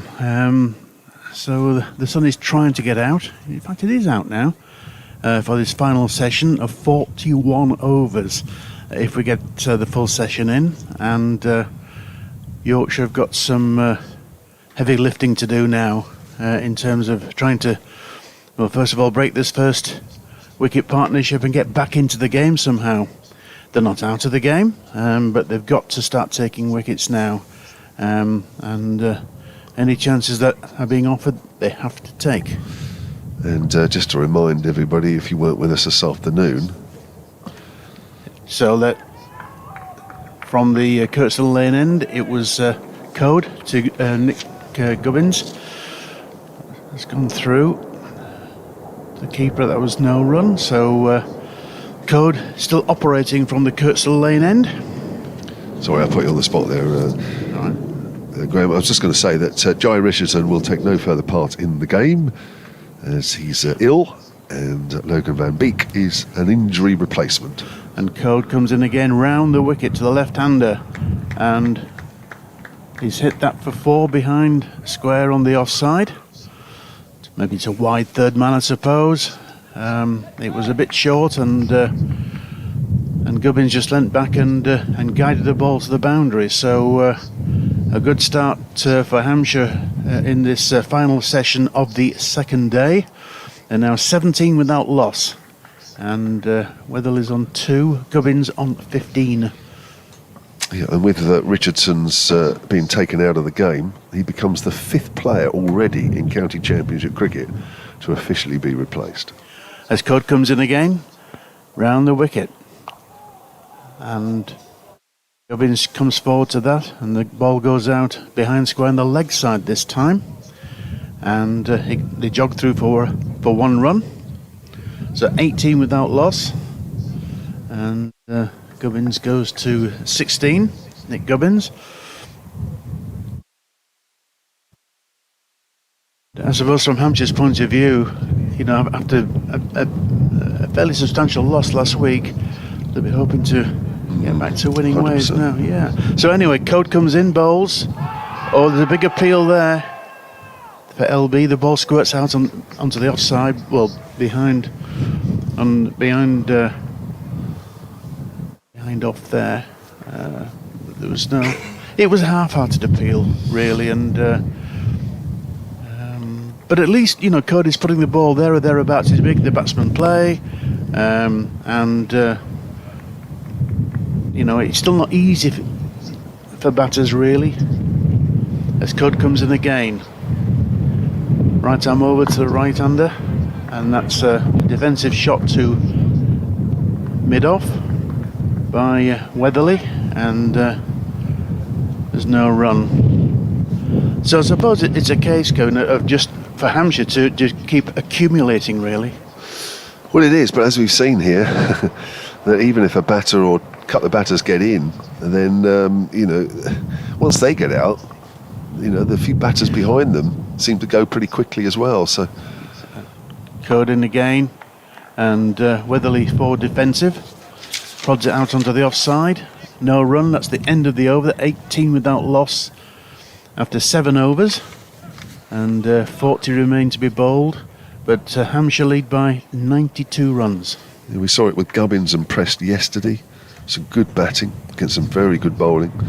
And then Hampshire had not a great afternoon, losing 6 wickets between lunch and tea. And then the same really with Yorkshire today, with Revis and Adam Lyth seemingly going along nicely. And it would have taken something really special to get rid of them. But once they went in pretty quick succession, so the rest of the Yorkshire batting fell apart. So it is really an onus on batters that if they do get it, to try and score as many runs as they can individually, because there are batters that are going to come in and they won't be so fortunate. It's that sort of pitch really, as White comes in. That's cut away by Gubbins. That's a great stop at extra cover. Absolutely superb stop there from Sam Whiteman. That was had 4 runs written all over it. Yeah, absolutely. That was a really good stop, and that's what Yorkshire have got to do. But I suppose from what we've seen in this match so far, though, Kevin, there could be a ball with your name on it fairly soon. That's right. Tom Bess has just gone off the field around extra cover, and he's gone to fetch something. Was it a rag, I think, that was on the railing? Not quite sure, but he went off and picked something up anyway. And now he's back walking towards his position at mid-off. At the far side as we look from the pavilion end. Here's White again in the sunshine. Gubbins works it up to mid. I was going to take a quick single. I'm sure the throw will come in. It comes in at Gubbins' end, and has that gone through for overthrows? It has. 2 players trying to back that throw up. Weren't quite in position to be there, and it's beaten both of them. Yeah, and it's 5 runs altogether because the batsman had crossed at the moment that the throw was made. So the umpire signalled 4 and with his fingers 5, so it's 5 runs. Bonus runs, that's for sure. 27 without loss. The lead now for Hampshire moves just above 100, 101 to be exact. James Bradley has emailed hampshirecricket@bbc.co.uk. He says, I was watching this morning with Yorkshire in control. Now I switch on and find Hampshire batting with a good lead. What a strange game, says James. Wickets falling in batches, as they certainly have. Just been explaining when they have been falling. That's left alone. Is it me? I can't remember. Is it me this over? I think so. Yeah, it is, yeah. It's left alone outside the off stump. I keep finding myself getting a bit lost sometimes, knowing which over it is. I should jot it down, shouldn't I, really? I should make a mark. I should say Howard Stand end or football end, me. But it really is a fascinating contest, and Hampshire have got the upper hand here, and they've got a decent start now, 27 without loss. White, right arm over the wicket, 3 slips weight as Weatherly pushes forward. I really hope Joe Weatherly gets some runs in this innings. I know Yorkshire fans will say, well, I hope not, but from a Hampshire point of view, because he's been around a little while, Joe Weatherly. 67th match, and he only averages 24 in his career, and he's opened 99% of that time, probably 100% of that time, and it's been a little tough. I do think he's got a good technique. He gets forward well, plays with a straight bat, but he always seems to be the batter that the ball catches the outside edge. Some batters seem to have that knack of playing and missing. Yeah. Well, that was the case in the first innings, wasn't it? Yeah, and he doesn't really seem to have that knack. It's left alone outside the off stump. I know he was caught behind on at least one of the innings last week, and as you mentioned, the first innings here as well. And he made. He didn't trouble the scorers in the first innings here, and against Essex, they were both single-figure scores as well. And he's been given the job to open the batting, been brought back into a spot that he's done several times over the years, and hasn't quite made it his own. But he's a really seriously nice guy. And I really hope that, he gets some runs in this innings. Otherwise, he really is under pressure. 27 without loss. Here's White. Just a bit of extra bounce there as Weatherly nudges that on the onside. Initially looked for a single, but there was never one there. And that's the end of White's over. And 2 overs, done for 9. It was a very slow walk back to the pavilion in the first innings for Weatherly, wasn't it? And I can quite understand why. But he's in now with Gubbins, and 27 without loss, Hampshire. Their lead is 101 runs. So it's building now for Hampshire, and Yorkshire really do have to start taking 1 or 2 wickets to put some sort of pressure back on Hampshire. Code in here, and Gubbins has got 4 runs down to third man. It wasn't a convincing shot. It was a thick outside edge, but it's 4 runs, and he goes on to 25. 27 without loss, Hampshire. Not a convincing shot, and my pet hate why these opening bowlers, especially early in the innings, don't have a third man, Kevin. It's an age-old discussion, that one, isn't it, really? I'm not sure there's any right or wrong answer. By not having a third, it allows you to maybe put an extra fielder in the cover area, which means it allows you to pitch the ball up a bit more. Anyway, Code has bowled that one, and just dabbed defensively onto the onside by Gubbins, no run. Having said that, they've only got they've got 3 slips in. There's an extra cover and mid-off, but as I've often said on this pitch, and he's often said that you want to be pitching the ball up maybe just a couple of more inches than you normally would do here. That's brought the serious wickets for the bowlers that have brought the batters forward and draw them into shots. Absolutely. Anyway, Cody's in again.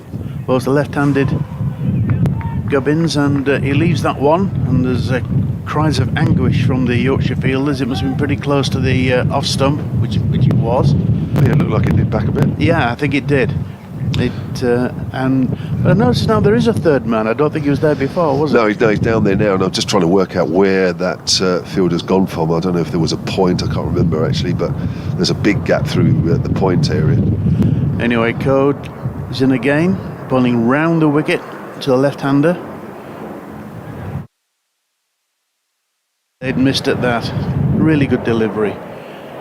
We've seen that so often in this match, playing and missing, and it's one of those things for the bowlers at times, but they have had the rewards. Certainly Code has, and certainly Kyle Abbott had for Hampshire. Pitching the ball up and enticing the drive or the forward defensive and taking the edge. Anyway, Cody's in again, bowling right arm round, and again he beats the batter. The batter's almost on his knees, and I think Cody's almost on his knees as well. But that must have been so close to the edge, and sometimes, well, as I say, Kevin, it's a batter's game, isn't it? Well, I mean, the thing is, you push forward to a ball like that and you just hope that the ball beats the outside edge, because there's nothing else you can do about it. It's a seriously good ball.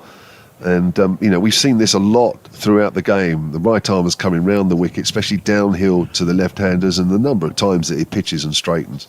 Anyway, Codin again to Gubbins, and Gubbins right behind that one.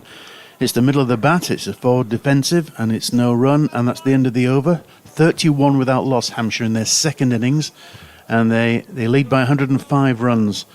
So the lead is building, and Yorkshire have got to stem this lead somehow.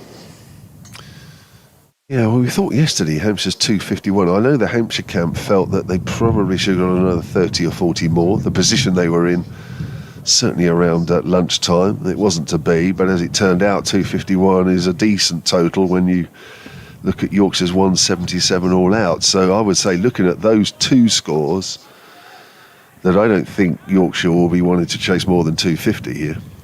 Oh no, certainly not. But they may have to. Yeah. So, they need to stay right on the money, as I'm sure they will. That's a nudge down the leg side, which he misses, but a good stop from Duke, who I think may have just landed on the ball with his hip as he dived to his left. Looks like he's in a little bit of discomfort. He's trying to walk it off, helped by one of his two teammates. I think Adam Lyth putting his hand round there trying to say, no problem, Harry, but he's probably laughing at the same time. Yeah, it's... He likes a bit of a joke, does Adam Lyth, actually. He does. I can imagine that. That's all right. No problem at all. Yeah, but laughing because it wasn't him that landed on the ball. Yeah. It can be painful when you land on your hip. It's as hard as a cricket ball, especially when the ball is only a few overs old, as Weatherly plays that back to White. So 31 without loss. Hampshire batting for a second time. Weatherly is 2. Gubbins is already up to 29, and that's better than a run of ball. And with Nick Gubbins' innings to date this year, that's rapid for him.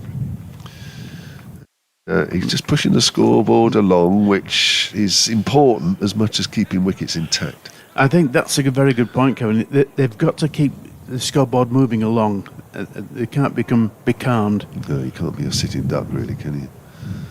Because then you're not building the lead. Weatherly whips that away on the leg side behind square. That will be just a single. There's Ben Code there away to our left, and Hampshire move on to 32 without loss. We have a minimum of 37 and a half overs between now and the end of play. And when you look at the clouds to our right there, Graham, I think we may get another shower at some point. It looks like it, because the weather is coming from that direction. So and the floodlights are on now. The light isn't quite as good. No. It's still okay for play, but not quite as good. No, it's been a real mixture today, isn't it? White's around the wicket. Gubbins, who defends. Yeah, it's been a bit of a shower. It's never been heavy. None of the rain we've had today has been heavy. We have a little bit of a shower, then we have a bit of blue sky, then it goes overcast, and it's just gone around in a circle like that, haven't we, today? Yeah, I mean, this morning when I arrived at the ground, I didn't think we get much playing at all, but so we're quite lucky, really. Well, I was dreading walking from the car to here, because it is a bit of a trek where we're asked to park, which is fair enough because that's the way it is. But I was thinking last night, I haven't got an umbrella, I need an umbrella. But actually, as it turned out, it wasn't too bad. Gubbins works that up towards mid-on. And it's in another area. I've probably mentioned this before, but Leeds is quite unique in terms of some of the housing that it has here, and it's indicative of where the car park is, where we are, where they have these back-to-back houses. Oh yes, absolutely. It's where we are. It's like an ocean of green, isn't it? Well, there's a field. The car park is a field, but next to it, yeah. But these back-to-back houses are they unique to Leeds, or is it where they, one's built behind the other, aren't they? And they're sort of attached. Yeah. And I know there's some at the back of the pavilion, but obviously at the far end of the ground, past the football stand and where the car park is, that end, there's also quite a lot that way as well. I don't think it's unique to Leeds. I mean, the northern cities like the Manchesters and Liverpool's will be more or less the same. It's amazing how many in some of the northern cities, how sports grounds are right in the middle of a housing area like that. So you can see how they've grown up over the years. I mean, Headingley itself, which is obviously very close to here and part of here, is a real mixture of green spaces and sort of tight-knit houses, isn't it? Yeah, it is. It is. It was once quite a prosperous area. In many ways, it still is. Anyway, we've got Code coming into bowl now to Weatherly. And there's a forward defensive, no run. Big student area as well, isn't it? A big student area, absolutely, yeah, that's right. I remember a few years ago going to watch a football match at Windsor Park in Belfast. And if you go there, the ground, it's their international ground, is right in the middle of all these terraced houses all the way around. It's quite amazing.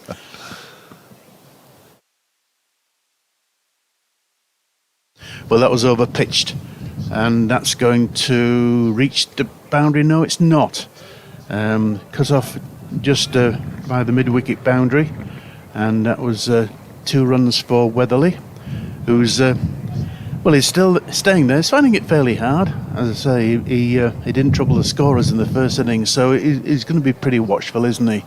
And he's doing a good job for his side because they're 34 without loss. The lead is just over 100 now.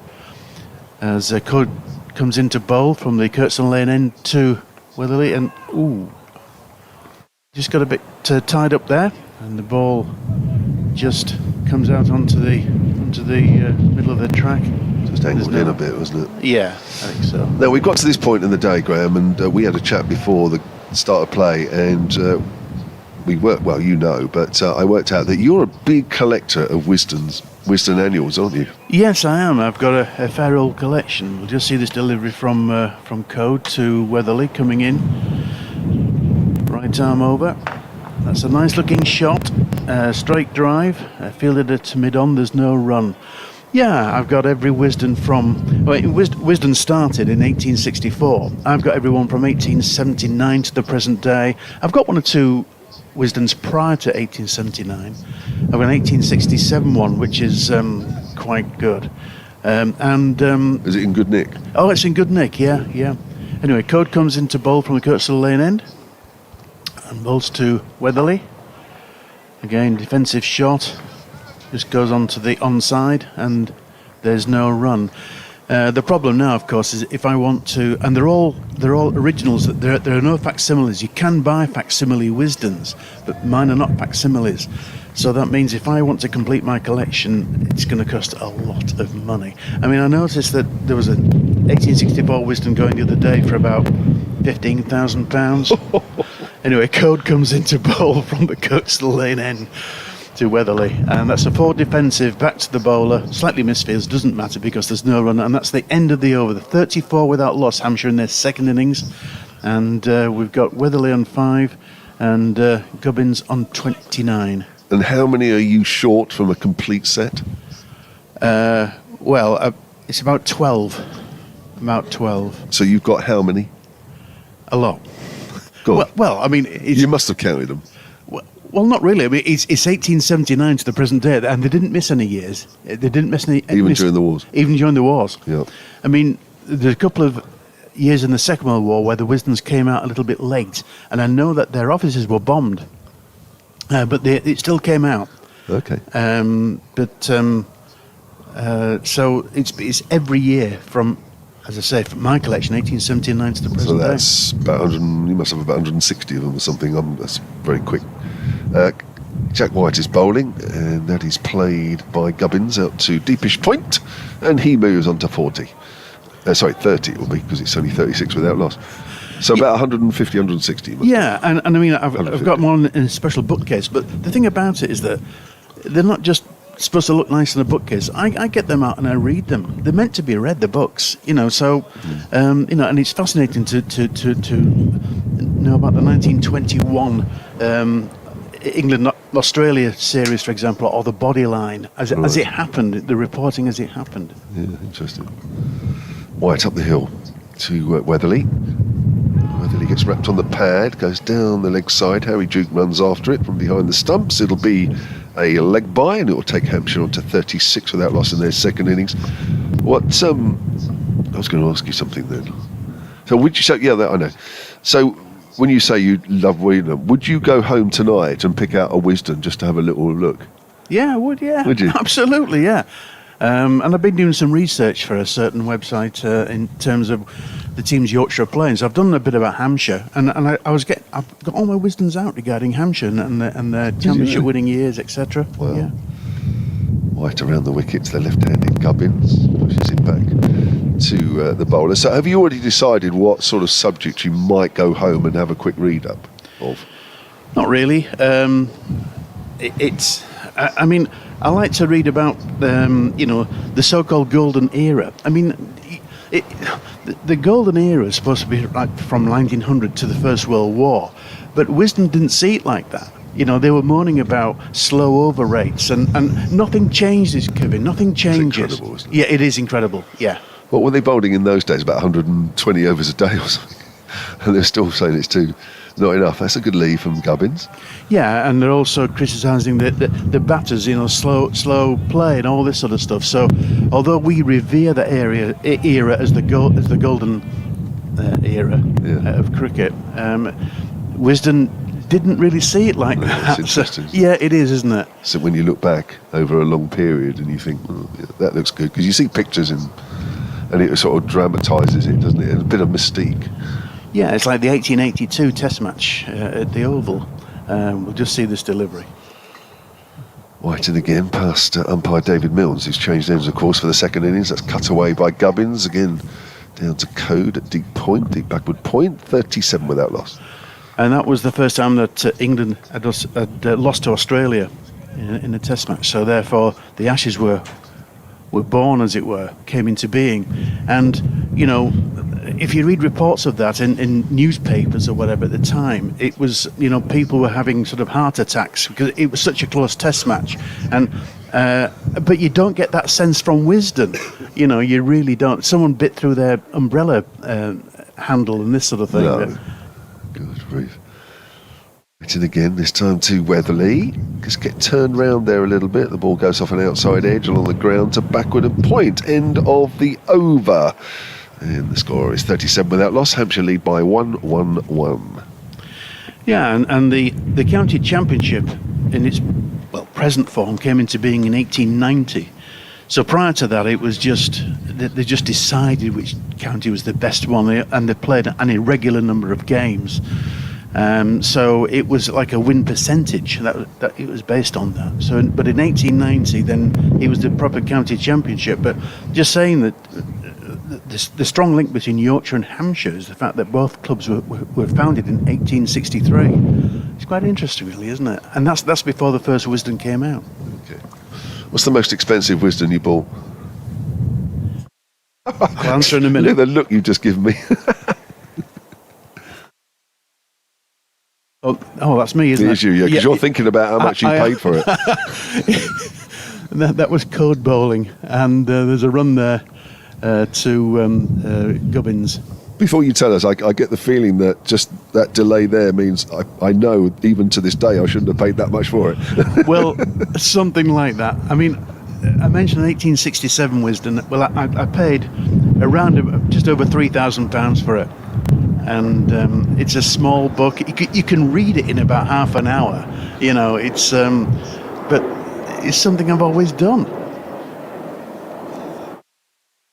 So Code comes in, bowls to Weatherly, and that's a defensive shot on the onside, no run.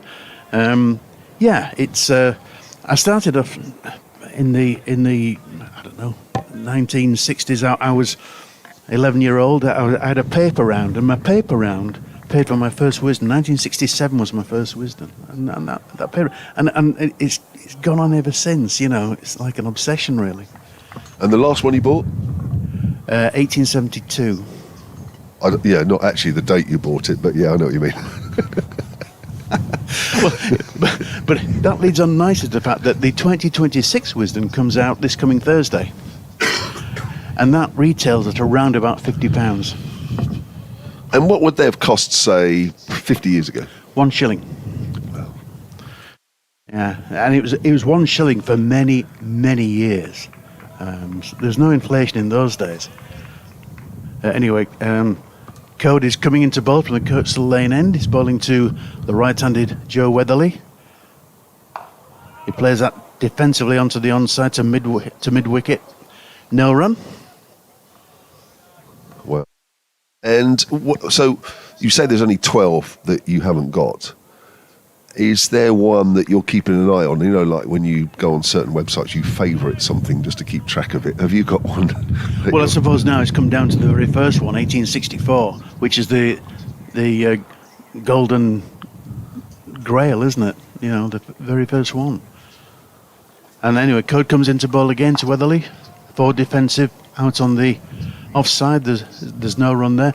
The very first Wisden also, it wasn't just cricket. They reported on horse racing and other billiards and other sports like that. It wasn't just cricket. Okay. It was mainly cricket. But and it's a fascinating thing. There's not many in the world that has a full collection. I don't have a full collection, but I'd like to have one day. Anyway, Cody's coming into bowl from the Kirkstall Lane end to Weatherly, forward defensive, back to the bowler. There is no run. That's the end of the over. So Hampshire are now 38 for no wicket, and Weatherly's got 5, and Gubbins is on 32, and we've had 13 overs, 34 left in the day. And would you know, if indeed it's possible, do you know of anybody that's actually got every single edition of the Wisden in their collection? Well, I don't know anybody personally, but there are people, yes. And there might be one or two in Australia, for example. That will have and of course, Wisden Australia came out, but then it stopped. And I've got all those. I've got on top of your I've got normal and I've got every Wisden India. They came out and stopped as well. So I've got all those as well. Wow. And how many editions are those? It's George Hill around the wicket to Gubbins, who pushes that out square on the offside, and Weatherly calls him through for a single, and Hampshire move on to 39 without loss. There's about 10 Wisdens. Oh, not loads then. No, and about Wisden Indias and about 6 or 7 Wisden India. Oh, right. So they don't take up a lot of room. No. Because I can imagine. No, they don't, no. I can imagine your 140, 150 plus Wisdens do. Yeah. They certainly do, absolutely. Did you have to build an extension to put them in? Not an extension, but a special bookcase. A big one, obviously. As Hill comes in, Weatherly leaves that one alone. So, fascinating, isn't it? It's is there a Wisden sort of collectors WhatsApp group or Facebook group, and you chat to each other, and somebody says, well, I spotted a 1569 Wisden, that's sitting on the, I don't know, some car boot sale in the middle of nowhere. Yeah, well, I mean, there are specialist Wisden dealers, as it were. Yeah. Hill in again with his right arm medium paces. Weatherly, I think, plays inside the line there. So, yeah, it's and I deal with those. But it's getting harder and harder now to get those years, as you would expect. Yeah. If you wanted a 1952 one, it's relatively easy to get. Right. A 1982, reasonably easy to get. Sure. But if you're talking about, 1874, then no, that's difficult. Sure. So if I wanted to buy the rarest year, and you can tell me what the rarest year is, as that's driven up to mid-off and there's no run, even if I could locate one, how much would it cost? Well, actually, in terms of rarity, one of the rarest ones was right in the middle of the First World War, 1916. It's not the most expensive, but it's one of the rarest because so few were printed because it is in the middle of the First World War. Hill in again. Weatherly's well forward to that one. And certainly and yet ironically, although it's one of the hardest to get, it's one of the smallest because very little cricket was being played then. It was only in the public schools. There was no first-class cricket. And there's a year, it could be 1942, right? In the Second World War. That's a very hard one to get as well. Yeah. Most expensive Wisden you've seen around at the moment on some website is Weatherly pushes forward, gets an thickish inside edge on that one. He goes out towards square leg where there isn't anybody. And Weatherly will move on to 6, seem to be on a 5 for quite a while there, 40 without loss. What was the question again? So what would be the most expensive Wisden to buy right now? Well, I think it'd be the 1864, the very first one. Which is... About 15 grand. Yeah. A little bit more as well. I think on that note, I need to take my leave and have a little lie down at the back of the commentary box. Great stuff. Graham Orange is going to be joined by Graham Cully. Yeah. So that was the end of that over. 40 without loss. Hampshire. Lead of 114. So the lead is building for Hampshire. And I think there's a change of bowling now. It's going to be Logan Van Beek from the Kirkstall Lane end. And... of course, he's the substitute for Jai Richardson, who's not in the match anymore because of some sort of sickness. So Van Beek will be bowling for the first time in this match, and he'll be bowling to a right-handed Joe Weatherly, and we'll see how he goes.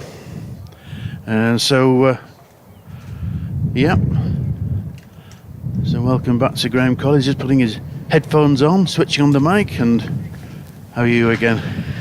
All good, thank you. I've had to put an extra layer on though, Graham. Oh, I can see.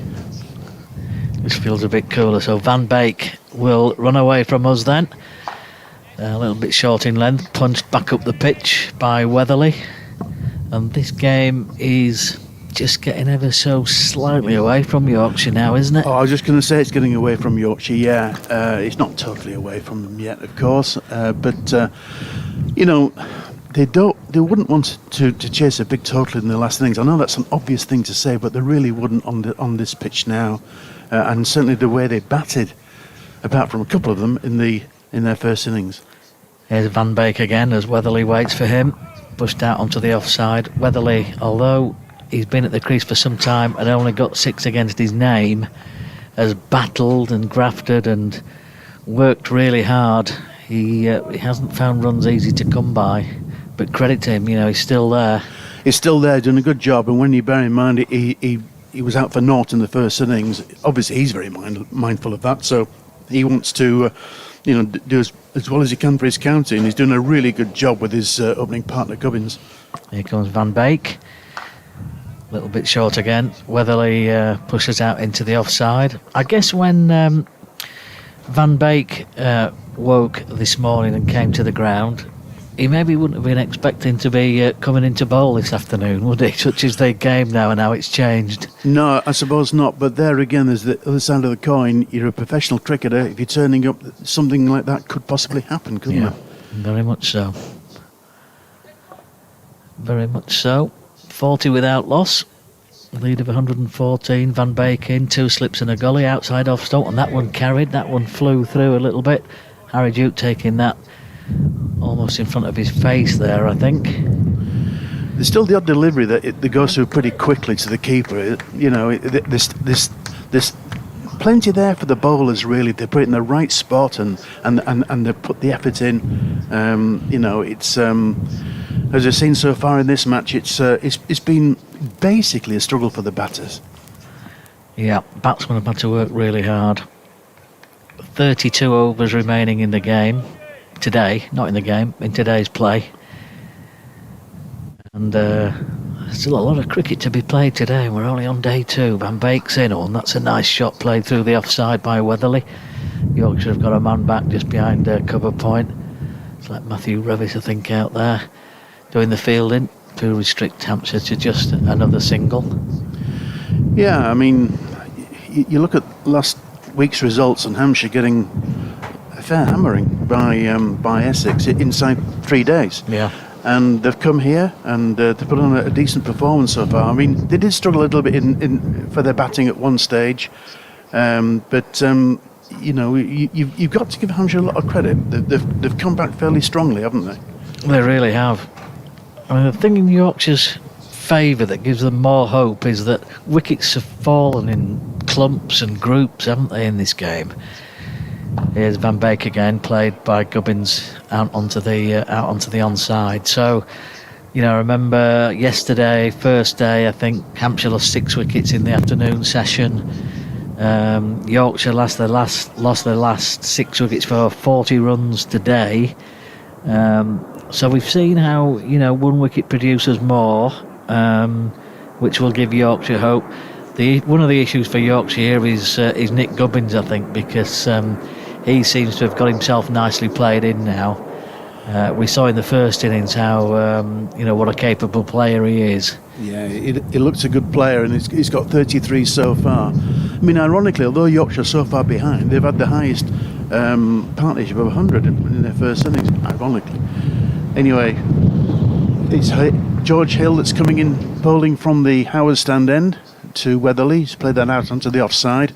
No run. So Hill is striving to make the breakthrough in this Hampshire second innings. Of course, he bowled very, very well in Hampshire's first innings, taking a fifer, and he's coming in now from the Howard stand end. He bowls, and that's a forward defensive by Weatherly. No run, pushed out onto the onside. How did you get on in the national? Have you seen the results? I've not seen the results. No. All right. Well, I've had a message from somebody about the National. Not surprising who it's come from. Oh, I think I know. Yeah, I think yeah. everybody can probably guess this. So Doidge's Doidge, dropped yeah. me a message to say that, well, do we leave it to tell everyone tomorrow? That one goes through to the keeper.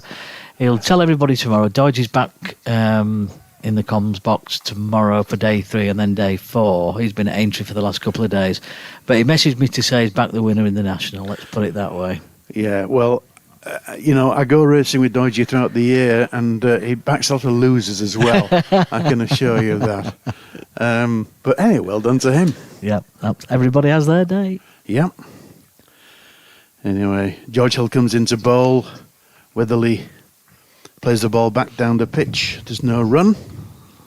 I suppose you could say it's rather sedate at the moment for Hampshire, but on 41 without loss. But they don't have to go, hell for leather at all. But they are taking the runs that's on offer. They're not totally becalmed, especially Nick Gubbins. But Weatherly's playing a real anchor role here. And as Hill comes into bowl to him from the Howard stand end, again a push forward defensively out onto the offside to mid-off, and there's no run. And yeah, I mean they're in no rush, are they? There's plenty of time. There's still 2 days left in the game. I think the weather forecast, particularly for tomorrow, last time I looked anyway. Just trying to get onto my weather app now, but I think for tomorrow it was looking okay. Well, that's good. As Hill comes into bowl, Weather again pushes out onto the offside. No run, that's the end of the over. 41 without loss, Hampshire in the second innings. After 16 overs, 31 overs left in the day. Yeah, so tomorrow's looking pretty good. Looking clear tomorrow. Some sunshine and some cloud Monday. There looks as though there might be some spots of rain around during the course of the afternoon. But with the way that Hampshire are going at the moment, Yorkshire could be faced with an almighty task in this game to come away with a victory. But as we say, long time to go in the game, and as we've said just recently, that wickets do or have fallen in groups, in clumps, whatever the expression is. Well, as someone once said, it's a funny game, cricket. Absolutely. You never know. You never know. Absolutely right. But it's not looking good for Yorkshire, so that's all we're saying. 115 runs behind us. Logan Van Beek comes into bowl from the Kirkstall Lane end, and it's to the left-handed Nick Gubbins. Yeah, got 97 on his back, Van Beek, as he comes in now, running away from us. And sharp delivery, but Gubbins is up on his toes, on the back foot, just pushing that away into the offside, and they go through for a single. Yeah, and that's good play by Hampshire, because, what they don't want to do is become totally becalmed. They need to keep the scoreboard ticking over, which they are. And Gubbins is already on 33. In fact, he's scored 33 off 35 deliveries. So this opening pair for Hampshire are doing a really good job. 42 without loss. Yeah, well, it's Van Beek again now to Weatherly. In he comes. Weatherly pushes it out onto the offside, very watchful. And Hampshire doing a great job here to frustrate Yorkshire. We're in this the second championship game, of course, in this initial group of 6 before the Vitality Blast starts. And I guess the intention in this first block is to try and make sure that you're still in contention for that second block later on in the season, isn't it? Absolutely, absolutely. Here's Van Beek.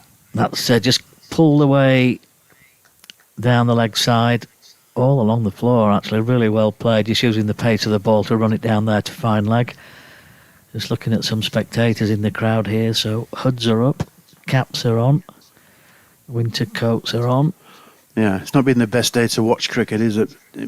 But we've seen some good play here, and the ones that are here at Headingley are seeing some fascinating cricket. As both sides fight for supremacy. This is a hard watch for Yorkshire followers just at this moment in time, though, as Van Beek comes in. Gubbins is hit on the pad. There's a stifled appeal, and that just troubled Nick Gubbins there for the first time. That was through pretty quickly on him, hit him on the pad. Yeah, I think he was beaten for pace there, wasn't he? Or he seemed to be. So hopefully we'll look at the replay and see that. But it seemed to surprise him quite a bit. Yeah, just angled in, going down leg side, you would think. Not going to see a replay on this occasion. Still 30 overs remaining after this one. In today's game, in today's action, as Van Beek comes in, played out onto the offside. No addition to the score there as Don Best comes across and does the fielding. You're just looking round the corner at the colour of the clouds, Graham. I am. It doesn't look great, but again, it just might blow around us. I think we've been fortunate today. I know that we have lost a few overs, not many, but I think we've been fortunate. It's coming up to 5 o'clock on the scoreboard in the bright green lettering as Van Beek comes in. Gubbins forward again. He's got a really good compact style. Gubbins, his back comes down really straight, pushes the ball back up the pitch, and that's the end of another over from Van Beek. So 2 overs from him, no wicket for 3. Yeah, I mean, basically they've looked fairly untroubled, these openers, which isn't a good sign for Yorkshire. I mean, obviously, Hampshire want to take advantage of the fact that Yorkshire are without one of their main frontline bowlers, Jai Richardson, who's injured. So that's the reason why Logan Van Beek is bowling. So, Hampshire know the difficulties that Yorkshire are in, and they're wanting to take advantage of that. 43 without loss after 17 overs. And George Hill continues from the Howard stand end, bowling to the right-handed Joe Weatherly. He's coming into bowl now. Oh, it's a wide ball. He gets hold of it, does Weatherly, but he couldn't get hold of it properly. And that goes down to backward point. No run, but that wasn't a great delivery from George Hill. I don't think we've seen quite as many going past the outside edge in this Hampshire second innings, have we, as we've seen during the remainder of the match, really. It's been a feature of the game as a whole.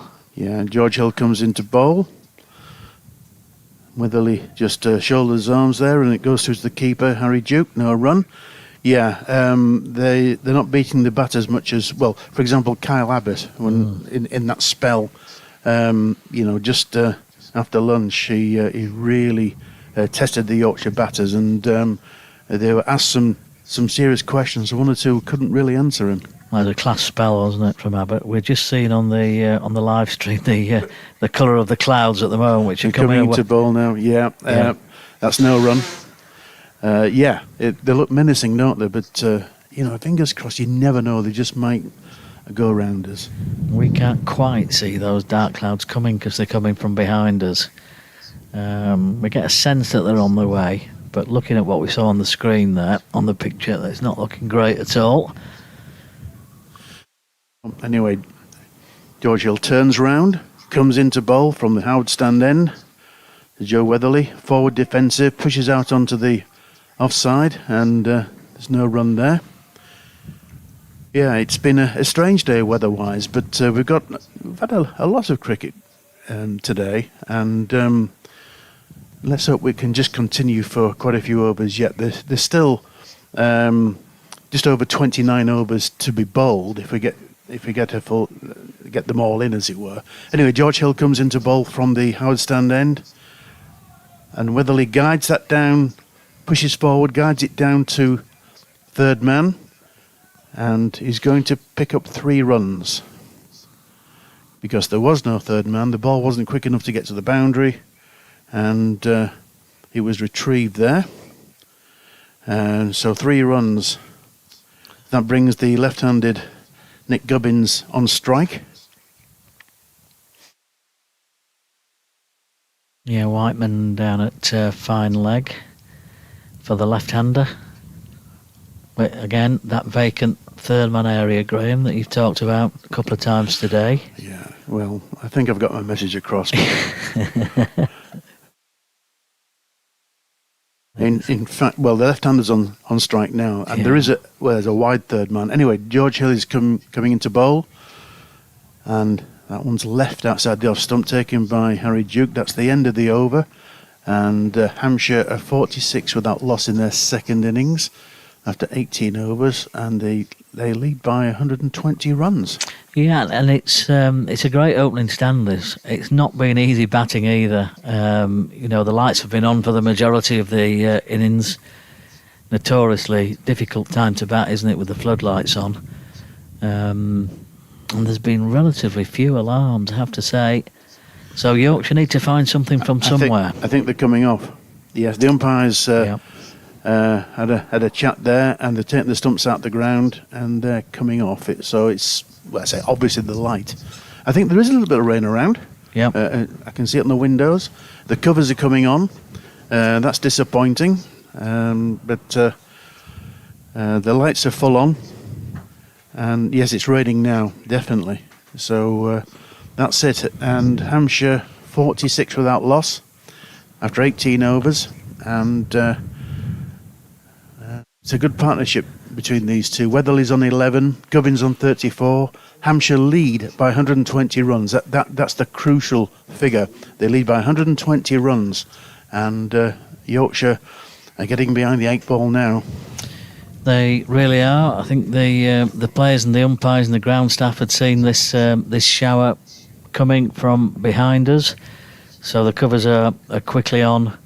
And as Graham said there, we can just see the spots of rain on the windows in front of us here as the umpires leave the field with the players there. So 46 for none, a lead of 120 with 10 second innings wickets standing for Hampshire. Yorkshire with lots to do. And we've still got 29 overs remaining, so let's just see what happens over the course of the next few minutes while this shower passes overhead, and hopefully we'll be back with you shortly.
expecting at 10 to 6.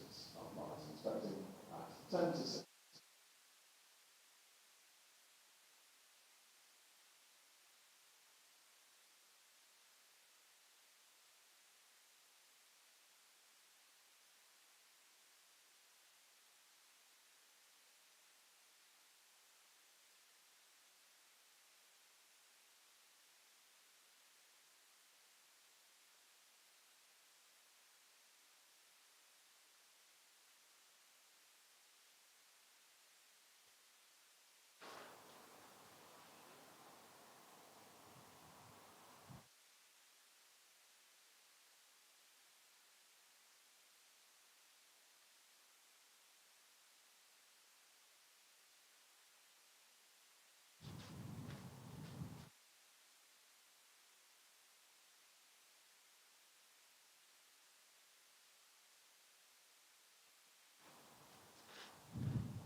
Oh, welcome back to Headingley. We have play and we have sunshine at the moment, so a reasonably significant weather delay for the rain. But we are back out there, and we understand that there are 10 overs remaining in the day for Yorkshire to bowl. Can Yorkshire pick up some late wickets here? My goodness, they need them at the moment, with Hampshire ahead by 120. And Yorkshire looking to break this opening stand, this stubborn opening stand. Weatherly on 11, Gubbins on 34, and Hampshire 46 without loss, as I said there. 10 overs remaining, and we're going to have Logan van Beek, who is going to bowl from the Kirkstall Lane end. The ground staff had the covers on throughout that rain delay. The tarpaulins came out to cover the bowlers' run-ups as well. The umpires came out, inspected, had a quick look at the outfield and waved the players onto the ground. So they didn't mess around for too long, the umpires, in all fairness. So here comes Van Beek then, running away from us at the end of this day 2, driven forward by Weatherly, fielded at extra cover. Yeah, it's good to be back on, really, and I know it's only going to be 10 overs. But at least we've got some cricket in now, and this could be a very testing time for Hampshire, really. You've got to think that this is going to be to Yorkshire's advantage now. They've got to go all in and see if they can get a couple of wickets before the end of play and come back tomorrow and begin again. But they've got to try and take a couple of wickets in these 10 overs as Van Beek comes into bowl. Here he comes in again. Angled in, there's a shout, but it looked as though it was angled in and going down the leg side, I think, there, didn't it? Yeah, going down the leg side, I'm sure. You can always tell by the position of the wicketkeeper, can't you, as well? If he goes across, there's a fair chance it's going down leg. He was on his way down. He was, yeah. Wasn't he? Yeah. Well, Yorkshire had a really tricky 24 overs yesterday afternoon. I know it's only 10, as you say, but it's up to Yorkshire now to make this as tricky and difficult and problematic as possible for the Hampshire batsmen. We will see what develops from here. But in terms of getting a foothold back in the game, a breakthrough is needed. Van Beek's in now. There's a big shout this time, and they have that breakthrough. Weatherly is the man out. LBW.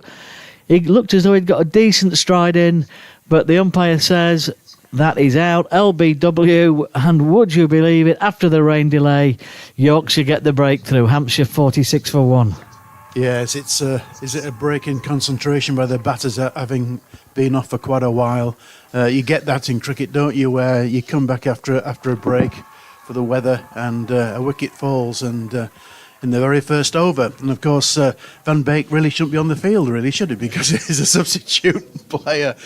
He's substituting for Jai Richardson, who has got some sort of sickness, or whether it's a bug or whatever, I don't know. But that's you could tell when Van Beek, when the finger went up there, he was very, very pleased. Yes, I've made a mark in this match now, and that's 1 for 3 for Van Beek. And this is going to be a real test for the Hampshire batsmen. It's not going to be long. It's only 10 overs, but it's to Yorkshire's advantage now to try and get as many wickets as they possibly can. They've got 1 in the first over. If they get another 2 before the end of play, then they're right back in this game. I totally agree. And credit to Van Beek, really, for getting the ball in the right areas immediately. As he, after the resumption, he spent a bit of time just before the resumption out practicing on the edge of the square over there, to be fair to him. So he was fully warmed up and ready. Yes, he was. I mean, you pointed that out, and yes, he was out there getting warmed up again. And it certainly paid off. And this is a big test now for Tom Prest, young Hampshire batsman who's got a lot of ability, and I'm sure he's going to have a big future in cricket. But this will really test him now. And it's attacking field. It's 3 slips. He's a right-handed batsman. 3 slips, and mid on, mid off. There's a mid-wicket cover. And we've got a deep third man as Van Beek comes into ball now to Prest. That's a bit of a wasted delivery. That was well outside off stump, and he shouldered arms, and he went through to the keeper, Harry Duke. Yeah, first time he's been offline since the restart, isn't it? Yeah, and he he should have made him play. Yeah, absolutely. Just a word for Joe Weatherly, by the way, who'd battled and scrapped really hard. He went for 11 off 71 balls, so it was a real back to the wall effort from him, having failed in the first knock for Hampshire. Here's Van Beek again. A couple of balls left in the over. That's much better. Oh, that's really close. That's Prest allowing that one to go through to Harry Duke, the keeper. But judging by the reaction of everyone behind the wicket, particularly, it looked as if it's probably not missed by too much, I think. No, I think that was pretty close, but you could say it's a good leave. Absolutely, well judged, yeah, exactly.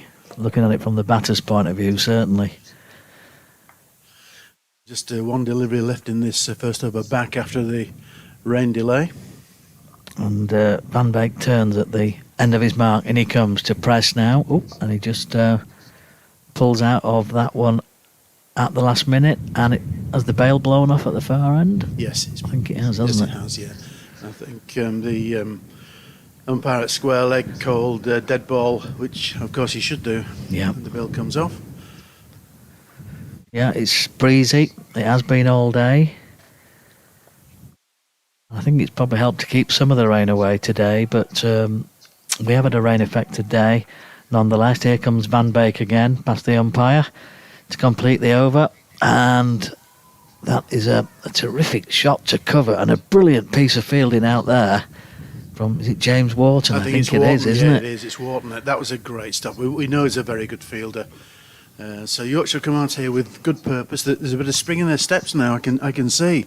They made the breakthrough, and they've got a new batsman out there in Tom Prest, who's last season struggled for runs for Hampshire, and so they want to put some pressure on now.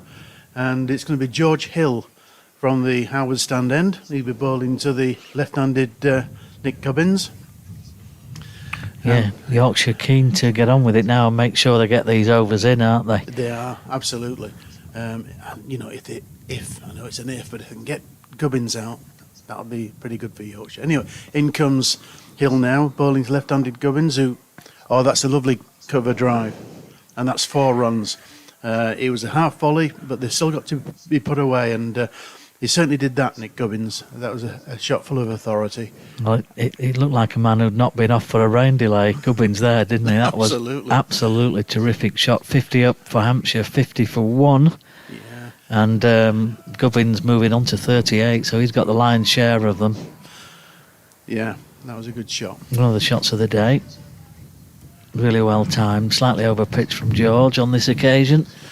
Well, there's not many spectators out there now, you know. But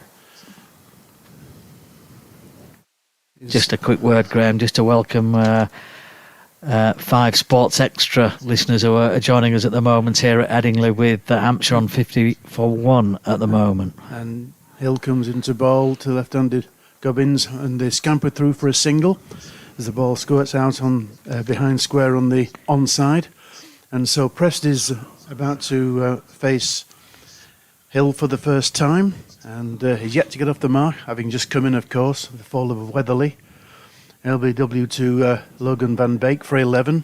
So Yorkshire made the breakthrough, and they'll be hoping in the short time we have now, between now and the end of play, that they can take another couple of wickets or so. But in comes Hill to bowl to Prest, who turns it onto the onside, and that's 4 runs. That's a good shot. He just a shot through mid-wicket, and it's a second 4 of the over.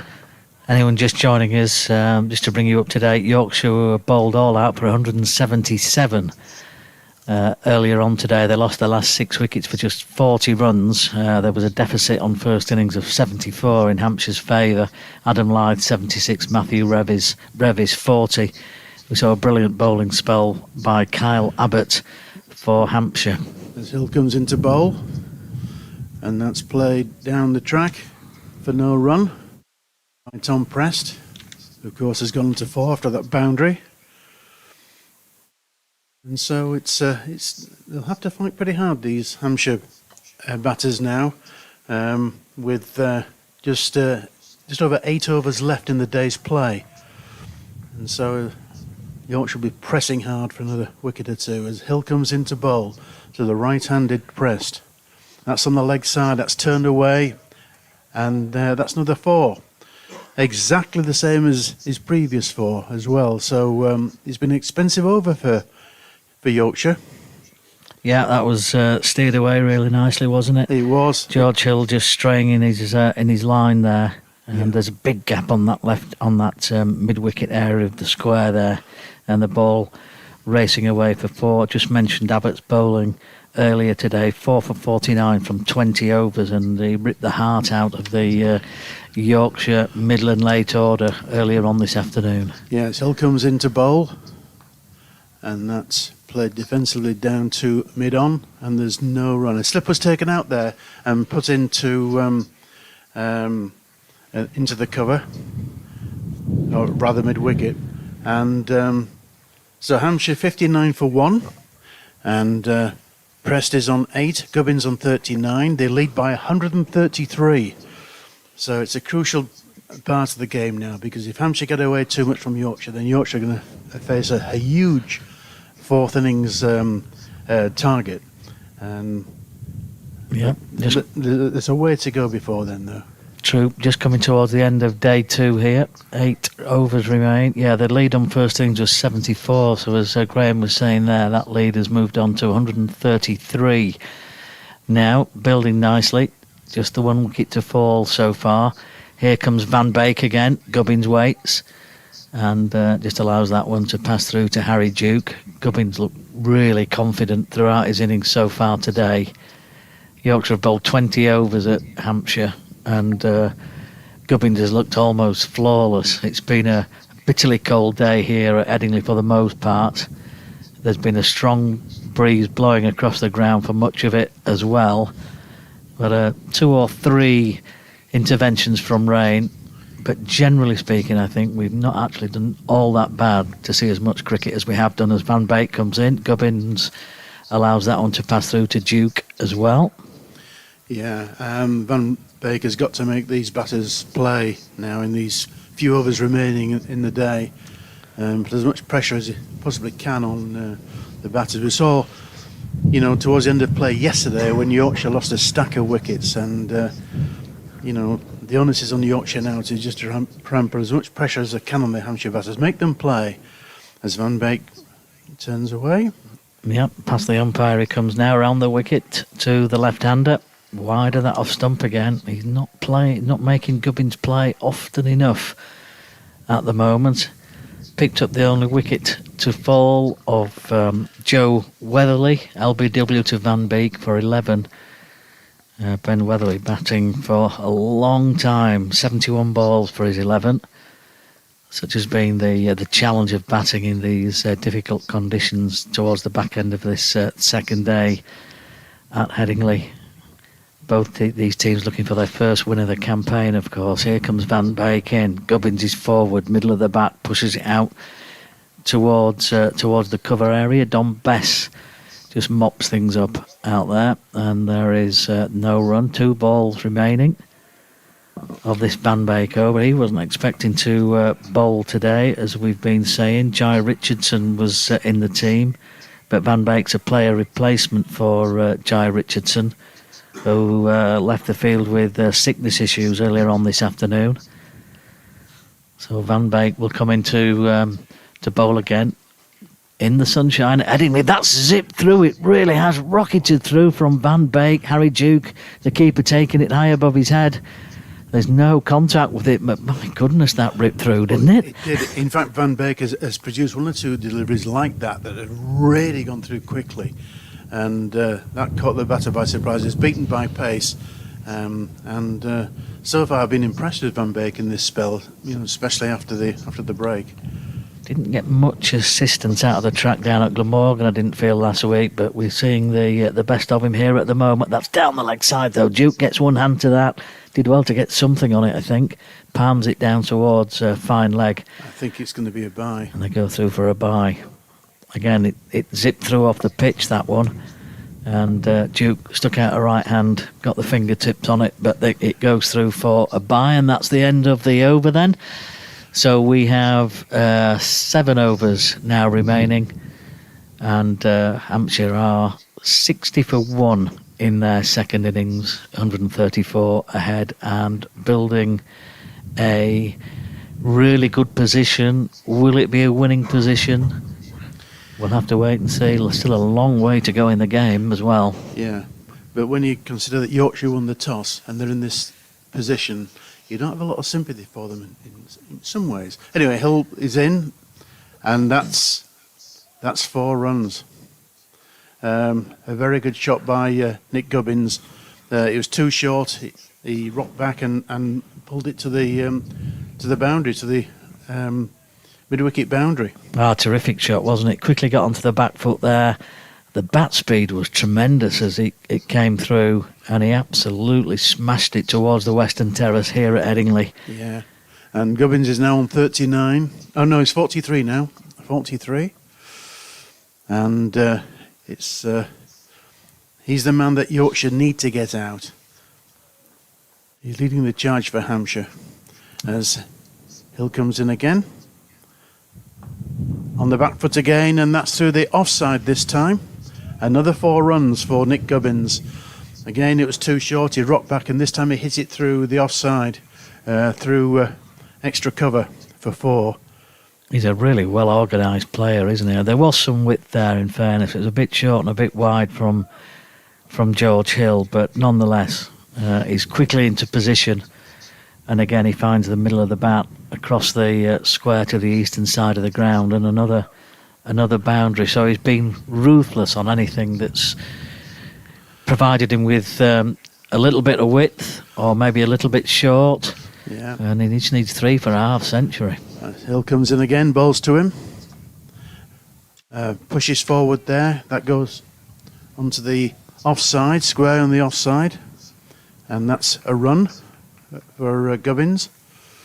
And it's been fairly expensive, George Hill, in this spell as he's come back after the break, and it's something that Yorkshire can't really afford, because the lead now is 139, and Yorkshire don't want to be chasing too big a target in the final innings on this pitch. As he comes in again, bowls this time to Prest, who plays it out onto the onside as a right-hander is Prest, and that's through to mid-wicket, and that's a run. And so Prest goes to 9, and Gubbins is on 48. Well, Yorkshire with some work to do. 2 balls remaining in this over from George Hill. We've got some pretty decent light here. It's just after 6:30 in the evening. But Hill comes in and bowls outside that off stump again, and Gubbins pushes that one up to mid-off. No addition to the score. It looked like being a really tricky period with some of the dark clouds that we had earlier after that rain delay. But conditions actually, with floodlights on, is not too bad in terms of the light at the moment. No, I mean, the sun's out. It's pretty good. As Hill comes in to bowl to Gubbins, and he leaves that, and it goes through to Harry Duke, the wicket-keeper. That's the end of the over, 70 for 1. And Gubbins is on 48, Prest is on 9. The lead is 144 now. And you've got to say that Hampshire really are on top, despite the fact they've lost a wicket in this final spell, as it were, on the second day, final session. So just 6 overs to go. Don Best, the standing skipper for Yorkshire in the absence of Johnny Bairstow, of course, will be just working out the various permutations and options that are available to him here. Still Ben Code or Jack White potentially that he could turn to. But it's a new over from Bambeek, and that's driven a fairly thickish edge down towards third man, and that will go all the way for a boundary. Tom Prest there playing an attacking shot at that one outside off stump, and it races away for 4 despite a an attempt down there on the boundary edge. I think that might be Matthew Revis, is it, down there? It looks like him. Giving chase, but couldn't quite get there. And Prest adds a boundary, so he's on to 13, 74 for one. The lead approaching 150 with 9 second wickets standing here at the moment. Van Beek comes in again. This one goes through to the keeper. Nice bit of shape on that one, but it's just a little bit wide outside that off stump. Yeah, but the ball died on the keeper there, so maybe it's a bit too pace now, which you can get towards the end of the second day into the third. A bit too pace, which doesn't help batting at all. But Hampshire won't mind that because they've got a lead 148, and there's only 1 wicket down in the second innings. 74 for one. Have another change in the com box at the end of this over. Kevin James will join us for the final 5 overs of the day. Van Beek's in. That's steered away into the covers. And Wharton racing round to his left as well, smartly, and picks up, prevents Hampshire getting through for another single. 3 slips in. 2 saving, 1 on the offside. Got a boundary fielder at a very wide third man position there, and then 2 saving, 1 on the onside, mid wicket and mid on, and then deep backward square on the fence as Van Beek's in. There's a big appeal as Presty's hit on the pad this time. I guess they're thinking at this time of day it's worth a shout, but the umpire's having nothing of it. No, I think that seems to be maybe going down leg. Try and look at the replay, but the umpire wasn't interested there. Another good delivery by Van Beek. It's pitched up and making the batsman play, which is exactly you've got to do at this stage of the game. Yeah, and that's what has been happening during the course of this game, isn't it? The bowlers have pitched it up and have found some movement in the pitch. Here's Van Beek again. This time it's played defensively by Prest up towards mid-off, and no addition to the score. 1 ball remaining in this over. Yeah, and although there's only just 5 overs and 1 ball left, it's still a fascinating position, isn't it, in the game? But you've got to think that Hampshire are starting to go away from Yorkshire here. It's felt like nip and tuck this, actually. And it's felt as though the game's been in the balance all the way through. But actually, when you look at the scoreboard now, it's just starting to run away from Yorkshire a little bit, isn't it? As Van Beek comes in again to complete the over. That's played nicely behind square. And they'll go through for another single. So that lead edges ever closer to 150. They're 149 ahead, Hampshire. And they are 75 for one with 5 overs remaining. Thanks to Graham Orange for that stint of commentary, and Kevin James will step in to complete the afternoon with Hampshire on 75 for one. The light's looking good. I'm sure we'll get these 5 overs in now. And I'm not surprised to see Yorkshire looking to make a change now. It's Ben Code who will just mark out his run at the Howard stand end of the ground here at Headingley. 3 slips will wait, and Kevin joins us with Hampshire in a really strong position. Kev, I guess this is something that they would have, having been bowled out with 2-5-1 on the first day, they'd have dreamt of this overnight, wouldn't they? Yeah, definitely this situation. But as we know, things can change quite quickly. Very true. Here's Ben Code then into Prest. Oh, and that's just chopped down by Prest. He almost chops on. It drops down around about by his feet there, and he was in a way fortunate it didn't just run back onto the stumps. Good first ball from Code. Yeah, and you really do need your tightest bowlers bowling now, because this is still a situation that can go either way. But what you don't want, and George Hill was just too. His last over went for 10. You can't have that in this situation as things stand. Here's Code. That one's clipped towards mid-wicket. Code miserly as ever. He's what's he bowled? 7 overs, 2 maidens, no wicket for 17 in this second innings. Yeah, and actually add to that, the hill over previous to that went for 13. And you know that, and in this tight situation, you were never going to bowl too many overs, which is unusual for him, isn't it? You know, he's 5 wickets in the first innings, looked really potent. Absolutely. Here's Code again then. Straight ball, played back up the pitch. Ultimate respect from Prest there. Happy just to keep that one out.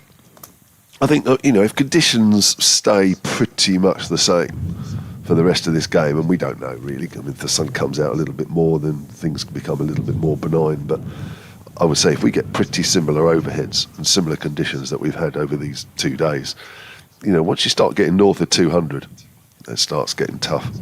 Yeah, batting last in any game's tough, isn't it? Here's Code past the umpire, and that's played up on his toes by Tom Prest. Really well played, but just backward a square on the offside, but all along the ground. Terrific shot, and it looked like a boundary from the moment he left his bat there. Just a bit too much width from Code. Really well played. Another boundary, takes the lead over 150, 153 ahead Hampshire, and they've still got these 9 second innings wickets remaining at 79 for 1. There's too many 4 balls here at the moment being bowled by the home side. Code looking to try and rectify that with this one then. In he comes now, much straighter, but played away through mid-wicket actually. There's a chase there for Dom Bess. Will he get there? Yes, he will. He'll just cut that one off in front of the eastern side of the ground there. But it's another couple to Prest, who already has moved on to 20. Yeah, I mean, at the moment it's a little cameo, but yeah, you know, Hampshire will take the boundaries, of course they will, but I think if I was Dom Bess at the moment, I'd be a little concerned about how many boundaries our team were conceding. Yeah, they have come just a little bit too quickly, haven't they? Run rate 3.4 and over at the moment as Code comes in, and just as you speak, Kevin, another boundary through the offside. Prest, I think, found that easy. He looked really comfortable, just rocking back on the back foot, cutting it square through cover point for a terrific boundary. Yeah, too much width on that one. Not much bounce actually either on that one. They've just lost their discipline a little bit, the bowlers, on the whole, since we've come back. I mean, it is not easy. We've been off 2 or 3, 4 times, and the weather's not great, and it's sunny 1 minute and cold, and then it's overcast and cold, and then there's a little bit of rain around, and you're on and off. It's very difficult to keep the concentration, and but you have to keep coming out and keep the same discipline. And I just detect, you know, just this little mini session is not quite the same. And if anything, it needed to be as good as it has been. So here's Van Beek then, who's the injury replacement for Richardson. Oh, and as he edged that one through to the keeper, Gubbins, he's down on his knee. He's going to wait for the umpire's decision here, because that was a very full delivery, and now the umpires are going to confer. Now, does the umpire at the bowler's end, is he wanting to ensure that that ball carried through to Harry Duke? Yorkshire are confident it has carried. The umpires are conferring in the middle of the square. It can only be about whether it carried or not, surely. Oh, or how full it was when it reached Gubbins. The finger goes up. So actually that's a really good breakthrough for Yorkshire. Well, Gubbins took a while to move. And whether that's because he wasn't sure and he's wondering why the umpires feel so sure, or whether he thinks he's not out, but he's making a slow walk back to the pavilion. And it'd be interesting to see that one on the replay, whether we'll actually get a close enough look to really determine whether that's gone off the edge of the bat and it was full before it got through to the keeper. He's shaking his head there, Nick Gubbins, clearly not happy. So, yeah, no, he's walking up extremely slowly. He's batted really, really well for his 48. But he will have to go. Here it comes now, the replay. So let's have a look at this. And it's definitely carried through to Duke. So what is Nick Gubbins actually saying here? I'm not sure. It looked like a full... No, it's just bounced short of the bat, I think, and he's edged it through to the keeper, hasn't he? I think probably what's making it difficult for Gubbins is he's probably had the ball hit the edge and the bat hit the ground at the same time. So he's probably feeling that he's not actually either edged it or the ball's reached him on the full. I think when you look back on the replay, it looks a little bit more clear cut than that. Yeah. But I wouldn't say I'm 100% sure, but I would probably favour the bowler in that situation just. Yeah. Well, Van Beek has struck again.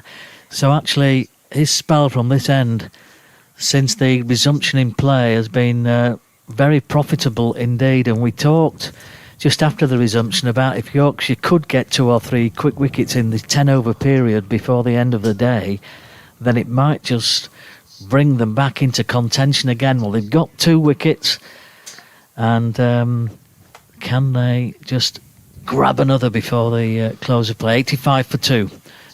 Baker comes in as the night watchman. Well, that's in this tricky situation. 3, nearly 4 overs to bat. Number 11 is quite a long time. Well, we saw Yorkshire do something similar yesterday, didn't we, with Ben Code coming in as night watchman, and he didn't last overly long. Difficult time to come into bat, isn't it? And down the hill bowls, and Baker edges down to third man. Now, they've taken a single, and that's the second ball of the over, which is interesting, because my idea of a night watchman is you take most of the strike. Yep. And clearly Baker there is quite happy to give it away to Tom Prest. I suppose it's dependent on which way you look at it. Tom Prest is actually quite a nice little bit of form at the moment, so you could say that he's probably more likely to take advantage of any wayward deliveries. But also, of course, he's leaving himself exposed a bit more. Big turns, comes past the umpire, saggers and bowls, and Prest drives, and Van Beek stops that on his follow-through, and I think that would have been a few more runs had he not done so. Might have been 4 more by the looks of it. Struck it really, really well. It was a sweet drive, but Van Beek did well. So how many wickets have we had today? 6 in the Yorkshire innings. 2, so only 8. Actually, it feels like a lot more. I don't know why it feels like a lot more. I suppose it's the on-off nature of the day that we've had. Going in so deep into day 2. Prest drives, comes off a thick inside half, and they'll get a single as it's half stopped by Bess at mid-wicket.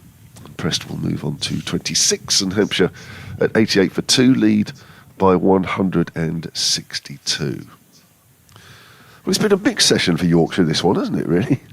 There's been, a few deliveries which have been put away, but they have picked up a couple of wickets, and each wicket is very valuable. Yeah, very much so. I think if somebody had said to them that in the 10 overs that remained they might come away with 3 wickets, they would have been happy with that. You wouldn't rule that out at the moment. Short delivery to Sonny Baker, perhaps predictable. Get the night watchman sitting back on his stumps. 2 full days remaining in the game, so time's not likely to be an issue, but too many runs to chase could be. Yeah, I think if we get a full day in tomorrow, and I haven't looked at the forecast, and the pitch stays roughly the same as it is, I think we'll be a long way into this game. I don't think there'll be too much to play on day 4. I think we will get some day 4 cricket. But you never know, because both these teams have suffered a bit of a collapse in the afternoon sessions on day 1 and 2. Another collapse tomorrow by whoever's batting. You get the game going forward. That's outside the off stump, and Baker doesn't have to play at that one. So we have 3 overs left, and Hampshire lead by 161 with 8 second innings wickets remaining. Yep. So Yorkshire looking to try and find another wicket if they can from somewhere. Time moving on, just after 6:45, 6:47 to be precise. Prest not out 25, going extremely well, looking comfortable. Ben Code, knowing Ben, you would think he's got a wicket-taking ball in his locker in the next couple of overs that he's likely to bowl somewhere. Can he find it? Here comes Code then in. Prest has a shuffle down the pitch and pushes that up towards mid-off. No run. Confident enough in his ability pressed at this stage in the game. Just have a step down the track there to Ben Code. As Code makes his way back to his mark, 2 slips in. Backward point, cover, and mid-off there on the offside. Mid-wicket short and mid-on the leg side. A man back on the fence, just backward of square on the leg side. That's a good delivery by Code, and he's pressed forward there. He's played at that. He's missed, and it's gone through to Harry Duke. He brought him a long way forward. And that was not far away, I don't think. It's where you don't really want him to get out now. He was out just before lunch, you'll remember, yesterday. And it's imperative that he sticks around. I know he's been fairly free out there and played some glorious shots, but now's the time to really think about coming back tomorrow morning. Yeah, that was the one that we've talked about for the last 2 days, that if the ball's pitched up, it's in the right area, it can still do something, and that was just what Code produced there. We've got a delay now. I'm quite sure. Short leg coming in. Is that what it is? They're looking for the pads, are they? Taking a while to sort things out. These actual overs are taking ages. Yes, they are. Yeah, no, it's the helmet they're calling for. Oh, So has Harry Duke changed helmets, has he? Yeah. Stand up. He might be. Yeah, and we've talked about Press just taking a step or two down the wicket when Code's coming in, haven't we? Yeah, So Harry Duke's coming up behind the stumps, and why not? That's right. Get the LBW a bit more into play. Yeah. Here's Ben Code then. Coming towards us from the Howard stand end, a little bit shorter in length, clipped through mid-wicket by Prest. I think Prest has probably faced the majority of the delivery since the night watchman came in, hasn't he?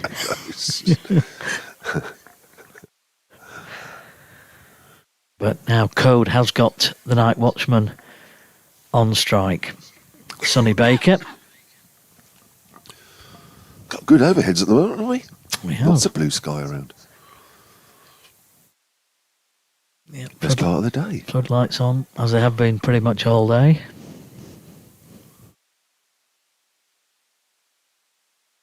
Baker not quite ready as Code started his run, so Code will return to his mark.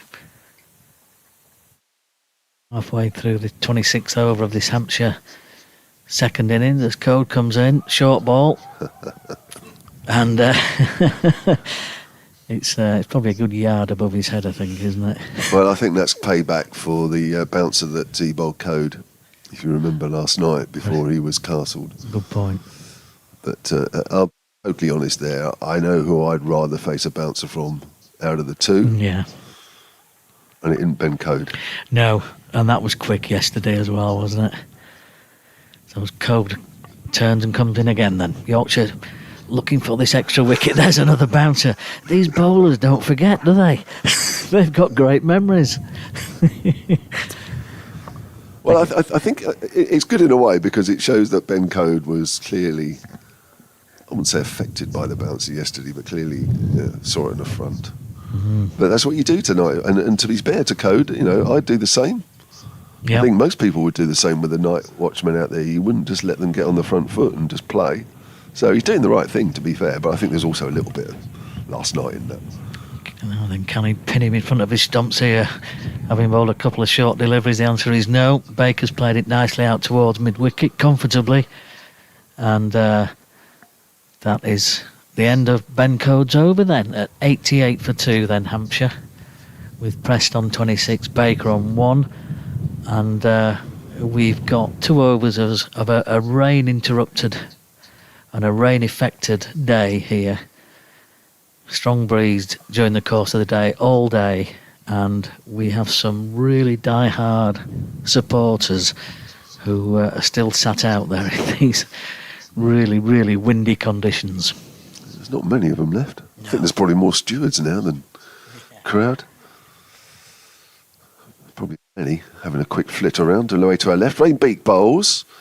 Press drives, goes out into cover. So Van Beek's signed for what? The first block of 8 games, isn't he? Yeah, it's here April and May. and potentially June.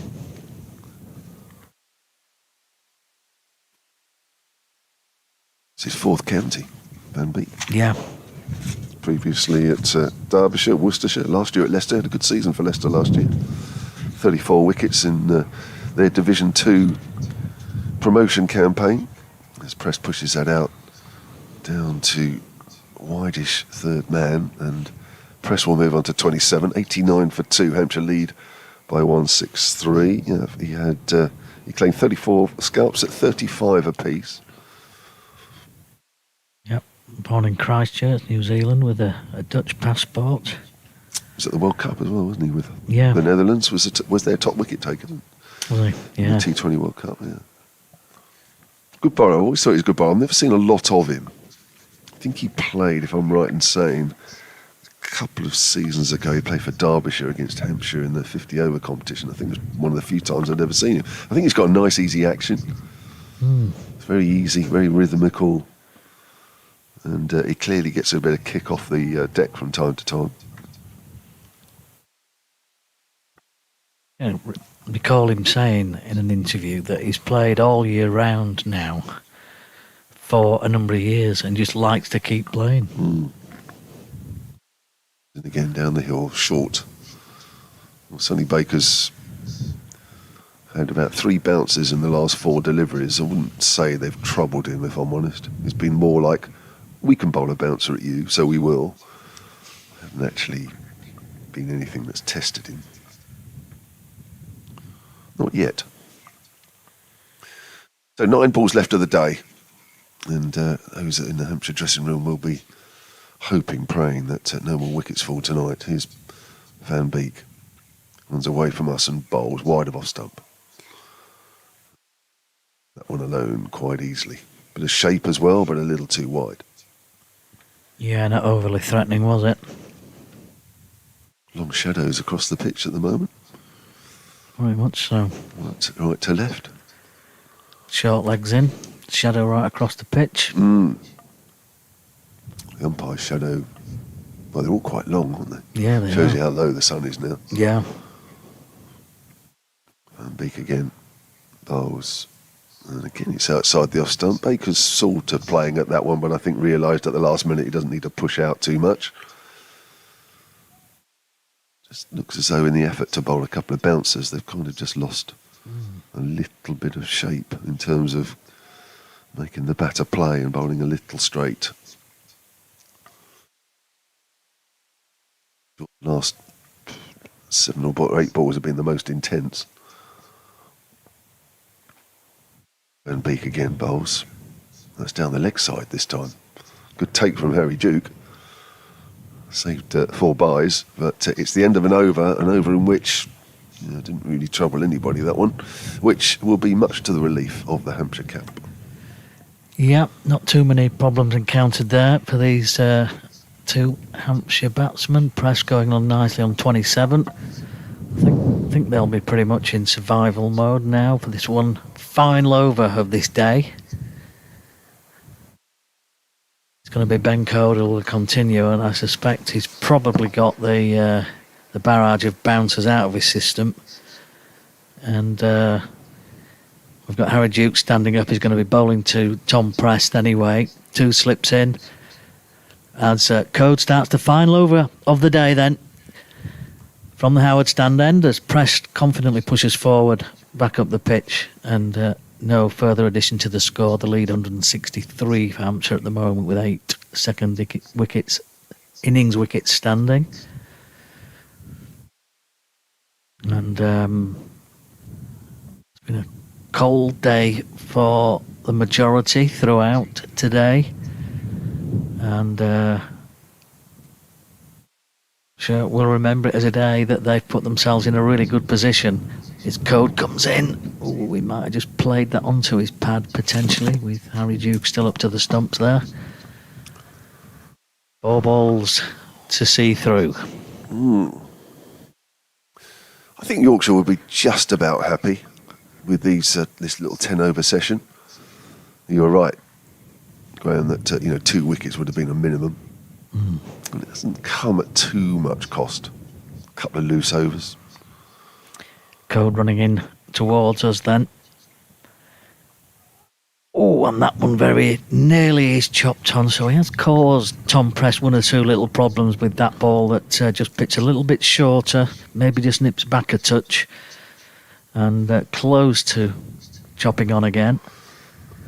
A bit of bounce, bit of nip back there, just shows there's still something there. Yeah. Still a bit of shine on this ball, still a bit of hardness on the ball. The ball, what, 27 and a half overs with it. Yorkshire.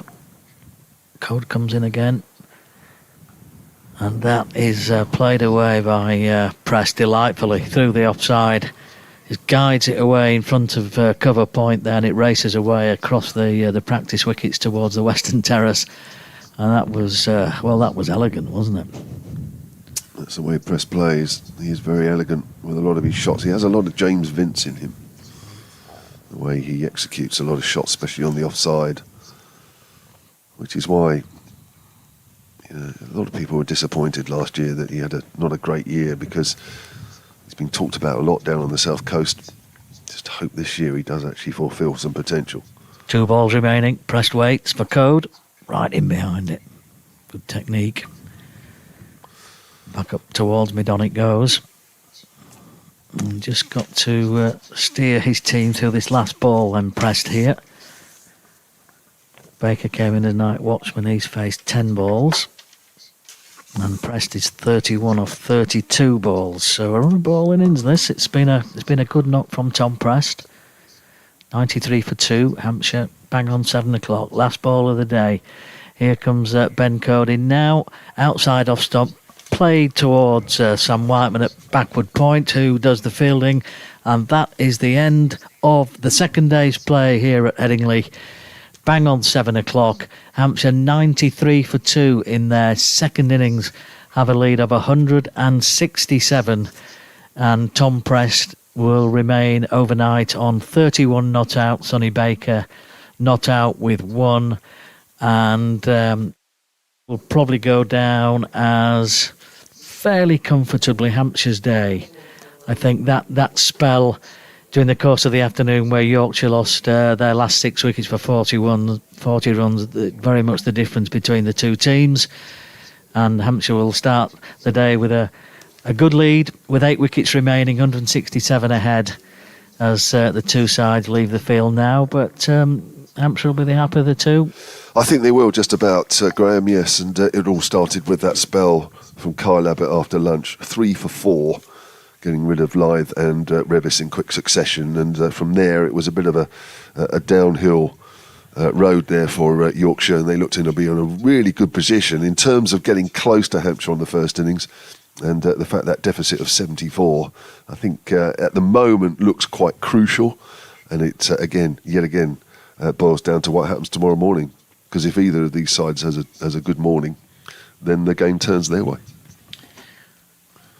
Thank you very much from Kevin, and Graham Orange has been with us as well. Thanks to Graham for his contribution as well during the course of the day. That's it then from Headingley for day 2, and Hampshire, as I say, the happier of the two sides. 93 for 2 they are overnight. They have a lead of 167 over Yorkshire overnight. Join us on the BBC Sport website and app again for ball-by-ball commentary of day 3 tomorrow. Jonathan Doidge will be back in the chair along with Kevin James. Thanks for joining us today, and good night everyone.